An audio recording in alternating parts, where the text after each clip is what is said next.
Welcome to the broadcast. Tonight we'll spend the hour with the writer and director Quentin Tarantino.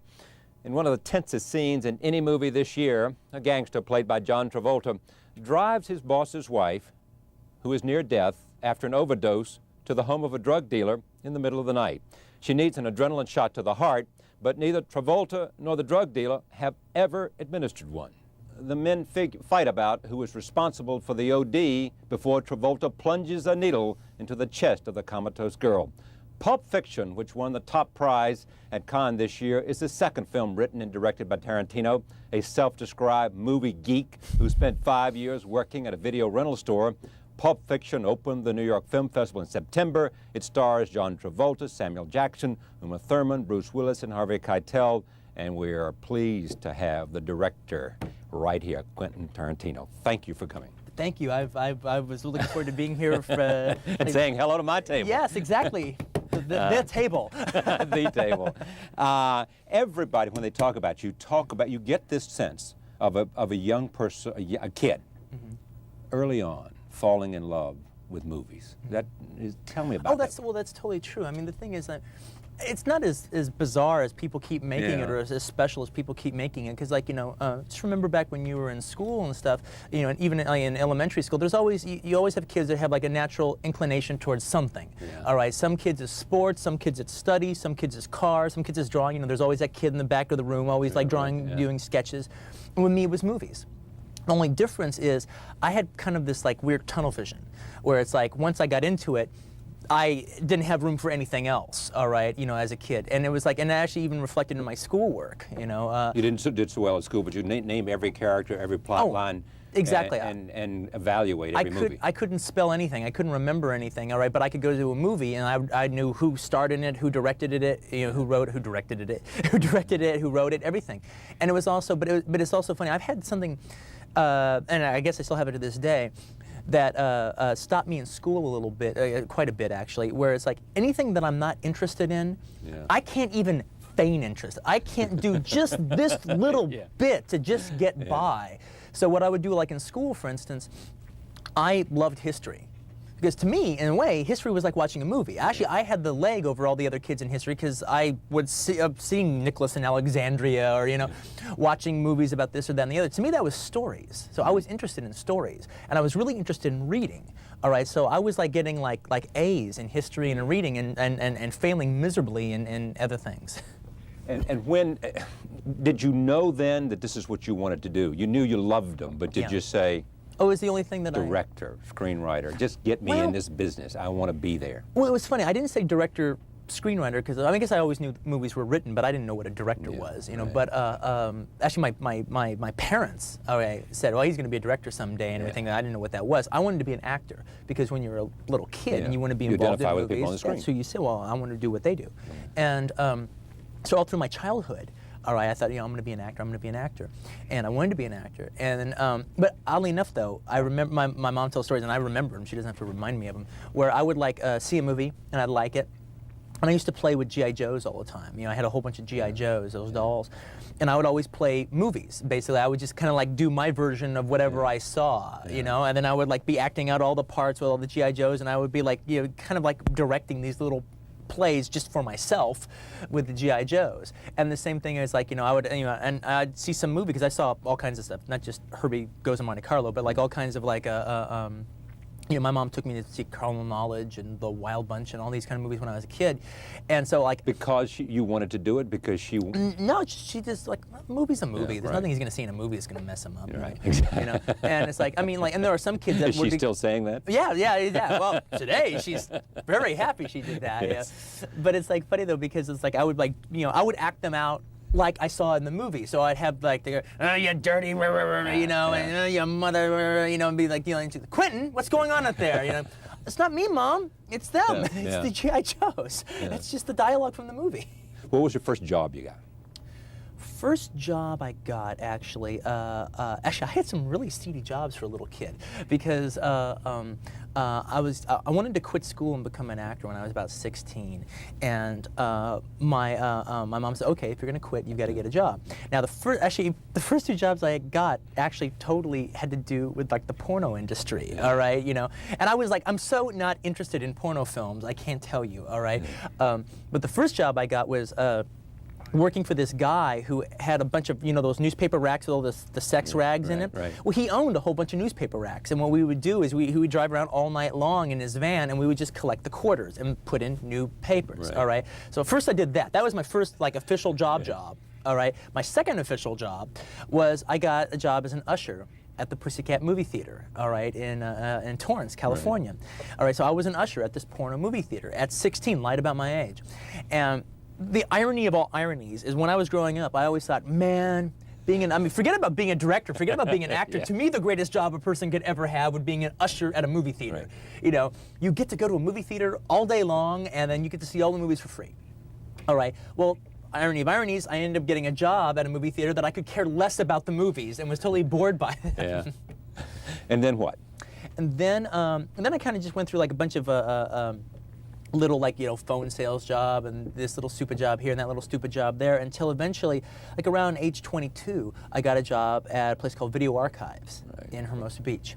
And this is a famous video store. it's the famous Video Archives. Right. And what was funny about that job was the fact that, like, people said, oh, so that's kind of like your film school. Yeah. Well, that's what they're saying now. That's exactly what they're saying. It's become so this there are a big, whole bunch of kids who want to be you are rushing to video stores to get a job. Yeah, now I don't know if it's that much of a film school. A friend of mine, Roger Avery, who I just produced a film that he directed called Killing Zoe, he's been putting out this theory, and the press has been eating it up like it was pudding, all right, you know, and I don't think he believes in it in 2 seconds, and I don't even believe in it that much, all right. What that store was, more or less, is not a film school.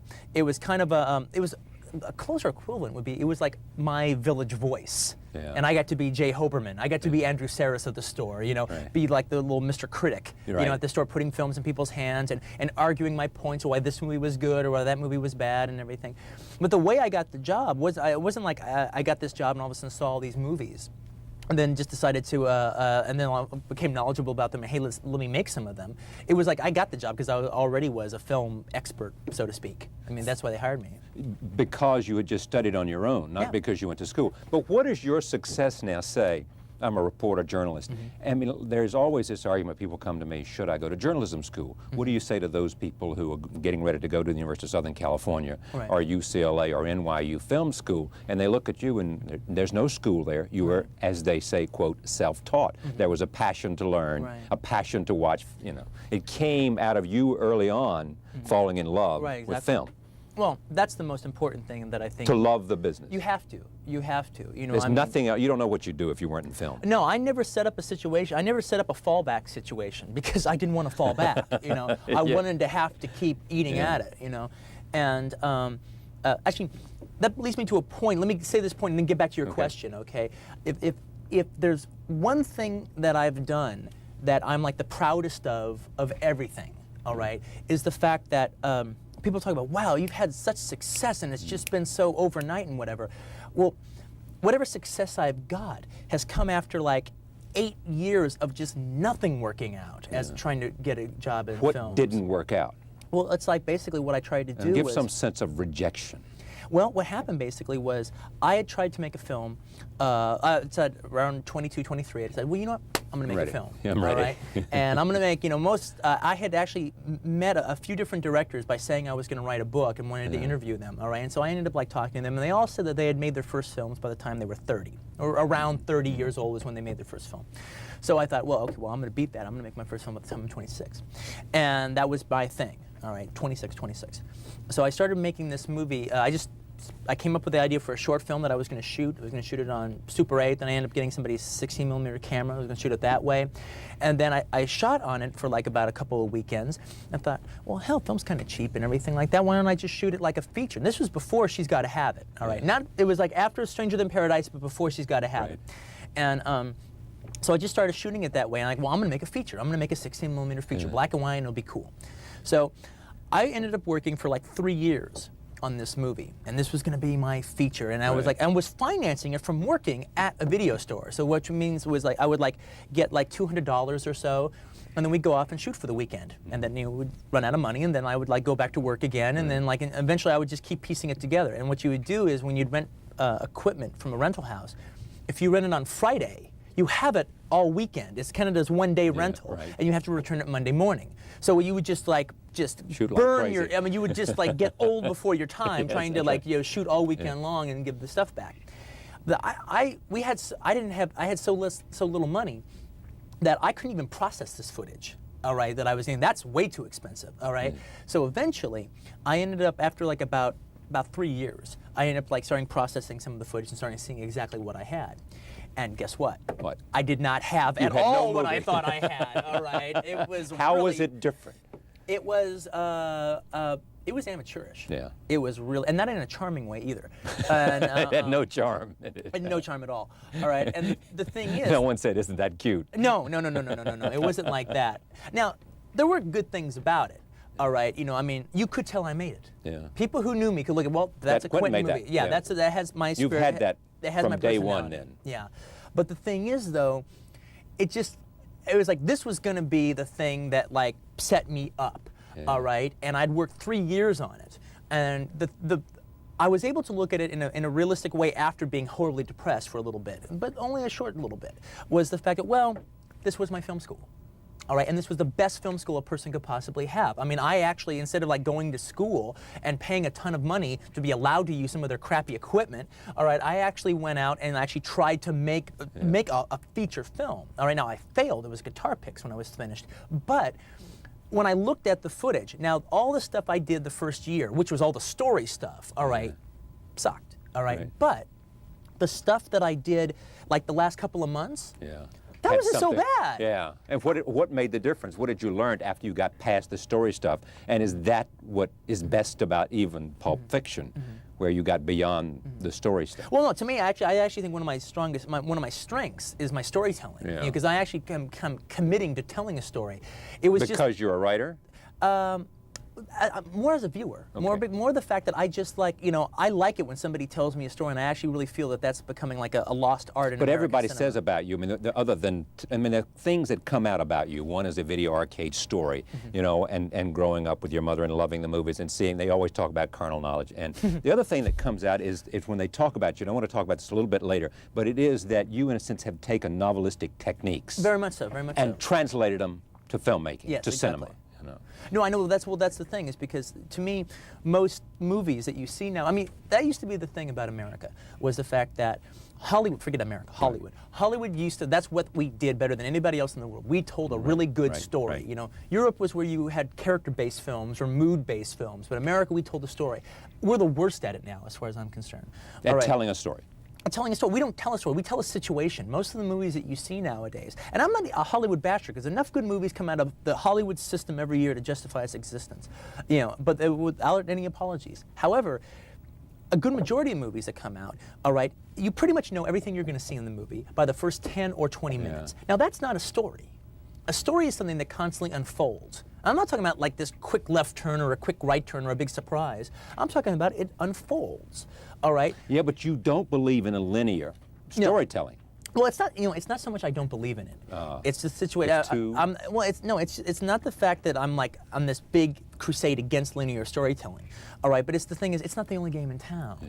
All right. I mean, the bottom line is, all right, my storyline jumps all over the place. Right. In Pulp Back and Fiction. forward. Yeah, back and forward. Now the thing is, the truth of the matter is, if I had written Pulp Fiction as a novel and I was on your show, you would never even remotely bring up the structure. Flashbacks or of whatever it was. You would never bring it up, all right? Because it's like a novel can do that, no problem.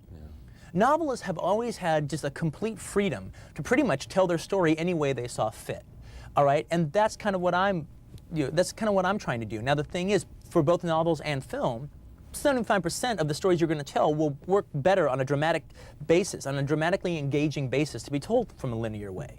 But there is that 25% out there that can be more resonant by telling it this way. And I think in the case of both Reservoir Dogs and Pulp Fiction, it gains a lot more resonance being told in this kind of like wild way. But is it also because that why away keeps the audience on the edge of the seat? I mean, you have talked about the use of violence. Right. And it is, in a sense, you want that viewer, that person watching your film, experiencing the film, to be on the edge of the seat. Yeah, oh, definitely. I mean, everybody does, but yeah, you believe that the techniques you employ do that. Yes, I do. I mean, but the thing is, it's not even just so much, I mean, the thing is, I know as a viewer, the minute I start getting confused, I check out of the movie. Emotionally, I'm severed. Confused? Yeah, when I'm watching a movie and all of a sudden something starts happening where all of a sudden the storyline and everything is, it gets confusing, I don't know where I'm at when I'm watching it.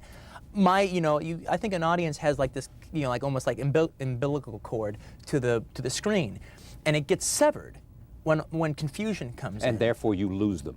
Exactly. And the thing is, most of the time, when I get confused and that's severed, it's basically because I'm not supposed to be confused. Yeah. All right, that's like it's a mistake. All right. However, if you get confused, there's no problem with being momentarily confused if you feel you're in good hands. Yeah.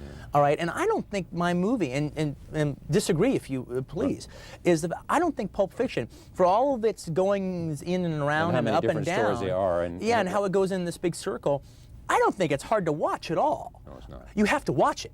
I ask for you to watch it. You can't like put this on video and like do the New York Times crossword puzzle and watch the movie. That's right. All right. All I ask you, put everything down and watch it. Give me 2 hours and whatever it is, 10 minutes. Exactly. And then once you do that, then you can follow it. It's easy to follow.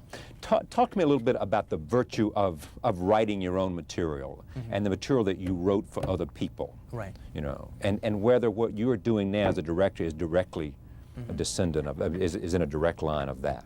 Well, it's funny, I mean, because like people ask me all the times about like my writing and everything. Right. And the thing is, I mean, and I'm not being falsely modest. I'm very happy with the way I write, Yes. I think I do it good. All right, but the thing is though, I've never really considered myself a writer. I've always considered myself a filmmaker who writes stuff for himself to do. Right. If I really considered myself a writer, I wouldn't be writing screenplays. I'd be writing novels. All right. In fact, at one point when it looked like I could never get a film going, all right, I even considered, you know what, maybe I should just forget this, because to be a novelist, all I need is a pen and a piece of paper. But if you were a novelist and weren't making films, what kind of novelist would you be? What kind of novels would... That's really hard. That's an answer that I don't. That's a question I don't have an answer to. I mean, I tried to write a novel at one point. I had read Larry McMurtry's All My Friends Will Be Strangers, which is one of my favorite books, and it totally like made me want to write like a book about like my video archives years. All right, and this is way before I could ever get anything going and everything. And so I started writing. I wrote about 2 chapters in this book, and I ended up like spending like about 6 months just rewriting those 2 chapters all the time, because it was a whole new form that I was very excited about. But ultimately, I'm a filmmaker, and I just like, you know what, if I'm going to put the work that really needs to be put into this, I'm going to be a novelist, and I think I could get this published, and I don't want to. I want to keep on the road of being a filmmaker. But the thing is, with doing my own stuff, as opposed to like somebody else doing it, or me doing somebody else's script or something, is what's nice about doing my own stuff. One, I'm usually happy with my stuff, all right, and it's also very personal. All right. If I was like writing a movie about, I mean, I could have an idea in my head for 5, 6, 7 years. All right. And I've kind of little by little been working out different things about it. The day that I sit down to do it, whatever is going on with me at the time will find its way into the piece. It has to, or the piece isn't worth making. All right. An analogy I always use, because all of my writing techniques, I never took any writing classes or seminars or anything like that, or read any pamphlets. My whole thing was everything I learned as an actor, studying acting for 6 years, I've basically applied to writing. Now, like, if what did you learn then? Well, it's just like, well, I'll give you an actor analogy that works completely for me as a writer. All right, if I'm playing on, I don't know, whatever, Sugar Babies or something, something really crazy. All right, Sugar Babies, okay, in a theater production.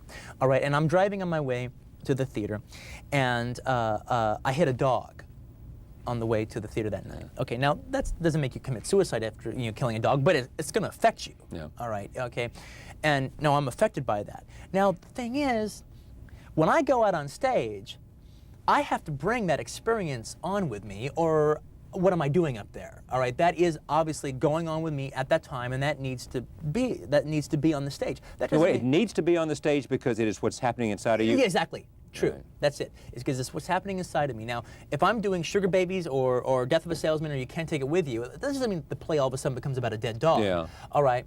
But it definitely doesn't, I'm not there unless I bring that on with me and make that work inside of the material. If I'm not, then you could just send a robot out there. That's just good acting. That's what you have to do. You can't deny anything. All right. Well, the same thing with me as a writer. If I was writing The Guns of the Navarone, all right, and then right at the beginning of writing it or in the middle of writing it, I break up with my girlfriend who I'm like madly in love with, and then my heart is shattered. All right. That's got to work into it. Now, the story is still about a bunch of commandos going to blow up a couple of cannons, all right? But that pain that I'm feeling has got to find its way into this story, or else, what am I doing? And translating to writing, meaning that whatever you're experiencing as a writer, you got to put into those characters, and you know how to do that. Yeah, well, I mean, that's the thing I think that makes, I mean, that's why when people say, well, you're just making movies about other movies, I go, well, that's bull. I mean, to me, all my movies are, I mean, I'm working in a genre, no doubt about it, all right? And I respect the genre, no doubt about it. And what's the genre in your own definition? Well, in the ones I'm doing crime films, all right? And then like in the case of Reservoir Dogs, it's a subgenre crime film. It's a heist picture. Right. A bunch of guys get together and pull a robbery. Right. You've seen Right. a bunch of kind of movies like that before. And the thing is, though, and I respect the genre, and I'm jumping off from it. But to me, all the movies are very personal, all right? When I look at them, and I don't mean like I'm some crook, all right? But the thing about it, though, is like, you know, this group of friends will look at it and be like, oh, Quinn, I can't believe you talked about that. And this old girlfriend. Because they identify with the Quentin, experience. Yeah. You know, it's like you should be semi-embarrassed about certain people seeing your movie, I think, when you're finished, if you're working on a personal level. Or else the work is not authentic. Well, I mean, I don't want to make that blanket a statement, but I guess for me, yeah. You're not extending yourself unless you're bringing all of that. You've got to. I mean, you basically, I mean. Why do you work? A writer, you know, you should have this little voice inside of you saying, tell the truth. Yeah. Tell the truth, tell the truth. Yeah. All right? Reveal a few secrets And the truth here. is your life experience. Exactly. That's the truth as I know it. Right. Why do you work in the crime genre? Well, it's a genre I've always really got a kick out of. Yeah. You know, From the 30s and the 40s and Raymond Chandler and Dashiell Hammett and all that. And stuff in the 70s and just all kinds of stuff like that. Yeah. I mean, I've always, it's a genre. Elmore Leonard or... Oh, I love Elmore Leonard. Yeah. In fact, to me, True Romance is basically like an Elmore Leonard movie that he didn't write, you know. And like I actually owe a big debt to like kind of figuring out my style from Elmore Leonard because, you know, he was the first writer I'd ever read, but also Charles Willeford did it as well. But he was one of the first writers I'd ever read that just let mundane conversations actually inform the characters, you know, and then all of a sudden, you know, you're into whatever story you're telling.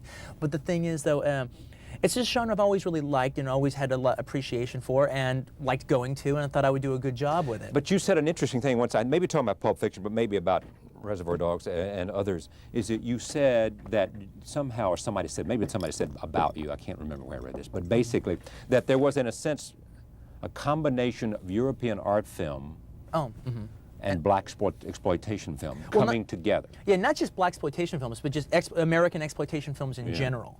All right. I mean, in the case of like Pulp Fiction, I think like the two biggest descendants that the film has are like where did Pulp Fiction come from? Yeah, well, it's like to me when I look at it and I watch it, to me I kind of see like, you know, those like when like the French New Wave would do their version of crime films, when Jean-Luc Godard and Truffaut and then like Jean-Pierre Melville before them would do their kind of like crazy French version of American movies.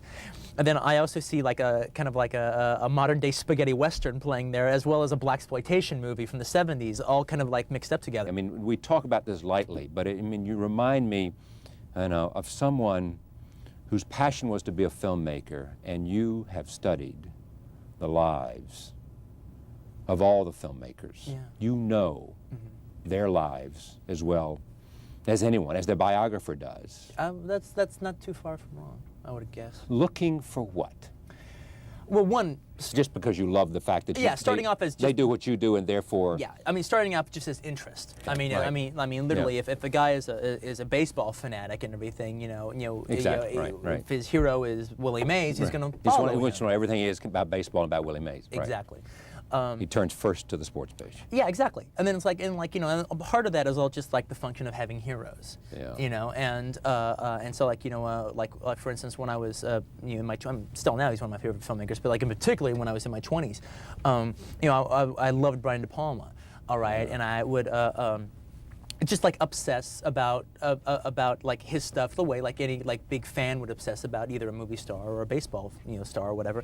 Is like when his movies would come out, I'd be counting down the days to like the first show of his movie, and I would collect all the reviews and all the interviews, and I put them in like these De Palma scrapbooks and stuff that I had set up, and then I would go see his film, like a movie of his, Scarface or something, would open, and I would go see the first show first day. All right, no one could go with me. I didn't want anyone else to. It was too like it was like a religious experience. No one wanted anyone to.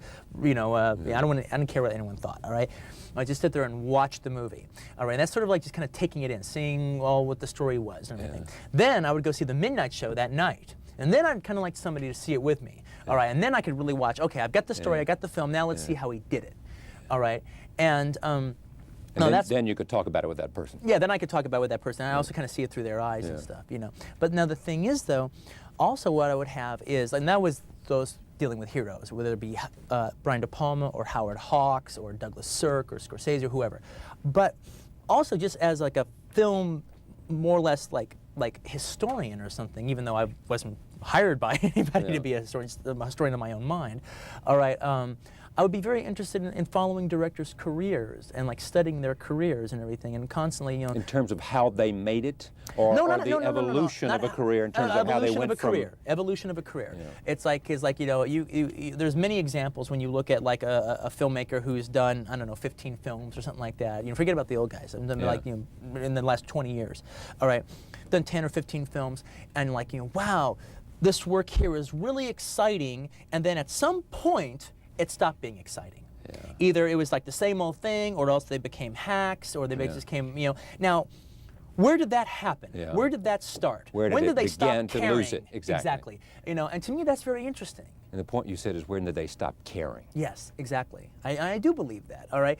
I'm not a critic, so I'm not going to use an example on the air because that could hurt that person's feelings. If I was like a critic, I would write an article about it, and it wouldn't be just conversation. But it's like, but there's quite a few directors where like you can't believe the work that they did in the 70s is the work that they're doing now. You can't believe it's the same man. Now, what do you think happened? Well, oddly enough, I actually kind of see what happens. All right, it usually has to do with like one film. One film is either like, you see them growing or building or whatever, and this is actually, there's two ways that this can go. And one way is they do one film, and usually it's a film that they're very personal about, that they care a lot about, and one, not only does it not do well, it's not recognized. Okay, now maybe they did a bad job with it, or maybe they did a terrific job with it, all right? But it's, but they get nothing for it. They get slapped in the face for it, and you can tell that the film had a real personal feeling to them. Yeah, they really had put it out on the table. They really put it out on the table, all right? And at least as far as they were concerned, all right? And they got neither the press, no, they got, and it failed horribly. And then from that point on, and at least 5 directors that I can think of off the top of my head, you can just see all of a sudden they started doing star vehicles. All of a sudden they just started doing program films, and then 6-7 years down the line, it's like whatever originality or whatever special personality that they have completely doesn't exist anymore. Let me anymore. just test this with you. Coppola and Apocalypse Now. No, I don't think he doesn't fit into me at all. Okay, all right. I know he's a legitimate hero for you. Yeah, but it's not just that. Apocalypse Now was a major success. That was a smash. I know it was, but at the same time, it was a film that had a huge. All you got to do is watch his wife's documentary about it to know the emotional toll it took. I know, but the film went on and made $100 million. But that's not how he measured it. Do you think that's how he measured it? Do you think he ended up telling the story in the end? Oh, yes. No, I do. Because a lot of people said it worked for 2/3 of the way in, and then it didn't. Yeah, but you know what? It's funny, though, because I think at the time, with the whole big build-up and everything, the whole Marlon Brando sequence is my least favorite sequence of that movie. All right? But is it a failure? No. Okay. All right. De Palma and Bonfire of the Vanities. Okay, now, well, I mean, yeah, well, the thing is, it's really funny. I'm not suggesting these people have lost their talent. No, but no, is no, that no, I know you're not. I'm looking for an example of the kind of thing that might fit. Okay, the thing is, in the case of Bonfire of the Vanities, is the fact that, actually, I go back to Pauline Kael, because she actually said like something perfect with Bonfire of the Vanities in particular. She says, the thing that's so crazy about Bonfire of the Vanities is De Palma had made Bonfire of the Vanities better than anybody ever could back in 1969 when he did the movie Hi Mom with Robert De Niro. Yeah. All right, this little like hippie kind of movie he did that hit on even better than Thomas Wolfe's book. Exactly what he was talking about in that movie. So he didn't need to remake it. He didn't need to make it anymore. Yeah. Now, but the thing is also, again, going back to something Pauline Kael said about other filmmakers, is Bonfire of the Vanities is a mess. But it's the kind of mess that only a great filmmaker makes. Hacks never go that far wrong. It's like a very talented guy who's just got the wrong idea. It has to be a genius who lost it. Yeah, Or who went too far because he so believed in himself and he had the confidence. Yeah, it's more like, it's just like he had a bunch of bad ideas and had the talent of his and the truth of conviction of his bad ideas in that movie. All right, and I don't think he's lost it. I think he felt it hard. I know he did, because he told me. Yeah, I think he took it really hard, and he's been playing scrambling ever since. Right. All right, but scrambling to find his footing again, which. Yes, scrambling to find his footing again, because which is it confidence? No, I don't know if it's confidence. I think it's more like the fact that I reached out with he reached out with Casualties of War, and even though the film wasn't a success, got the best reviews of his entire career. Right. All right, so it's like, so he'd reached out before, but then, and then so he reached out even more with Bonfire, and it didn't work. And I think you see, when you look at the films he's been doing since, in the case of Raising Cain, right. All right, he goes, okay, I'm going to go back and do what I do. All right, my thrillers, all right, and that'll be a cool ground, all right. And the thing that's really fascinating about Raising Cain is you see a guy, and I told this to him, and he agreed with me. I don't know. I thought Raising Cain was a blast. I had a total blast out of watching it. But part of the fun about the movie, which I don't know if the studio liked it that much, was the fact that it's almost the whole thing works to annoy the viewer, because it's like you've got a man who look, I created more or less in these last 20 years this type of film, all right, and I do it better than anybody, but you know what? I'm bored with doing it now. All right, so the only way I can make it interesting for me is to completely dissect it and not pay you off. Yeah. So it became like this, really almost kind of like filmic experiment on how not to satisfy the audience. All right, which was very interesting to me. Okay, I got a big kick out of it. If you had to name, I know you don't want to leave somebody out. Who's influenced you the most? Filmmakers. You said Howard Hawks. Yeah, Howard Hawks is a gigantic influence. Because? He is the single, as far as for my money, he is the single greatest storyteller, all right, in the history of cinema. The single greatest storyteller. Yeah, and probably the single most entertaining filmmaker in the history of cinema. It's so funny because when you get into when you're talking about people who've worked for 30 years and have 25, 30, 40 films to show for it. The old guys, the pioneers. Yeah. All right, when you go through their films and everything like that, you're looking at this film and I never saw this one, and I never saw this one, that I really want to. And then you start seeing some of their later works or some early minor work that you'd always heard about but never saw it. You always are more or less kind of disappointed. It's that's okay, it's good to see it so I can say I saw it and everything. Howard Hawks, except for one movie, never disappointed me. All right, it's even his, even the ones that didn't get any credit whatsoever, like the ones he did later in his life, like something like Man's Favorite Sport, which is just basically this kind of crazy paraphrased remake of Bringing Up Baby, is funny. Is it good as Bringing Up Baby? No, but it's really good. It's really funny.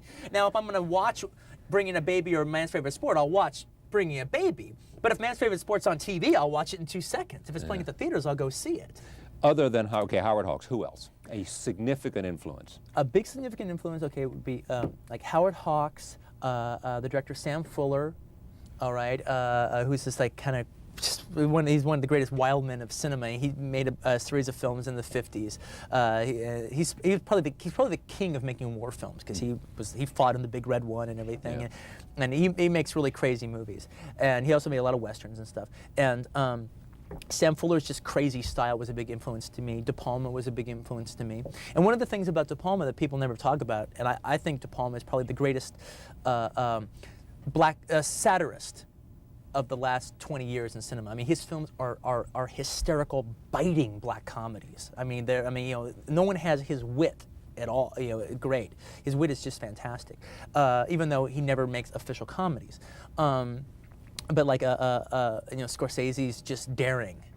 Yeah. Has always been a big influence to me. I usually never... His daring. Yeah. I usually never accredit him because everyone does it for me anyway. Right. I always say, well, he's obviously ripping off Scorsese. Well, I don't say ripping off, but they do say influenced by De Palma and Scorsese. Yeah. And Sergio Leone was a big influence because of the spaghetti westerns? Oh, definitely because of the spaghetti westerns. And also because of, like, one, he actually, he was like the first, director where when I started, like, really thinking about becoming a filmmaker, where I was like, wow, I mean, well, that's a director. That's a film that's directed. That's a director because... Well, his films are so stylized. They're they are so directed. I mean, you could watch that film and you knew who made it. Yes, exactly. And you could even, like, watch the whole filmmaking process, I mean, if you're thinking along those lines, if you're just trying to watch an entertaining story, it's there. All right. And then also a major influence was Jean-Luc Godard. Has influenced me quite a bit. That comes to European art film. Yeah, exactly. Basically because his inventiveness and his breaking the rules and commenting on cinema while you're watching cinema. Yeah. Phony process shots in the background and stuff like that. The other thing also is there's a French director named Jean-Pierre Melville who came out in the 50s and basically started doing a whole series, and he was like a total entertainment director. He did a whole series of crime films, always set in Paris or Marseille or something, that were basically the Warner Brothers Bogart Cagney films, all right, but completely set to this French Parisian rhythm. And they started Alain Delon or Jean-Paul Belmondo, Right. And they're great. And they work very much in the same way that Sergio Leone's films do, where they take a genre that we know left, right, forwards, up and down and backwards, all right? But they do it with a whole different style and a whole different perspective. And here they've basically reinvented the genre. They've created something new that didn't exist before. Now that's what I'm always kind of trying to do with my genre films. I don't know if I'm succeeding or not, but that's the attempt. To take something you've seen before, I love it, I respect it, and I'm going to deliver the goods. I'm not just going to be some arty guy going off, but I'm delivering the goods, but I'm also trying to, reinvent it in a way. All right, do something, do it in a much different way you've ever seen before. Like in the case of Reservoir Dogs. Again, it's not trying to just be a clever boy. It's not just a clever idea. It's got to work dramatically. All right, but do a heist film. Deliver the goods as a heist film, but it's a heist film when you never see the heist. That's just my goofy way of doing it. All right, I always say if I was going to do a Hunchback movie, the guy to get have an operation at the beginning of the film. The guy used to be the Hunchback of Notre Dame. How much credit to Harvey Keitel? Reservoir Dogs. Did he have something to do with that being made? Oh yeah. I mean, it's funny because that's one of those things that's it hasn't been blown out of proportion, but there were 3 people that were very, very instrumental, 4 people that were very instrumental in getting it made, and Harvey's one of the 4, but Harvey's the one that always got the credit for it. My partner Lawrence Bender deserves a tremendous amount of credit for it. He's a producer of the film. Monty Hellman, a wonderful filmmaker from the 60s who helped us with the film, he deserves a lot of credit. And so does one of the executive producers on the film, Richard Gladstein, who was the guy at the company, at Live Entertainment, that said, I'm going to take a chance on this kid. I really owe my career to him. And he took a chance on you because of what the script. Because of that script. Because of that script. Now, had he seen the same thing in True Romance? And he had never read True Romance. So he didn't know anything about those. It was a situation. He loved the script so much. Yeah. All right, that it was he said to me, unless this kid is just a complete jerk, I'm going to make this movie. You wrote the script for. Let me just go back to but Harvey Keitel's contribution was. He read the script of Dogs and just completely loved it, completely believed in it, and committed himself to it. Now, Harvey's career has changed so drastically since the days before Dogs. I mean, Dogs was and Bad Lieutenant were good launching pads, and The Piano took him to the moon. I mean, overseas, Harvey means as much now as Jack Nicholson because of The Piano. Is that right? Oh, he's huge in overseas. Japan, France. Yeah, I mean, it's The Piano did well for him here in America, but I mean, in Europe, he is a superstar. Yeah. All right. Now, the thing, and that it couldn't happen to a better actor. I mean, he deserves it. But the thing is, though, Harvey committing to the movie at the time, all right, doors didn't just fling open, all right, but he gave us legitimacy. Yeah. All of a sudden, 2 guys who had never done anything before Well, we had Harvey Keitel. We had a good actor involved. And I'm sure the only reason that Richard Gladstone, and I know the only reason Richard Gladstone at Live, who had the power of the pen, all right, that said, yes, I'm going to go with it, the only reason he read the script in the first place was because Harvey Keitel was attached. Did you have any moment of doubt that you could deliver, that you were ready to deliver? I think you always do have, like, as far as like when, okay, you've got the job. Yeah, oh, yeah, now I got to right, do it. you know. Okay. I mean, and almost a little bit like the thing that Churchill said at the beginning of World War II, all my life has prepared me for this moment. Yes, well, that's definitely the case. That, You know, that was, I'm ready to go. Whatever I can learn, I've learned. Yeah. I've read, studied, I've talked, I've written, I've done everything I can. Yeah. Boom. Well, it's funny because it's like, yeah, I remember at one point when we were getting ready to get the, like, you know, the go-ahead on the movie, I remember thinking to myself, wow, writing's kind of easy, because if I do what I do as a writer and it doesn't work out, I can throw it away, Yeah. all right? But it's like, you know, now the whole thing about being a writer is if I do it on the page and I give it to somebody else and they screw it up, well, you know, I can like have righteous indignation about it and everything. But now if I do it on the page and I screw it up filming it, well then, who do I get to blame? Would you do it differently, that film today? I mean, did you say what Not you a- want? It's the I film would- you wanted, I frame am by frame by frame by so frame. proud of that movie. I Yeah. mean, I would do, I mean, maybe little, you know, I would extend this shot a little, but except for that. But essentially, it's the film you wanted to make. I adore Reservoir Dogs. And how not do you- because of what I did, I'm just saying. Yeah. What did it say to an audience of film about you, about Quentin Tarantino? Well, you know what? What's the... Well, you know what it ended up doing, which was very interesting, was the fact that you know, people ask me from time to time, do you make a movie with an audience in mind? Yeah. And my answer is yes, I do. All right, but the audience I have in mind isn't some faceless blobs that I'm trying to second guess. All right. It's me. It's not like a focus group. Yeah, it's me. I'm the audience. I'm the guy that goes out and pays $7 or $8 in New York, you know, to go and see a movie.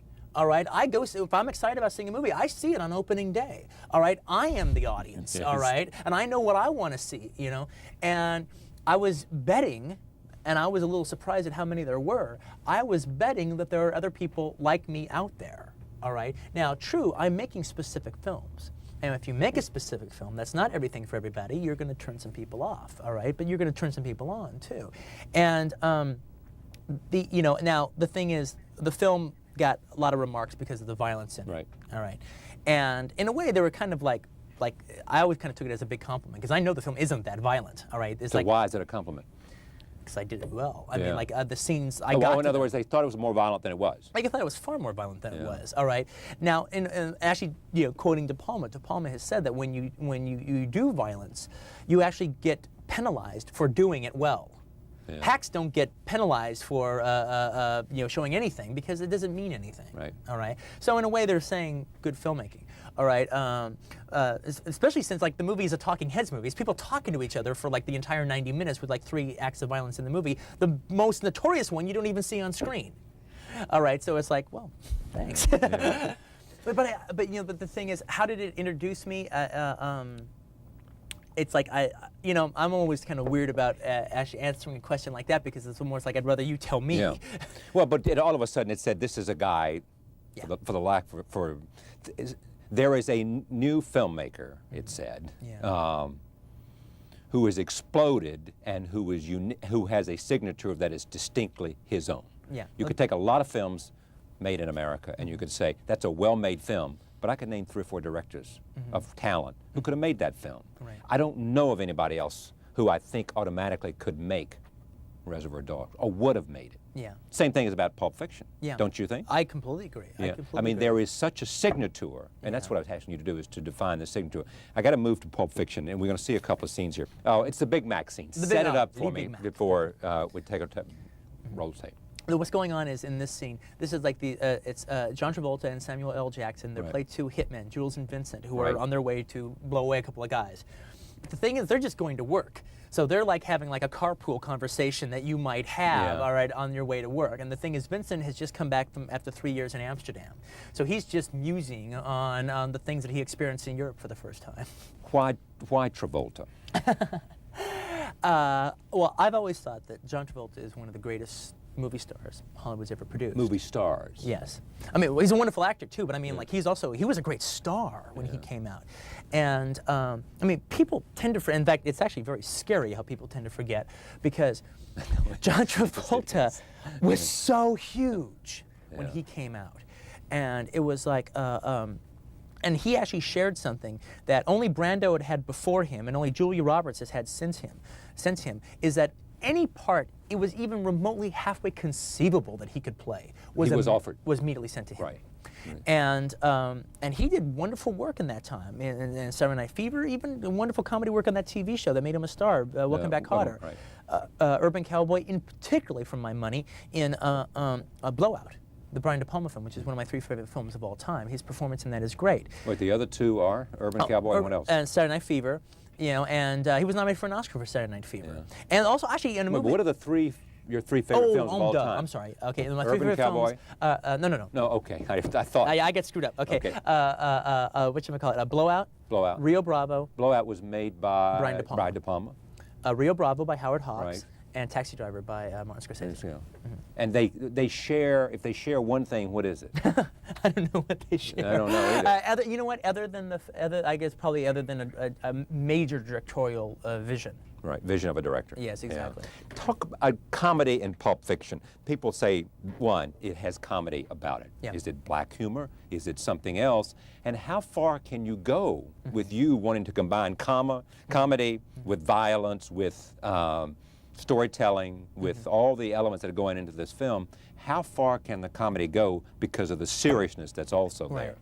Well, I mean, as far as like how far can the comedy go? Well, as long as it's funny, as far as I'm concerned, as far as it can go. I mean, like, you know, George Carlin does this really wonderful routine where he talks about how the fact like anything can be made funny. Yeah.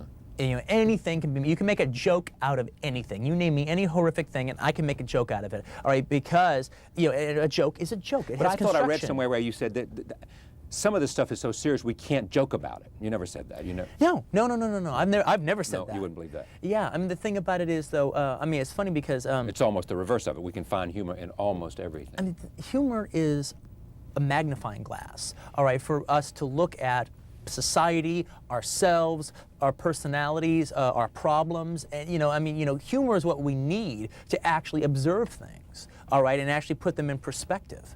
All right, and it's like, but again, you know, the answer is like, you know, well, if it's funny, that's acceptable. But you know, if it's not funny, then you've messed up. But one of the things that's very interesting, though, is I've actually come to this in a very just fairly recently. I try not to get when I'm writing something. I try not to get analytical about it as I'm doing it, as I'm writing it, and I try not to get analytical about it as I'm doing it. All right. Now this is kind of fun at this stage of the game, you know, seeing exactly what it is I did do, and.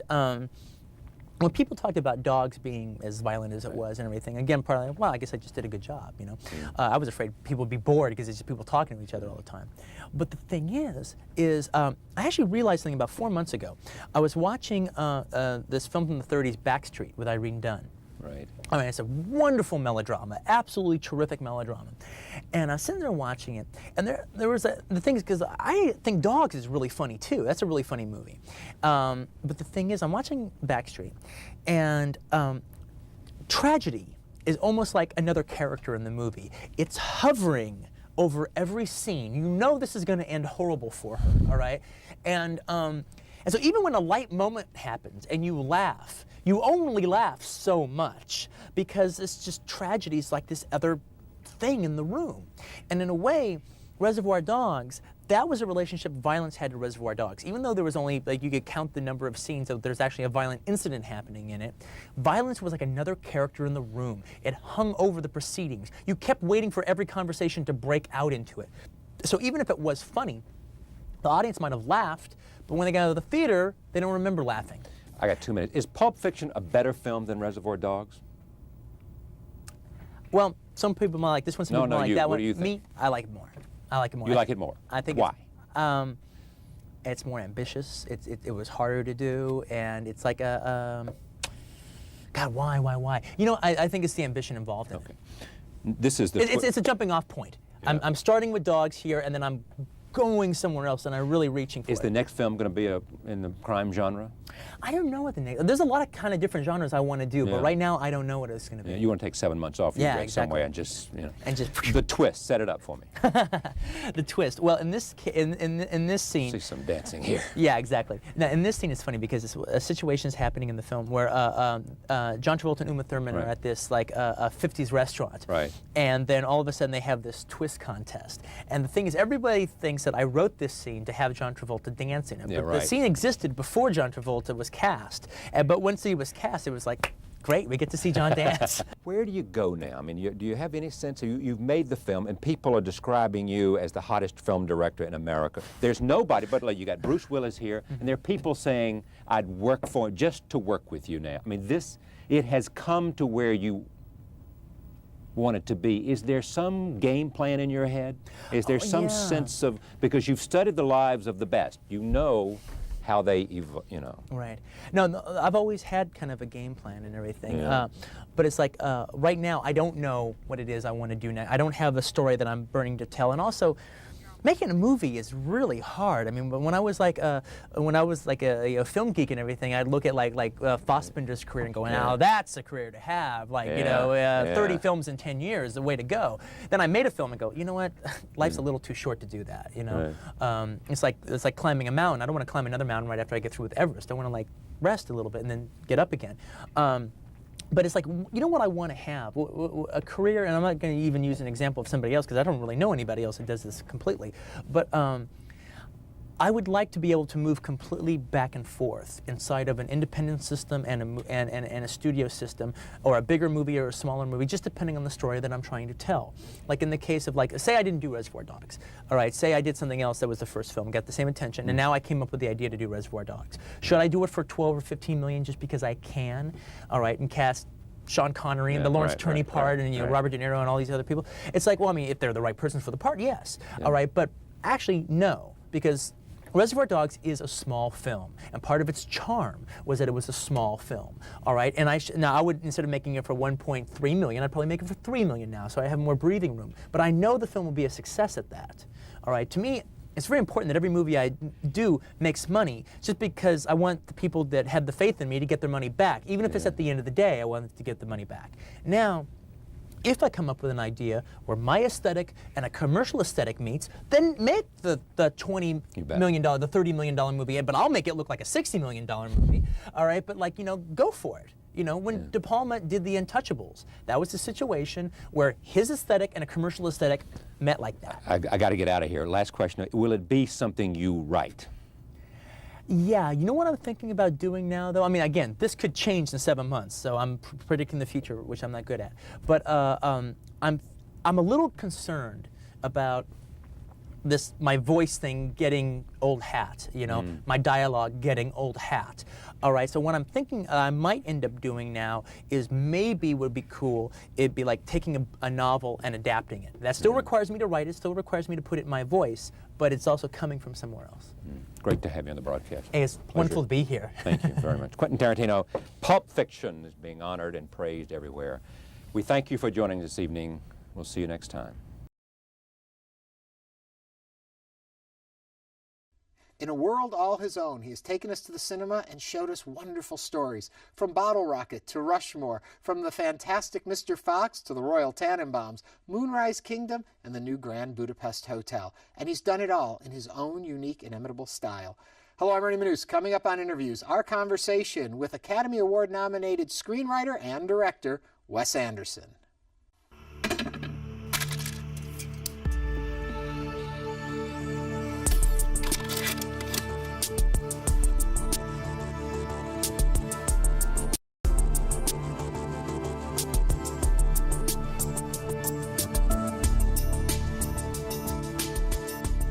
Do your dreams at all mirror what your films look like? Well, my sleeping dreams, I don't even really remember.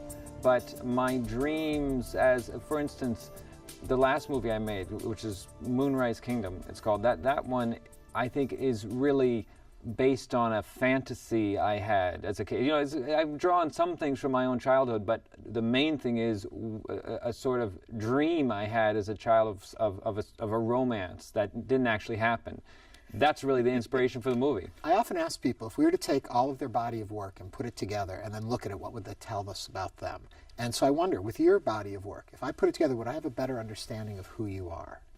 Yeah, probably. I mean, I don't know if you'd have a better understanding, but you'd have a lot of information about me, I think, anyway. However one would interpret it, I don't know. But I think the movies I've made, which now a lot, I mean, I've been doing this stuff for years and years. I think I've made 8 or so movies. They're all movies that are made up from scratch. They're not adapted from anything. So and although I've always worked with a writing partner, different people on each movie, there's some degree to which whatever is coming from my imagination is probably, inspired by my background and my own whatever psychology or something. So I'm sure that without me controlling it or choosing to, I'm in the movies. So what really fascinates me about what you do is the process by which you say you work with a co-writer. I love hearing how you guys put this together.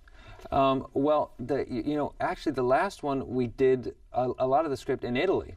One of the movies before that, one I made years ago, Life Aquatic, my co-writer Noah Baumbach, my old friend, he and I wrote it in an Italian restaurant in New York where we went every day anyway. But this last one, the Moonrise Kingdom, I wrote.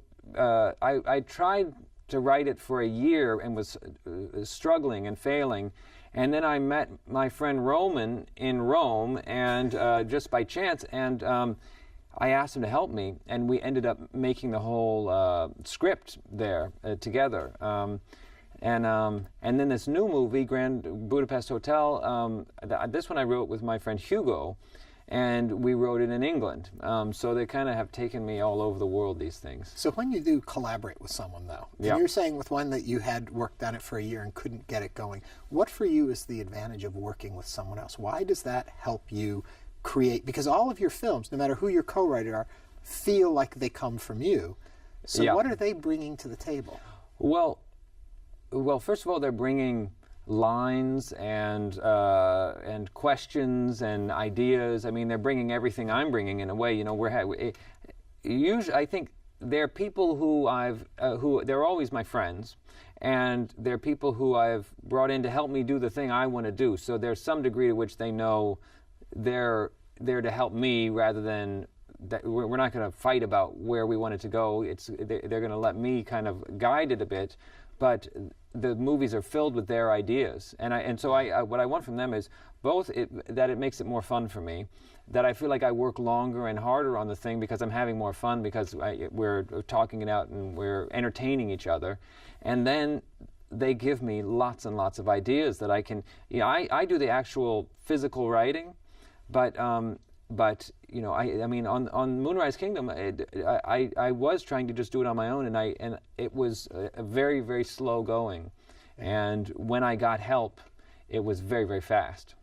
When you do collaborate, though, when you're creating the story, when you're putting this, and I was saying creating the story seems wrong, too, from what I've read of how you go about this process, because it's ideas of characters studies come up, scenes come up, moments come up, and it kind of evolves into the plot, correct? Well, it depends. Most of these movies I've done, it would probably be an exaggeration to say they have a plot, any one of them. This new one, I think, does. Yeah. I mean, this one actually has, this happens, and then this happens, and then this happens, and it's all connected. But I would say that to make a movie, to make a good movie, in most cases, you need a lot of ideas, and you need a lot of material, and it's not, and to keep it going for 90 minutes or 95 minutes or 2 hours or whatever it is, it's got to hold a lot of information and a lot of feeling and observations about whatever it is. So for me, even if you have a plot, you've still got to fill it with things, and you've got to build up something, and you've got to kind of research and gather ideas, and from at least my kind of movie, they sort of need that. Yeah. When you start the first day of shooting, Is the script concrete? Is it done at that point, or are you still evolving as you go? Usually, I think the script is usually there. I mean, the script is usually the thing we don't change. But, and by the time we're on the first day of shooting, we've done another thing after the script. We've finished the script, and then we've spent a lot of time figuring out how are we going to do this, and what is it going to be, and what is it going to look like, and a whole different set of with this Grand Budapest Hotel movie. The script was done, but I had no idea what the movie would look like or just any sense of how we would go about it. We really went back to square one with a script in hand. But the one thing that is totally up in the air is what are the actors going to do with it? And that, as planned as it may be, and as set as the dialogue is, they improvise everything about how they're going to do it, and it's pretty chaotic on the set because nobody really knows what's going to happen. Do you find surprises then when you're working that way? Is it like, wow, look at that? It worked. Oh, definitely. There are surprises all the time. I mean, every take, the actors bring some surprise, really. Yeah. Does that change, though, working with, oftentimes you work with the same, I know you bring other people in and out, but there seems to be a core acting studio of yours, a group of folks that come back or at least get your sensibility in a certain way. Does that hinder or help, do you think, in the long term of what your projects are going to be? Well, the actors who I've worked with over and over again, there's a whole bunch of them, they're almost all people who I knew their work before I knew them, and I was a fan. Yeah. So for me, they're people who I've had fun with before and enjoyed working with before, but mainly they're just people who I like to see them in movies, whose work I love. And so I go back to them just, because I have the luxury of knowing how to reach them directly and, to try to, convince them to get involved in one of these movies. I think it benefits from, somehow, there are movies where I feel like if you see too many familiar faces, it starts to feel like cameos and it can take away from it. You wish you just had some fresh faces. I hope I'm right, but my feeling about it is with a movie like this one, it can hold those, it can hold a lot of famous actors. It can hold the stars because they're playing characters that tend to be a bit exaggerated, and they're. With this one, I kind of thought of like kind of Dickens characters that hopefully have depth, but are also sort of caricatures, and we've got a lot of those in this story. Well, it's reminiscent of maybe like the 1930s acting, those overhyped melodramas where they acted and they were real characters, but there was a style that didn't happen in everyday life. In the case of a movie like this, the kind of dialogue that I tend to write, I don't know what it is, but it's not quite like reality. Right. It's something a little beyond that. And the sets and the costumes and all those things, those are definitely somewhat more. There's a certain exaggeration in all that stuff, and they're almost jokes in the clothes and the mustaches.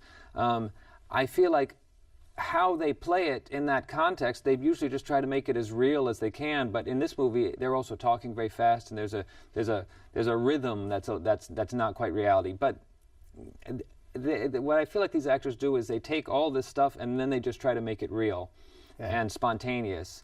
And I guess it's an unusual mixture. I go back and forth looking at your work and thinking either you're painting pictures with each frame, with each shot, or you're putting on a stage show in some ways. Is that something that's conscious, or is it just a style that's developed for the way you shoot what you shoot? I think it's the latter. Usually, well, with a movie like this one, we're trying to make a kind of a big story, and we're not a $100 million movie. We're a budget kind of movie. But I don't want to. We wrote the script just what we wanted, and it has ski chases, and it has these alpine, monastery and observatory, and it's got trains, and it's got it's got 3 different time periods, maybe 4 different time periods, a huge grand hotel. It's a big movie. So how we get this story done requires a lot of sort of invention. And I don't like to come up with if I say, okay, we don't have the budget for 3 weeks of ski chase shooting.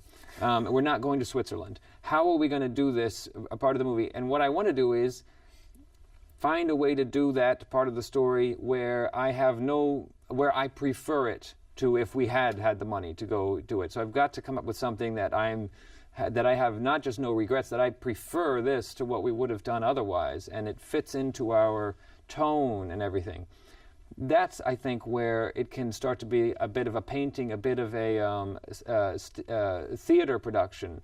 The solutions we've used miniatures, and we've used actual painted backdrops, and we've used all kinds of old-fashioned movie techniques that I love, and hopefully it makes the whole thing stick together and can give it a sort of storybook quality, and it can have a lot of detail and layers of visual whatever it is, extra ingredients. When you think about all these things and you talk about putting this stuff on the screen, when you're writing, does that ever hinder you? Do you ever can you be so in the moment writing that you don't think about, can I make this work? Can you free yourself of that? I think always. Yeah. Yeah. I mean, I think I will think about, I will sort of automatically think a bit about what might be some solutions, but I always will just write the thing, because many times I've done things that I know if we did take this script and just hand it over to somebody who makes movie budgets, they would come back with something much higher than an unshootable movie. But I like having. I prefer to get to a point and say, okay, I've done something impossible. How are we going to do it? That's more fun to me anyway. Would you like to work with an unlimited budget? Would you like to make one of those, or is part of the charm of what you do for you making it work on what you can? I did a movie that was years ago. I did one that was it was a big budget movie. It was $62 million budget or $52 million budget, and we went over. We spent 60. We went $8 million over. We were scheduled to do a very long shoot of 80 days, and we shot for 100. And it was, and I didn't like it. I didn't like working that way. It was. We did things that had a large scale, which I wanted to do, but it wasn't efficient and it wasn't fun. Okay, so then take me all the way back. As a kid, was this always what you wanted to do? At one point, I think the first thing I wanted to do when I was a kid was to be an architect. And then I wanted to, when I was in high school, I really wanted to be a writer. I think that's how I saw myself. But I did always do little short plays as a kid, and I made Super 8 little, kind of movies. Yeah. And I did this all along. So somehow, what I do now combines some of these things. I think in a way, I had this thing in mind without quite putting my finger on it. Yeah. How much does Rushmore mirror your high school years? I think it's a combination of my high school years and Owen Wilson's. We wrote it together, and I think this character's kind of got us both in it. He puts on plays in the movie, and those plays are kind of based on plays I did as a kid, and we filmed in my school. But it definitely has a lot of very specific things from both of our high school and middle school years. But then also it's got lots of stuff that's just invented. Yeah. How hard was it to go back to your school? I mean, how strange was that? Were there still faculty that you knew? Was there still people around like, oh, there's Wes again? You know what I mean? there were plenty of the same faculty. Yeah. And in fact, one of my classmates is in the movie and even became our sort of liaison. He helped. What he did was he helped me cast all the. We had a lot of kids in the movie who were kids who went to school where we were shooting, and I just thought, let's get guys who are here. So he helped me pick those people. He picked those people. He gave me a selection of people who he thought would be good, and I more or less used them all. And the lead, though, a hard role to cast. I heard something you did a year casting to find. Yeah, we your did. Max. We did. Yeah, we were writing the script then anyway, so it was okay that we could take the time. But we started. The thing I've learned is when you have a part where you need to sort of discover somebody, where you're not going to use somebody, where it's a young person and you're not just going to pick from the kind of existing actors. You're essentially looking for a non-actor who you want to make into an actor. That takes a lot of time. I've done it several times. This new movie, we have this kid who plays this character of he's a sort of page. We call him a lobby boy in the story. And we looked, he's supposed to be from the Middle East. We looked all over the Middle East and North Africa and all over Europe. We found him in Anaheim, and it was after seven months of looking. And we found this great kid called Tony Revolori. But, we didn't know where he was going to come from. We had no idea. Yeah. What is it, though, that you think you bring out of a child actor? Because you had such strong performances from them throughout your career in your films.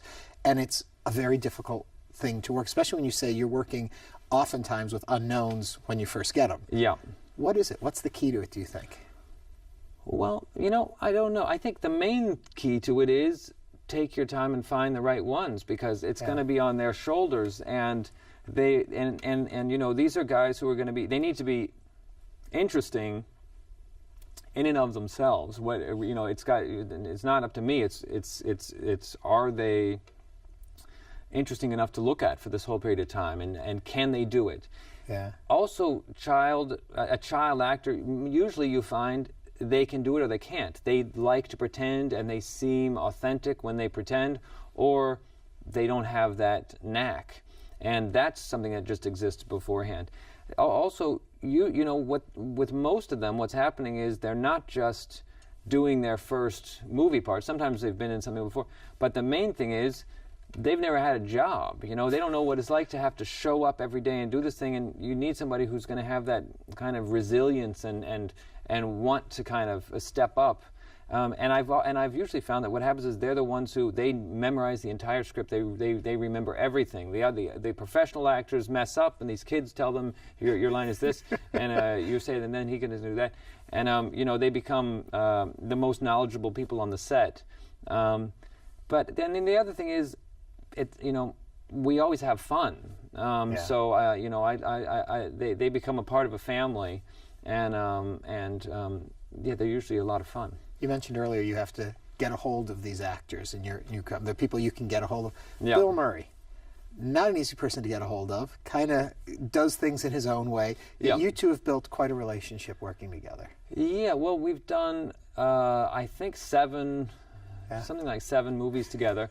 The first one was here in Houston, Rushmore, and he's somebody who's not just, he's one of my favorite actors. He was before I ever met him, but he's also somebody who's very valuable on a movie set. He's good for morale. Really? Oh yeah, if you ever wanted to get 350 people to suddenly do something spontaneous, give them instructions, he's the best person for that. And I've many times said to him, can you just get this crowd to do this? And he likes to do that. And people do what he says, and he makes them laugh while they're doing it. I've had great experiences with him. I've had him play big parts and small parts, and he's kind of backed me for years. Do you get to the point where you feel like you're part of the establishment, or do you still feel like you're this wide-eyed kid that's so lucky to be working in their field? Well, I feel like I certainly don't feel like a part of any establishment, because I make my movies in different places all over the world. I've never made a movie in Los Angeles. That's the center of our kind of film world. Although movies are shot all over America, obviously, lots here in Texas. But I do feel kind of like I've got my own systems in place. I've got a lot of people who I've worked with over and over again, not just the actors, but lots of the people who work in other capacities on these movies, and we've figured out an approach we've figured out lots of different approaches that work well for my kind of movie. So I would say I don't feel completely wide-eyed, because I feel like we've got too many systems in place and too many, you know. The other thing is also making a movie, you're usually so busy that there's not really time to feel wide-eyed. You've got to be pretty military about it all. But there has to be moments where certain actors come on the set and you think, well, I'm working with them. At least that's, like, I'm sitting down here talking to you and I'm thinking, wow, I'm getting to talk to Wes Anderson. I mean, there's those moments where you're still, and I'm just wondering if you go through those, and then how do you put that to a place where you can then tell Bill Murray how to do something, or things like that? Yeah, well, that's two things. One, always, especially when it's an actor who I haven't worked with before, but often when it's somebody I have worked before, first, there's the experience of just, you know, seeing somebody playing a scene that you've written and bringing it to life, and you saying, here is Ralph Fiennes being our character. That's very exciting, and that's and if you want to be wide-eyed, that's a great moment for it, and you know that is the feeling of that. But then in terms of directing them, well, first of all, they don't necessarily need a lot of direction, but I have this advantage of the fact that I've probably spent an extra year and a half with this material, and they may have prepared some things, but I know it all. I know the story so much better. I know all the details. I know where we're going to shoot this other thing and how it's going to fit together theoretically. So I've just got so much more information. It makes you confident when you can say, well, here's why we should do it this way or this way. But you know, it's always the actors. They're really in charge of what they're going to do. So I'm just there to kind of maybe every now and then steer it a bit. Are you sure of where you're going to go next, or are you still in the last film? How soon does that shift for you? I think I'm still in the last film. I traveled from New York to Los Angeles recently by train. We got a little train car, which was a great experience. And my friend who I'm talking about an animated movie with, he traveled with me, and so that we could work on this story idea. So we did have 3 days of work on this new animated idea. But as soon as I got off the train, I was back into the Grand Budapest Hotel, this current movie, and I've been doing one thing or another related to this movie. You mentioned animated, it takes back to Mr. Fox, and I wonder, you talk so much about the collaborative effort with these actors and having actors, and they kind of know what to do, and how is it when you don't really have actors? Well, with an animated movie, especially a stop-motion movie, which is what Fantastic Mr. Fox is, in a way, you get more of that. First, because the process of recording the actors is very, very free. The fact that we're not seeing them and they can move around and do whatever it wants, you end up. To me, it feels more improvisational, and it just gets a little wilder. You work. I mean, at least my system is we work very quickly. We recorded most of the voices for Mr. Fox on location. We went out on a farm. Part of it we did in Italy. Part of it we did in New England, and some of it in England. And we tried to stay. For indoor scenes, we recorded them inside somewhere, but on location inside. For outdoor scenes, we went outside. We went in the woods, and we filmed. Which is really surprising. People don't know the industry. It's almost all done in a sound booth somewhere. So this is really that's the way it's always done. This is a different way to do it, and it was fun. And the actors brought a tremendous amount of their own personalities and ideas into that process. Then you edit that, and you do storyboards and make a kind of cartoon, a drawn sketch version of the movie with those recordings. And the animators then take that, and they are like actors. Even though you may plan, and you do plan, all the things that are going to happen in the course of a stop-motion shot, which is, frame by frame, and they're moving these puppets by hand, the animators, how they're going to do it, they don't even entirely know, even though they know they need to be, they get to from A to B to C. The process of it, they're surprising themselves as they do it. The way they make these puppets seem alive is mysterious, and they are like actors, and every animator is different, and they have a different kind of style and voice. Do you have the same kind of discipline in your personal life that you have in your professional life? No, I don't think so. No. Yeah. No, I'm lazy. When I'm working, I'm not lazy at all. That's the one thing. But I'm the kind of person who would, be asked to sweep the floor, and then later you see it's under the, we didn't use it, yeah. And that's not the way I work on my movies.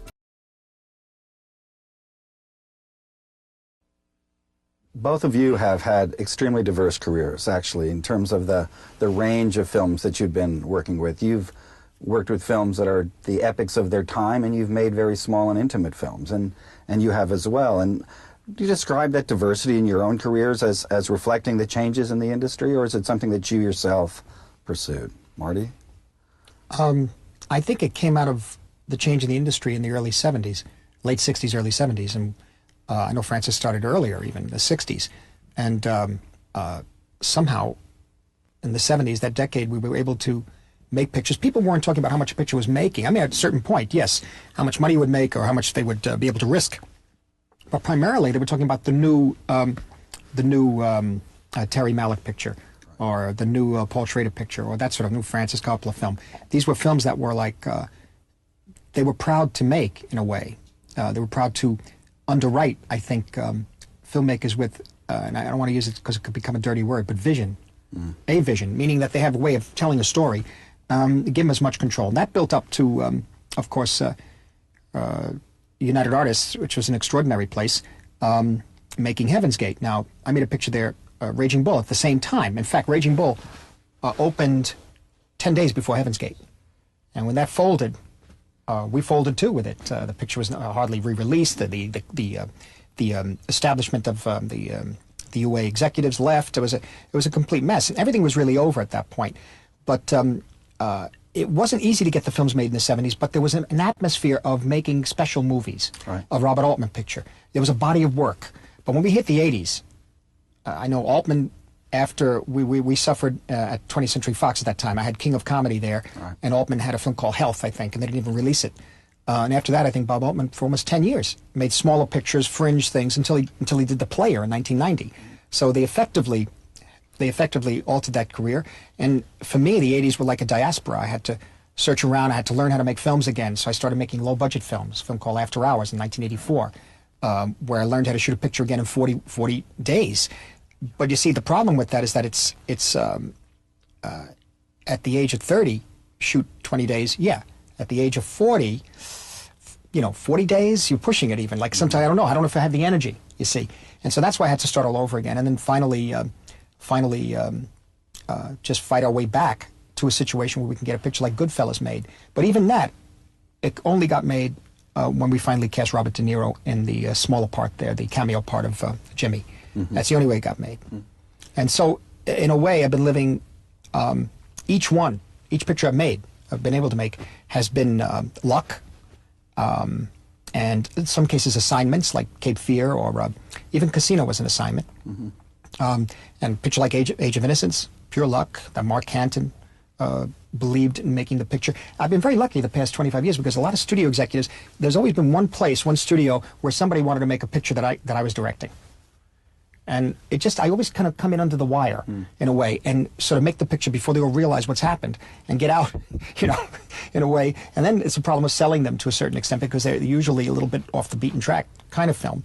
And Francis, you've had to operate the same way, haven't you? I mean, yeah, it's sort of really moving to hear a guy like Marty, who made Raging Bull, to talk about how basically he's trying to squeak by with really. Exactly. I mean, it's amazing. It's heartbreaking to think that. From my experience, I saw at the end of the 60s, I actually worked for Jack Warner, and I actually knew Sam Goldwyn, and I think the climate at the end of that traditional studio period was coming to an end, and it was a little bit of a no man's land, Wild West. And yes. The movies that I got to make in the 70s, and I'm pretty much known for 5 years where I made The Godfather and Conversation and Godfather 2 and Apocalypse, and that was purely that we were just running too fast for anyone to stop us. Yeah. We never got permission to start on those movies. We just sort of started, and by the time they realized what we were doing, we already had those films in production, and in the case of Apocalypse, we really had to almost finance it. So it wasn't so much that it was a great time, but it was they hadn't yet gotten their middle management management in place. They control movie making. It's very hard to run away from them now because they have such a big army of people watching you. For me, I always dreamed of being a writer-director, and my first pictures, when I first met Marty, I was, I was this guy who wanted to write original screenplays and make movies, and The Godfather sort of the surprising success of that changed my career and enabled me to have a company and stuff, which then later I was trying to make movies to support. So the diversity of my films comes from the fact that I always would say, well, if it's an assignment, as The Godfather was, well, I'll learn a lot from doing this, and I used to use every film as a kind of experiment and saying, someday when I get back to doing my own personal films, hopefully from personal screenplay, I'll then have done all these experiments and I'll be able to utilize what I've learned. So I very much agree with Marty that we used the profession of making movies and as a kind of way to educate ourselves and learn, because the cinema, movie making, I mean, they haven't uncovered 6% of what it can be and what can do. Exactly. And they discovered 4.5% in the silent era. Exactly. A number of people have argued that the industry is once again at the stage of a really fundamental change. The same way at the end of the silent era, the end of post-war period, and in some ways at the time that you both really emerged as filmmakers in the end of the 60s and the 70s. Do you agree with that? Well, I do. Yeah. I agree also. I think, it's been now 15 years or so since Heaven's Gate, which is the film that I date, that basically they weren't going to put up with, these directors. They weren't going to put up with us anymore. Yeah, it was a coup d'etat. Complete coup d'etat. The 70s, the decade of director, or sort of director as author, quote unquote. What's the word? Acknowledged author. In a way. And also they considered a kind of runaway that now the corporations were seeing, the entertainment business is a big, big worldwide business, and we can't tolerate a director or that type of mentality running away. Budgets are wildly out of control. These guys are making too much money. And they really clamped on their big, they built up their middle managements, and they got a kind of culture police to be sure that no one could run away and start a production without, quote, a green light, which was not a phrase I had ever heard before. No. I'm still waiting for mine for this year. Well, that's the trouble. But then when you think about what happened, all these 15 years later, budgets went far more wild out of control than ever before. Basically, whereas they sort of put the director in the place, but then the salaries of executives went kind of into, no director ever made $80 million a year, as some of these fellas do. No. And they basically didn't make a classic since that time, with the exception of a few films that, again, the directors either had the clout or did. So, I mean, I think now, to support what you're saying, is the business is not doing well. Those studio-developed pictures are uniformly failures. Once in a while, if a film does well, it's because a principal artist stuck his neck out and fought, either had the power or had the perseverance. And, I think they're very quickly revising what to do because the business is not profitable in the way that they require it to be. So where's it going? What's happening that represents that kind of change? Is it a change that's about globalization or about technology, or is it? Well, you're talking about corporations. You're talking about corporations that are so big and so it's phenomenal. It's almost the amount of money to be made is so huge that when there's more money to be made, less risk has to be taken. Well, they need to have results for their shareholders every quarter. They can't. Movie business is not Coca-Cola. It does not exist on a standard product that you just widen. You still depend on artistry, and this flies in the face of the way modern corporations are run. What I think is going to happen is that whenever you have an old system that basically is not profitable and shaky, at the same time you have a vital new group of young people who are very passionate about movies. Exactly. So you have something very vital and strong and something old and decaying. It's sort of like when neorealism collapsed the old Italian costume picture. I think it's going to happen. I used to say in 4 years. Now I say 18 months. Yeah. No, I think it's the real hope. The real hope, I think, is the fact that telling a story in film means so much to so many young people in this particular country, and other countries too as well, but so much to young people. They want to use this medium as a way of telling a story, and they will do anything to get it on film. I mean, if a film costs like Swoon cost $10,000 in black and white 16 millimeter, they'll get it done. If there's a way to get it done, they will do it. And that's where the lifeblood is coming from, and that's where the vitality is coming from, I think, the independent movement, you see. The problem is, to a certain extent, and also one of the good things about it is that Hollywood recognizes the independent movement, and what happens is that they pick up one or two kids and put them into a Hollywood situation, but very often they bring them along too fast, like a fighter. They get them to fight the champ, too. They give them $40 million, $60 million. No, give them 10, give them 20. Let them build up to it, and then they're out. Well, now they're revising that also, and they're starting to rather, kind of do what Disney did with Miramax, and all of a sudden all of the majors are starting these new little independent companies, again, hoping. I mean, I personally think that the management of the traditional studios are desperate because they know they're unnecessary, they know they're overpaid, and they know that, and they know the truth that the films really cost more than they're publicly admitting, and they're doing less. So it's going to change.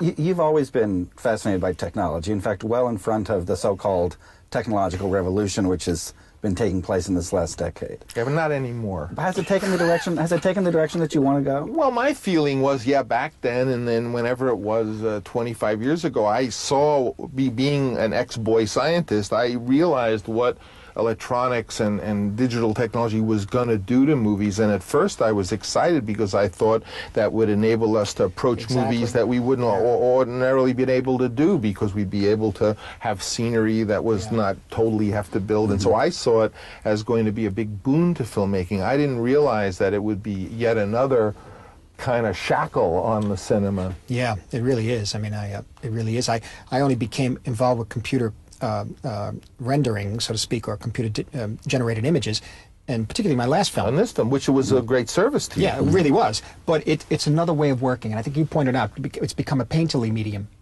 rather than mise en scène, which means you take things, you put them in place according to the frame. This is in the foreground, that's in the background. This, of course, is here. This moves here. The camera moves this way. That's mise en scène. But now, with the computer, you can do anything. Right. So it becomes more, as you pointed out, you had said it was a painterly thing. You could paint what kind of sky you want. The reality is I grew up downtown. I didn't see the sky. I never saw it. We say, you know what I'm saying? It isn't like you grow up in Arizona. I always talk about Spielberg growing up in Phoenix, Arizona. He could tell the sun's coming up, and we never saw that. So I know a light bulb, basically. That was for me. You so knew now about the cannoli. I know about the sfogliatelle. The sfogliatelle. In Ferraris or in Cafe Roma, you go in, you know that it's either a fresh batch, or it isn't. They're making a new one, so you wait. But the reality was, like, suddenly I'm looking there and they say, what kind of sky do you want? Well, I guess, a dramatic sky? Okay.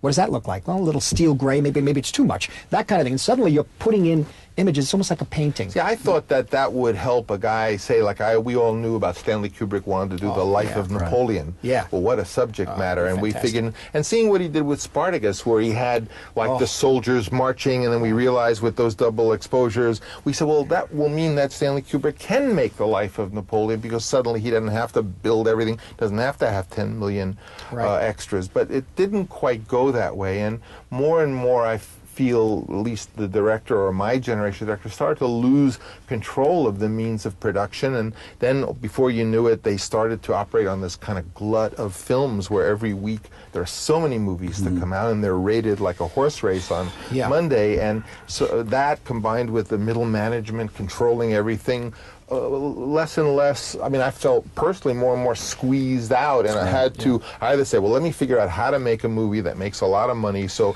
they'll reward me after that to let me make, which was always the quid You got pro quo. Dracula. Did great. Exactly. You're always trying to somehow stay, to be viable to them, because Wells basically, kind of became Hollywood's enemy, and they threw him away, and for 15 years of his life, he wanted to make films, but nobody would make it possible for him. Do you think audiences, obviously the corporate problem in Hollywood is again, as you stated, like a real shackle, a real problem. Are audiences and critics less sophisticated now than they were?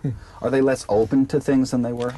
I think so. Well, audiences have now been brainwashed by 40 years of television. Yeah. See, it's a different frame of reference. We had the frame of reference from Hollywood's golden age.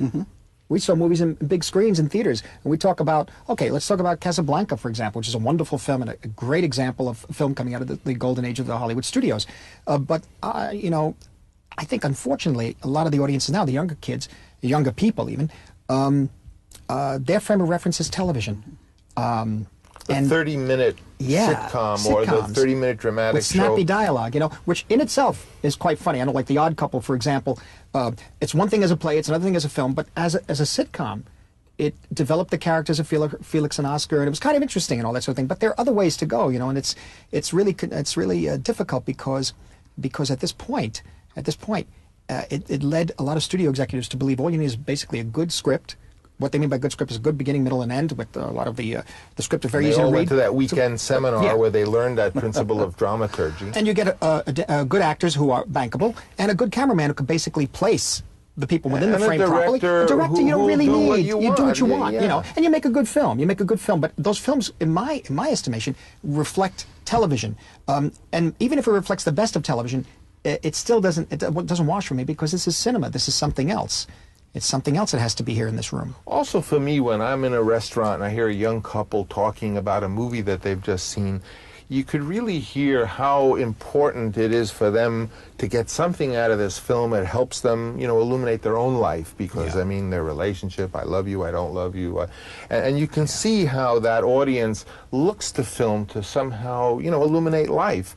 And as long as a film is going to be this product that is based, that you make a film because it's like a film that was made, that was successful, then how are writers and directors and actors going to deal with the subject matter that helps interpret modern life? I mean, how, the life is changing. The role of the woman has changed so much in terms of how she has gone out in the workforce and this and the politics, all these things. You wish that films could shed some light on this stuff, because that seems to be the role of art, certainly. Yeah, because it reflects you, reflects your society. And you even have an audience now which is insulated from foreign language work, which is again something that 25 years ago we saw a great deal of. This we don't see it all. This is the problem. Somebody 20 years ago, I think I know who it is, or what company it was, convinced the American public that they don't want to read, they don't like to read subtitles. They convinced them, and they crazy enough to believe it. And it's in TV Guide, shown with subtitles, so be warned that you may have to read. Who cares? So you lose that fresh view of sex. New blood coming in. Stuff that used to come from Japanese movies, or, you know, French movies. Italian films and everything. I think also that what you said, the demise of United Artists, because United Artists was not just a movie company. It was United Artists. And it was also the wonderful luck of it having Mr. Krim and that team. Pleskow, and they were great. They were a real team, and they had a philosophy. They didn't look at your rushes. They heard they saw your script. They got you to kneel and say you wouldn't go over budget, and then you were free to make the movie. And when that film was destroyed, that film company was destroyed. That's a big loss. You got to know that United Artists also started. Okay, it started in the late 30s, and through the 40s, it released a lot of British films. But in the 50s. It was like a whole other voice coming out of Hollywood. They did films, granted, many of them black and white and that sort of thing, but they were smaller budgeted pictures. But they dealt with they tackled subject matter that was very strong. One of the greatest films ever made to come out of Hollywood was made by UA at the time, Sweet Smell of Success. You know, pictures that were very tough. You always knew when a UA film came out. It usually said Hecht, Hill, and Lancaster. Burt Lancaster producing it with Ben Hecht and James Hill, I think, and it's some fantastic films. The Big Knife. We really miss. I mean, my generation. I think it's certainly true for Marty. Is that if I had to work for a company, I wanted to work for United Artists. Yeah. And I still do. Yeah. If there could be such, it wasn't Miramax. Miramax is not United Artists. Are any of the specialized divisions similar to that, or is it even possible? Miramax has a wonderful marketing ability. They really fight for their movies, and so that's wonderful. But no, United Artists is very lacking today. That it performed a certain function that no other company is doing. And Orion really wasn't a successor to it in the same vision. But if you look at what Orion did in those few years, I mean, they had a wonderful track record. You know, they didn't manage it financially enough to sustain it. Definitely a good track record, that's for sure. But I think there's much to learn from the old United Artists that, oddly enough, is even more pertinent now in the 90s, and for this passionate new generation, because that's the real hope, is the fact that these kids, you know, whom they previously called Generation X, if they want to be a chef, they want to be like a chef because they love to be a chef, and they'll go work 16 hours a day in some restaurant for nothing, and they feel the same way about movies. And that is, to me, you know, where the life is going to come from. But is that vitality that's coming out of the independent sector? Is that something that's actually going to keep the new generation of of what's coming out of Hollywood, or some people feel as though Hollywood's just going to beat back or compromise or absorb Compromise that vitality. them, Well, they compromise that they try to independent. co-opt them. In the same way that Hey, you why have not? to The guy is exist in the same talented, ways. the man or the woman is talented. You bring him in, let's see if he can make a film for us. And sometimes that works. You never know.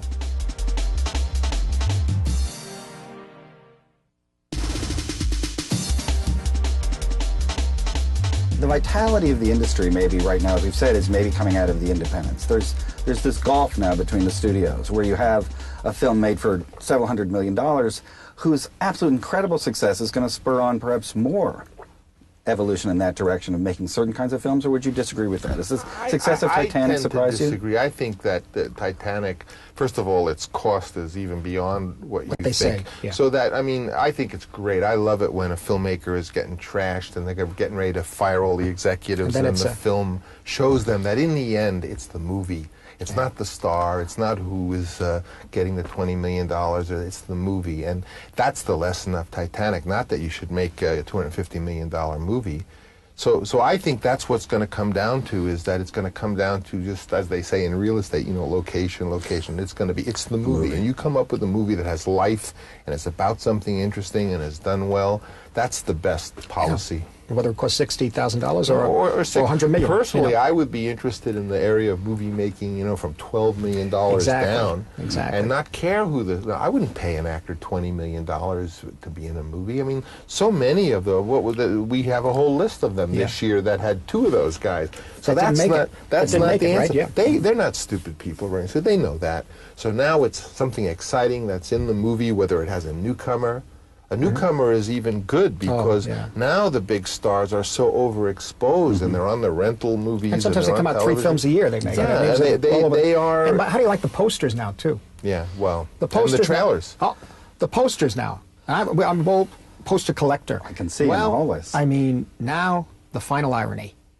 Every poster looks exactly the same. Even the actors' faces look the same. You have to have just the title of the film. You can't read who directed, who wrote it. It's all a block, so nobody gets any more credit than the other person. Well, you've both been responsible for the discovery of like major acting talent for 25 years. I mean, if you look at some of the major talent, I mean, you go back to the films that they started in, they were both your works. I mean, De Niro and Foster, Cruise, I mean, and De Palma too. Brian Matt De Palma. I mean, a lot of people. De Palma had something. De Niro first. Is casting no longer really?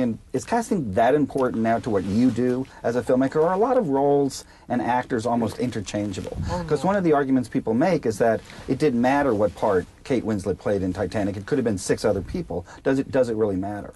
I don't think so. I think it matters. I think that's one of the joys of movies, that some actor comes and brings it to life. And a role can be very good, as evidence. For example, Nicolas Cage has been in movies for 15 years. Finally, he got a part that was able to connect. So it's, to me, it's acting and writing. And Nick Cage, I mean, was one of these actors who was very brave, trying all different, go off Daredevil. on the edge. Daredevil, Wild at Heart, dancing on the table, doing Elvis. I mean, it's amazing. And then finally, leaving Las Vegas, was able to pull it together. Casting and acting is at the very. I view it as writing and acting as the oxygen and hydrogen that makes the movie. And still very crucial for the work that you do as well. I mean, when you're casting a film like Kundun, I mean, you're dealing with a lot of unknown cast as well as not just star cast. Well, that's a special situation. I mean, there was no way you can make a film about Tibet and use actors. There's no way. Not even you can use, in some cases you can say, well, you can use some Chinese actors. It's not the case. The best thing to do, you'd find somebody. There had to be some people in India. They found them who were able. The Pasolini approach. thing. It's Robert Flaherty. It's Elephant Boy. That's casting. That's too. casting. That's acting. It very much is. Everybody's an actor. You're acting now. It's all, we're all acting. So it's everybody's an actor. You see, and if you just get a person who can pretty much be themselves in front of when a camera's running, you're okay. Do you have special actors that you favor now more above others, or is it according to the work? Well, you come to know, as with all collaborators, be it a photographer or art director, you come and know people, become your friends, and you like very much working with them, and you enjoy it. And so, of course, there are actors that you would like to work with over and over again. For instance, I mean, it's someone. Obviously, Bobby De Niro. Obviously, I like working with Bob. He's such a creative person. Yeah, I had a very long collaboration with him. But you see, that's also some of the reasons why those pictures got made in the 70s. Taxi Driver. The night he won the Academy Award, we were there. Remember, you picked it up for him, and you came back and hit me on the shoulder and said, "This is good for your picture," because Bob was in it. Right. And because that particular script, I mean, was a daring script at the time. To us, we were crazy. We thought, hey, this is fine, let's do it, you know. But apparently it was disturbed a lot of people, didn't want to make it. But Michael and Julia Phillips, putting myself together with De Niro, and that night of him winning for Godfather 2, right, helped the picture get made. And then the same thing with New York, and certainly, which was a project of De Niro's, which was Raging Bull. Right. So because of the actors, an actor like him who was a very brave actor, who didn't really care about, you know, looking pretty in a movie and that sort of thing, and taking lots of chances, I was able to work. Luckily, we found a common ground to work on these projects together, where I felt I was doing something of my own, he felt he was doing something of his own, and we were able to make those pictures. But after that, you know, I didn't work from after King of Comedy was 1981, right, and next time I worked with him, he did the cameo role in Goodfellas 9 years later. Right. So it's, but certainly when we got back together, we were in our trailer. I was in his trailer because we're selecting the ties and the shirts and the cufflinks, which we enjoy a lot. Oh, the socks don't match. No, which one you like? This one or that one? I like this one. But what about that one? Okay, I like that one. No, but what about the first one? You said you liked the first one. So we look, and we're fooling around. And he looked at me at one point. He said, "Gee, why do we talk about so much when we're doing King of Comedy?" You know, we sort of got older, and we talked it all out. We'd explored each other's ideas, you know, and we found it so comfortable that we made another couple of pictures together in the 90s then. As Joe Pesci I like working with for his sense of humor, and he's a wonderful person to have around on the set. But, you know, it's hard when you work with a new person. It's very hard. You have to all sing. Sometimes it doesn't click in the same way. It doesn't click. Even if you sing, even if you sit there singing, you know, Getting to Know You from Rodgers and Hammerstein, it doesn't work. Do you have the same relationship with anybody that you feel special about at this point? Well, there are a lot of actors that have appeared in either bigger or smaller parts in my films, and yes, I very much, it's like being with an old friend, and you know that the conversation's going to be good. Right. And, you know, just recently I got to work with Mickey Rourke after he sort of had gone into self-imposed whatever. Yeah. And, you know, I always thought Mickey Rourke was just a very sweet person, despite all his front, you know. Yeah. And he is, and so that's more what I focused on, just that he doesn't put me off with his pugilistic, you know, posings. And it's always wonderful to, you know, I've, like Marty, been with certain actors 3, 4, 5 times in movies, and no actor has ever, however, said to me what I really want to hear from him is, Francis, no matter what, any movie you want to make, I'm there. It's free. Don't worry about it. No, I know. I'm waiting for I know. And they always say, oh, Marty, you can get any actor to be in your films. No, I can't. The same thing. Oh, what are you kidding? They are too busy working for Woody and Bob Altman. Yeah, and exactly. And usually they come to me that the money isn't enough, and not that it's a bad thing to a certain extent. It depends. If the money is a certain amount of money and the guy has to be there 10 weeks, that's a problem. Well, if for the same amount of money, he could be there 3 weeks, that's different. If you can get all the scenes together. But then it's a whole problem shooting onto continuity. And we don't have the location, and we have this. Packaging, it's a nightmare. With deals being made in studios with agencies where you're packaging films and you're packaging that talent into films, and with filmmakers, you change the nature of what their availabilities are, what they're working on. I still rely on, even more than friendship and all relationships, is that if you come up with the great part, even a little part where they can score. Absolutely. When you ask an actor to be in your movie and say it's just like a 2-week thing, if they can score in that role, they have a sixth sense about that, and they'll do it. Marty Lando in Ed Wood, and playing Bela Lugosi was phenomenal. Is artistic collaboration now so complicated that a single vision, an auteur, as it were, can no longer really exist in filmmaking? Collaboration is essential to. I mean, I used to always say collaboration was the sex of creativity. You know, and it has nothing. A single vision doesn't exclude collaboration by any means, because that vision is constantly modified by what the actor will bring to it. Absolutely. Do you agree? Absolutely, because I mean, you think about it, and you know, in order to make a picture, you have this equipment, you have everybody around you. You need a lot of people to do it. There are other ways. Other people make films with a single camera and a lower budget, that sort of thing, but you're still dependent. If you're dealing with a narrative, to a certain extent, you're still dependent on a number of people working together to carry out something you believe in and that they can contribute to. You have to all be open to contributions, I think. Mm-hmm. You know, and I think about it too. Over the years, I go see painters exhibitions in museums, and I saw one a couple of years ago here last year, Titian, I think. And the person was taking us around and said, well, the columns were done by so-and-so, and the birds were painted by someone else, and explained that they all worked together under his direction, you see. I think it was Titian or Tintoretto, and it was a Venetian, I know.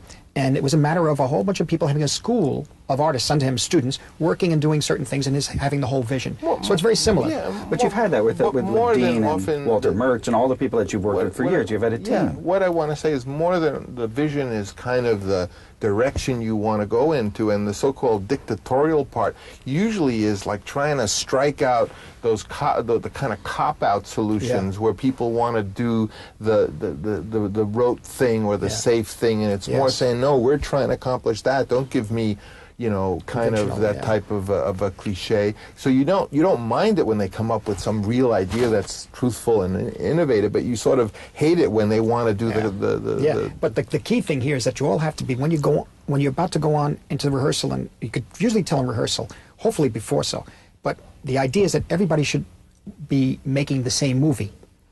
Because if you find that you're with an actor and you're into first week of shooting, and you're stuck in the trailer to just convincing the person to come out there to do a scene a certain way, you're in trouble then. And usually it's fear that they... My career, as I look back of all the things I was really in trouble for, like from back as a writer to directing or casting, what stuff was controversial. In the case of Patton, I also ultimately got fired for that opening of the beginning. Usually the stuff that you were in the most trouble with is the stuff that later on everyone talks about as being the good stuff, and it makes sense because it was a little away from the rote. You're always trying to fight off this kind of standardization of, you know, it's got to be this way. The special effects guy wants the effects to be that way. That's why all the movies look the same, because those other subcrafts tend to, the guy falls off the horse the same way because he fell off the horse in 10 other movies. And you're always trying to fight, you know, this movie is at least an individual thing. Let's try to find a way the guy ought to fall off the horse in this movie. And that's where you get the resistance. That's where you need to be the person saying, no, let's come back to what we were doing. You know, there's something that's talked a lot about independence right now as films that are really smaller films or intimate films or writer-driven films as opposed to the kind of effects-driven films of studios. And Francis, you've been quoted as saying that actually the two favorite films of yours in your heart are The Conversation and Rumblefish, as opposed to the films that people would talk about immediately as the films that they identify with you. Was that because of that? Well, certainly being a person who wanted to write original screenplays, The Conversation is one of the few that I got to do. So I'd love to go on now, especially in hoping at this age of my life that I could maybe only do now things that I write. You know, and writing has that 8-month lag problem that you got to sit and write, and nobody else has a job while you're writing. Exactly. So you're under pressure to say, can't you direct the movie, you know? So now I'm hoping to do that. Rumblefish was just a kind of peculiar thing that I saw that way and was grateful, although it made zero money. And it was beautiful. Also, so I hope to go back more to the things that I would like to write about, and having the discipline to do that, to not work. And because obviously if you're making other films in between, it's very hard to write the screenplay the 2 weeks. Yeah, well, that's what I'm in right now. Working on the screenplay is taking 6 months already. It's going to take another few months. And no one gets paid during Nobody that gets paid during that time. And also, at the age of 55, becoming 56, how many more pictures can you do? You know, so that I'm averaging a picture every 2 years, kind of every 2 years. You know, it'd be nice if I could do one a year, but it used to be one a year, you know. But I'm the type of project I'm interested in now. So write them, then you have to sell them, and you have to fall out at one studio and go to another. Yeah, exactly. I mean, Age of Innocence went through 3 studios before it got made. You know, you've also both produced. I mean, both as producers on your own work, but also executive producing work. And recently, Marty, you produced the work of several independents with Matthew Harrison, with Allison Anders, and I know, Francis, you know, you've announced even just a slate of films that's now Zoetrope is going to be doing. Is this also part of what you're trying to do on top of writing and directing as a whole nother aspect of your careers? I tried it as an altruistic thing, and I must say it's been about 8 years of it now, and I don't think I should continue because it's I don't have the time, I don't think, to really properly guide the people. I was figuring younger people, giving them chances, that sort of thing. Certain executive producing situation I'm doing as favors, for example. You don't do it as a favor. What I mean by that is that you're helping certain friends, quite honestly. And, of course, the subject matter has to be there, the director has to be there, and that sort of thing. But I found that, I don't know, it's maybe a dissipation of my energy, which I need more and more, excuse me, I need more and more for my own pictures, and try to help out some friends. That's what it's come down to now. And you see, I've never been I never really had a head for figures, a head for money. I don't really even understand sometimes the complexities of how a film gets made in terms of studios and that sort of thing. So I've always been feeling lucky. I got the money to make pretty much the pictures I wanted to make, and sort of run with it and try not to go too much over budget and that sort of business. So when I started to branch out as producing, I found that it was, I don't know if that's creatively. I feel any creativity about it. It wasn't satisfying creatively, and in the sense you're trying to help another person with their vision. I can maybe do it another way, but as producer, I don't know if it's even going to continue to exist this way. It just doesn't. It just takes too much time. And Francis, you have a new slate of work. Well, you know, I did it more out of enthusiasm and in the fact that back then in the early or the middle 60s, I really thought that we had the potential to have a company that could change the system. And, you know, I started very early because George Lucas got to make his first films at Carroll Ballard, and I really did have in mind that we could one day be a real film company, and we'd have a policy of, you know, for every dollar we earned, you know, 25% would be dedicated to movies that don't necessarily have a chance to make money, but that would widen the field, and that holy grail of a company that was balanced in that way, which to this day exists. And as I think back on my life to the point I am, the only thing I don't regret any of the projects I did or pickles I got myself into, but I regret a little bit that the film industry that we're leaving to the next generation is not quite as good and as it was what we received. What lies ahead for you, each of you, at this point in your careers? Is it a big project? Are there big endeavors? Is Zoetrope something you're starting up again? Are you working in different directions? I confess that I have once again been rekindled with the what I think are exciting ideas about a way to go. And I know for myself, I want to exclusively do my own writing. I feel I've done the last of my studio pictures that, you know, as you know, I'm involved in a very big wine and other kinds of businesses that it's like the old days when I was a drama major. I had to become an English major because the faculty was going to flunk me if I didn't. And I feel, in other words, I don't want to have my income and my family to be dependent on the movie business, because then they hold you hostage. So I think I have achieved that, and I'm looking forward to really a lot of personal writing for films. I have a big project that I'd love to do. Finally, I've been thinking about for a long time, and I'd love to do that. And I don't feel I've made the film that I really have in my heart. And what is that? Can you are you at liberty to say? It's an original screenplay. It's sort of as though it's as original in terms of like the way the conversation was just a story, except it's kind of as big as Apocalypse Now in terms of its scale. And I've been trying to earn in all the things we do, either to impress the studios or more important, the distributors and the completion bonds, that I can make movies extremely efficiently. My films don't go over budget and stuff. All of that is, as I was saying before, all trying to get the ingredients so you could one day make that kind of a dream project, what we always used to call the dream project, the personal film that you do. And I also feel that there's a fabulous time in this period of confusion in the professional film industry relative to the studios and stuff, that it is possible for a company like a United Artists to emerge again. Every once in a while I call up Marty and I say United Artists, and he says, all right, I'm there. I'm there. Dean Martin, is it other projects? Dean Martin was more of an assignment, but the assignment, I must admit, was alluring. You know, it's a period that I grew up during, 40s, 50s, and 60s.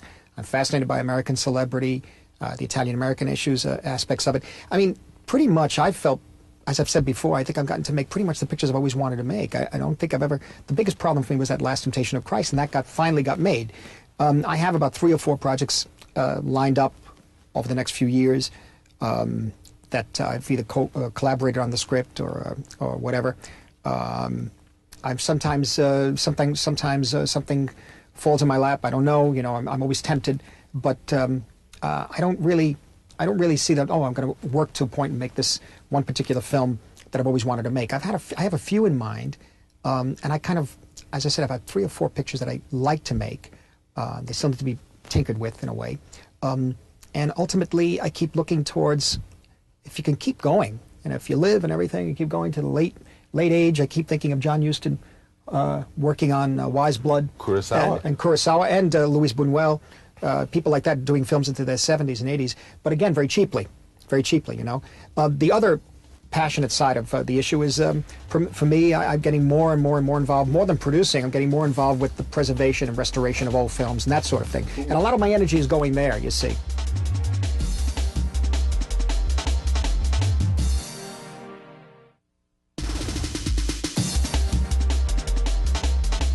Neither of you, again, are simply filmmakers. Both of you do a range of different work in other fields. And Francis, you've noted as a winemaker, you have a restaurant, you have a resort. Believe me, I understand the difficulties of trying to put together a resort with different things with Sundance.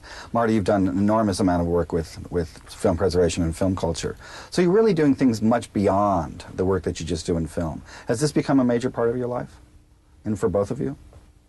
Well, I have a general restless creativity. I mean, I like to build things. I like to see things go from idea to result, which is why I like to cook, because that's you know, in an hour and a half you can have this thing and then you serve it and everyone says that's good. A movie you wait 2 years and they go, well, we don't know if we like it. But very clearly I'm trying to balance my life so that I can focus on what I most want to do, which is to write and make a film and not have to depend on that also to support my family. So I've used this desire to build and what have you to try to set up a little bit of, what do they call, diversification. You know, so I'm not dependent on and Marty, that with film preservation, well, the film preservation came out of a desire of a love of these old movies that came out of the Hollywood system that I really adore, and not only to preserve them but also to restore them, preserve them, and have them shown properly. But that also means foreign cinema too. And I did a film documentary on a kind of a journey through American cinema, which meant that it was my personal view of American cinema, because for me the first film that was ever made was Duel in the Sun. That's the first one I saw by title. So then I went backwards from there, and then went this way, and then I didn't, in the documentary, which turned out to be 3 hours and 46 minutes or so, I didn't really talk about the films that were the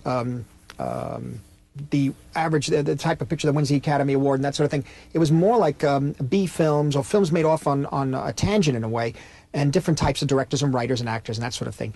And I'm beginning another one now on Italian cinema, which we hope Cecchi Gori will finance. What does it start with? It starts with Paisan, because that was the first one I saw on television in New York, 1948. I was 6 years old. Paisan, and then Open City, then Shoeshine, and going up from there all the way up to Antonioni, and up to the 1970, I'd say.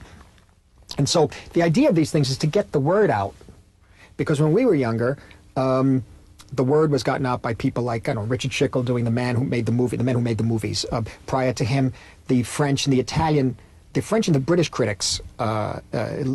See what was happening in the late 50s. I was becoming aware of film that I might be interested in making movies, but how can you make them from the neighborhood I came from? It's like, you might as well say you're going to be an astronaut. Who knew?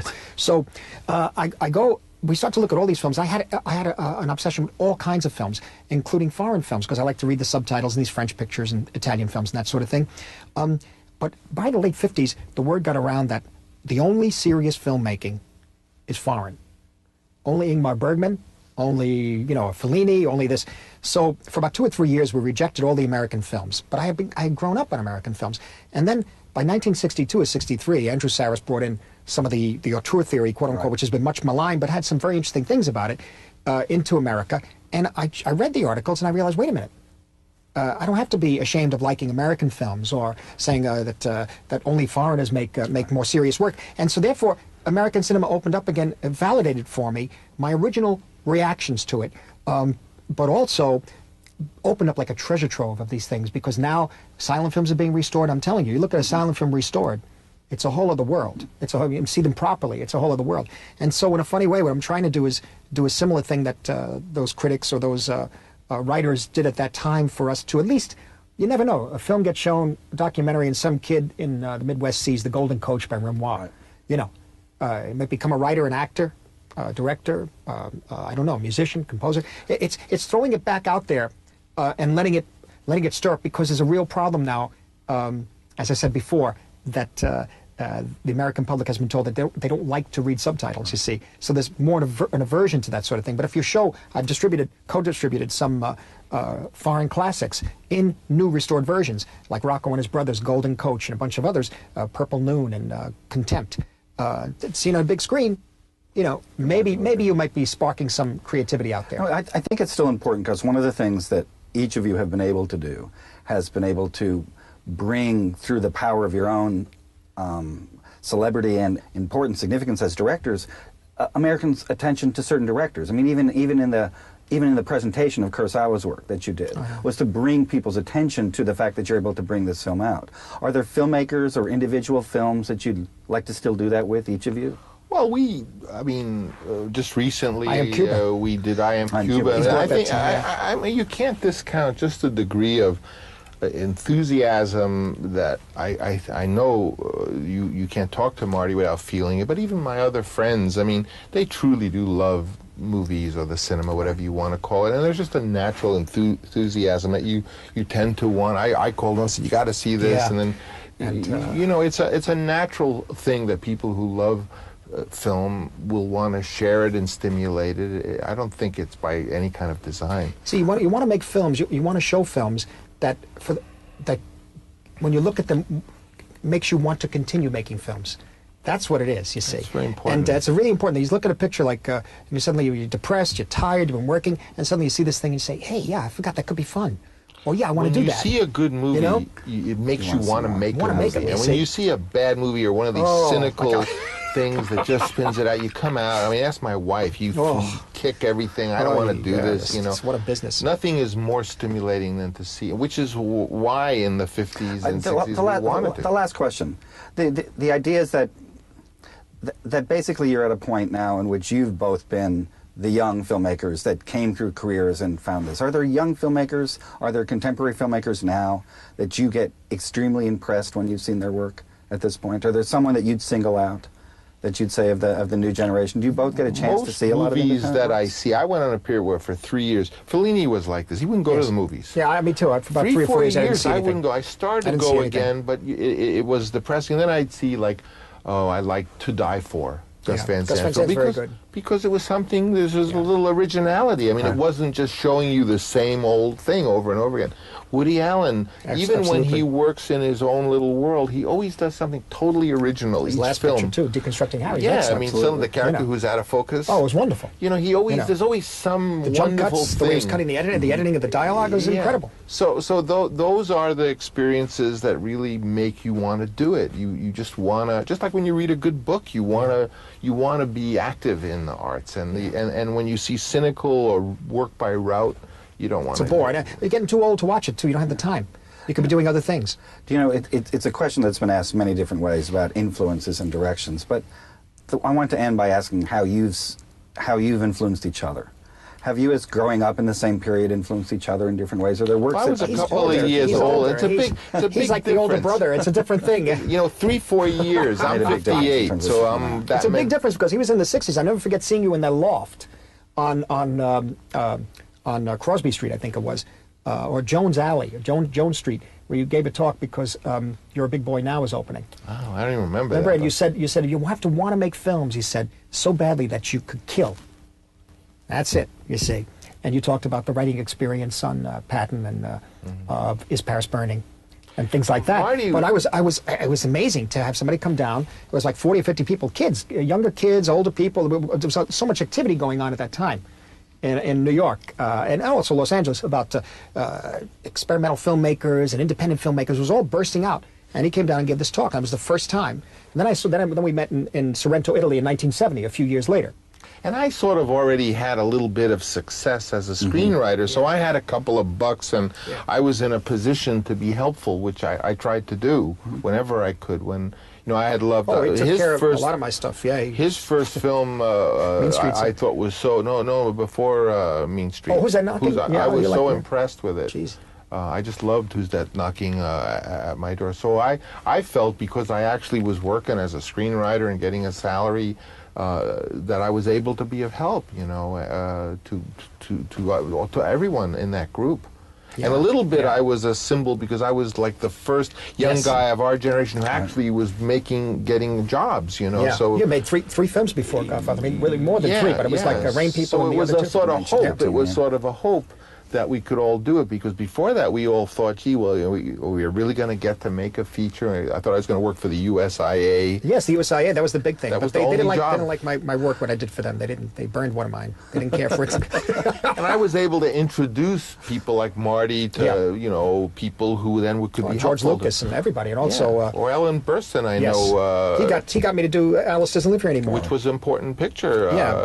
You because know, Mean Streets was such a kind of...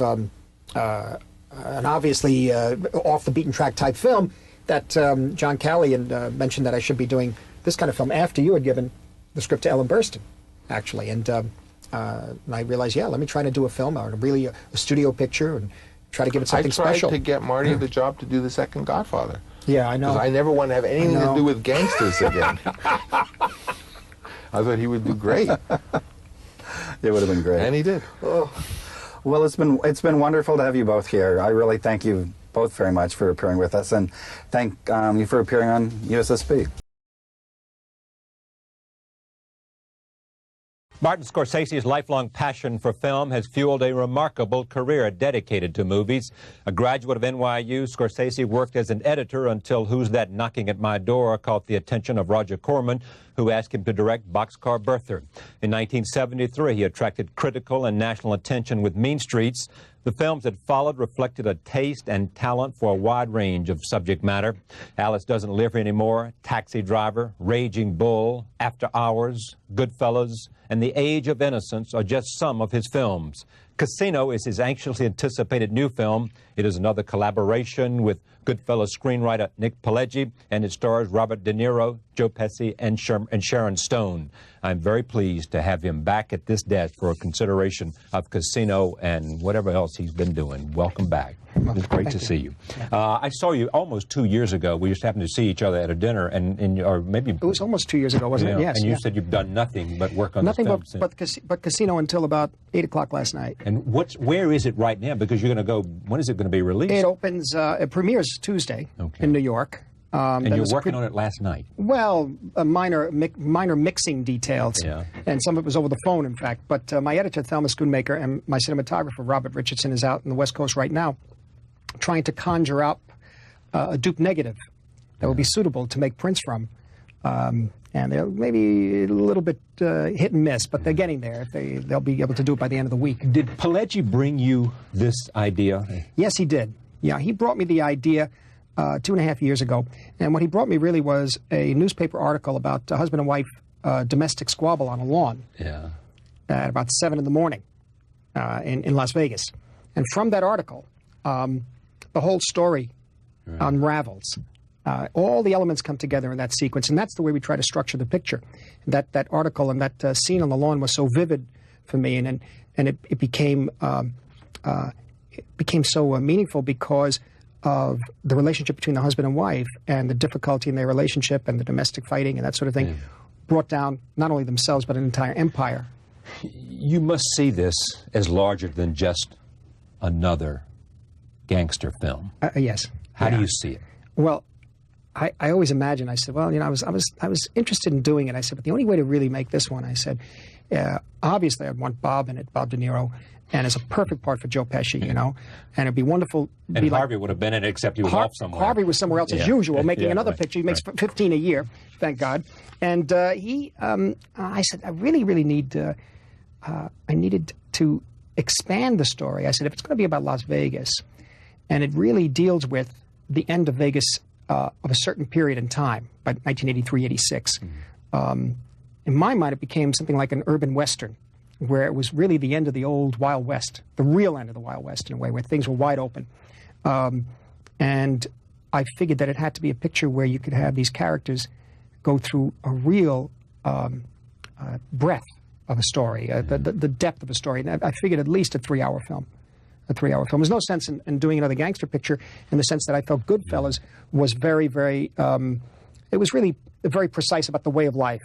Granted, this story deals with a higher level. And Pileggi told me that this was a higher level. Much higher level. And also set in an American city. And what threw me was when we started working on the script. It was January 2nd, 1994, in a hotel, Nick and I looked at Time magazine, and the cover had the MGM lion on the cover, and it said, Vegas, the American city. Yeah. And I said, well, that's truth. And we got a story. Yeah, we have a story here. This is the American city. I mean, they're talking about the new Vegas, but, you know, the sense of Vegas and what it represents chance, luck, you know, everything wide open, place for, at that time, the old Vegas in a way, a place for gangsters, hustlers, gamblers, and that sort of thing. And it had a kind of romance to it, which now has changed radically, you know. But that aspect of calling it the American city of today, for the future, that could be a dangerous thing. Now, do you have to sell De Niro on doing a film with you, or do you just call up and say, are you busy? And he says no, and you say, let's go? Oh, no, not necessarily. It always has to do with character. If it's a character that you think is right and he agrees, then it's a deal. Or if I think it's right and he gets interested in it and we start working on it, because that's what we were doing on the script. We worked on a few things over the past few years where we would get halfway through the script or halfway through the script writing process, and we'd find that we just weren't able to pull more out of it for him as a character, and we dropped it. He would decide not to do it because it's just not something myself too. And both of us realized that maybe it's just not, because it doesn't really pay for us to do pictures again unless we could find other things to do. Like Max Cady, for example, was over-the-top theatrical, wild performance of his. And I found things that I wanted to say in Cape Fear that didn't interrupt what he wanted to say, which is the way we always worked, Raging Bull also. And like, what would we do that's new? And so we found in this particular character, the Ace Rothstein character, we found that we could chart some new territory. What is it about him that makes him so good? Years ago, I was not able to articulate it, but there's something about him he could take. It's one of the reasons I had the stroke of luck of making a few good pictures with him that a lot of people kind of like. It's Taxi Driver and Raging Bull, even to a certain extent Goodfellas, where he plays people, takes characters that ordinarily are your villains in a film. And in my pictures, I like to make them the heroes in a way, or you quote hero, unquote, you know. And there's something about him that's very compassionate as a person. He's one of the most compassionate people I know, a really good man. And he just has that ability to relate that to the audience. The audience feels for him. They feel for this character. And therefore, there's no character that he plays that is irredeemable. Yeah. So he has some way to give that audience a way to hook into whoever he plays. Yeah. It's his face, it's his moves. It's not only his face. It's his natural instinct in a scene. Sometimes we're improvising. He'll invariably do something that is quite extraordinary. Once you start shooting, do you direct him? I mean, do you know what I mean? Yeah. I mean, or is it most of it's you two talking it out before, and then once he gets it on the set, once he gets there, there's no sense of saying, you know. Basically, we do a lot of we do a lot of it in well, on Taxi Driver. The script was so solid there was no need to introduce Bob during the script writing session, because Paul wrote it himself. Schrader, he wrote it himself. We got it. Brian De Palma gave it to me. Michael and Julia Phillips got it. Whatever that story is. But a Raging Bull. By the time we got to do Raging Bull, we worked very closely together on the script, and in that process, because we wanted to do something very special. This is after Martin had written the first drafts, and then Paul Schrader came in. And when Schrader did 2 drafts, gave it to us, we went away to an island. He took me to an island. Bob likes to go to islands. I'm an urban person. It was very strange, palm trees and things, beach, you know. And it was very nice. It was very, very secluded. And we worked for like 2.5 weeks on Paul's version. And we were able to literally make the film right there. We just made the film. Basically, we said everything we had to say. We found that we were going along the right areas with each other. I also found that he was doing things that I didn't even need to know, and he knew that I was going to do things that he didn't need to know, and so that he became very, very reasonable and workable when I was doing very, very intricate shots in the ring, because he knew that something special I had in mind was going to come out of this, including that sequence where he gets beaten up by Sugar Ray Robinson, which takes only 20 seconds of film time, but took 10 days to shoot. Most people would believe that's your best film. Do you believe that? I don't know. I don't know. I mean, to me... Is it your favorite? I like it, but all the films I make, I really don't go and revisit them. I don't look at them, really. Yeah. No. But do you make too personal? I can't. Yeah, but I mean, Dawn Steele and other women in your life have always talked about one of the wonderful things about you, and I just know because she's told me, but that you, I think Barbara, I think talked about this too, is that you infuse them with your love of movies, all about movies. You are known as having this encyclopedic knowledge of film in terms of being able, for a whole series of films, tell you every credit that pretty much on the movie. At some point, I mean, really I can do that mainly from films in the 40s to the 50s to the early 60s. When I started working on films myself, I started seeing less of them. Yeah. You know, but I think what we're really talking about is that it's not just movies. They're not just movies to me. They're, in many respects, having had asthma, my father taking me to the movie theater constantly because I couldn't play sports or anything. He never really talked to me very much when I was a kid. And so that was a way of talking. That was a way of experiencing strong emotional, whether it was Kirk Douglas and Lana Turner in The Bad and the Beautiful, or it was James Mason in The Desert Fox, or it was On the Town, or American in Paris, you know, any of these things. It was a way of experiencing emotion, of feelings. If I wanted to say I loved you to him, which I didn't, it was through that film, you see. Yeah. And the same way with him to me. And my mother to a certain extent also, my older brother too. And so in a funny way, they're not just movies to me. It was a way of expressing emotion and a way of learning a little about life and using these as examples of how to live. You can't take, I mean, not every film. What I mean by that is that it's like, it becomes about life. The pictures I make, I'm talking about, it becomes about the fact that, yes, I adore these old movies and everything, because I can never make them. I wish I could have, but I'm not. I'm what I am. I do what I do now. And in the process of making the picture, I tried to learn about myself, learn about life. And I think talking about infusing enthusiasm to other people about it's mainly about that, not about the films.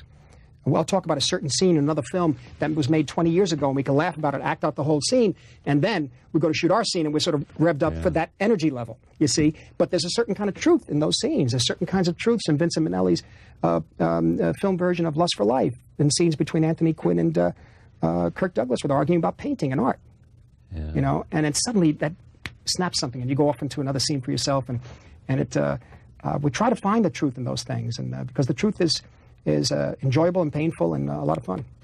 You've always wanted to make a Western or not, because you talk a lot about John Ford. Yeah, well, I can't. How could you make a Western?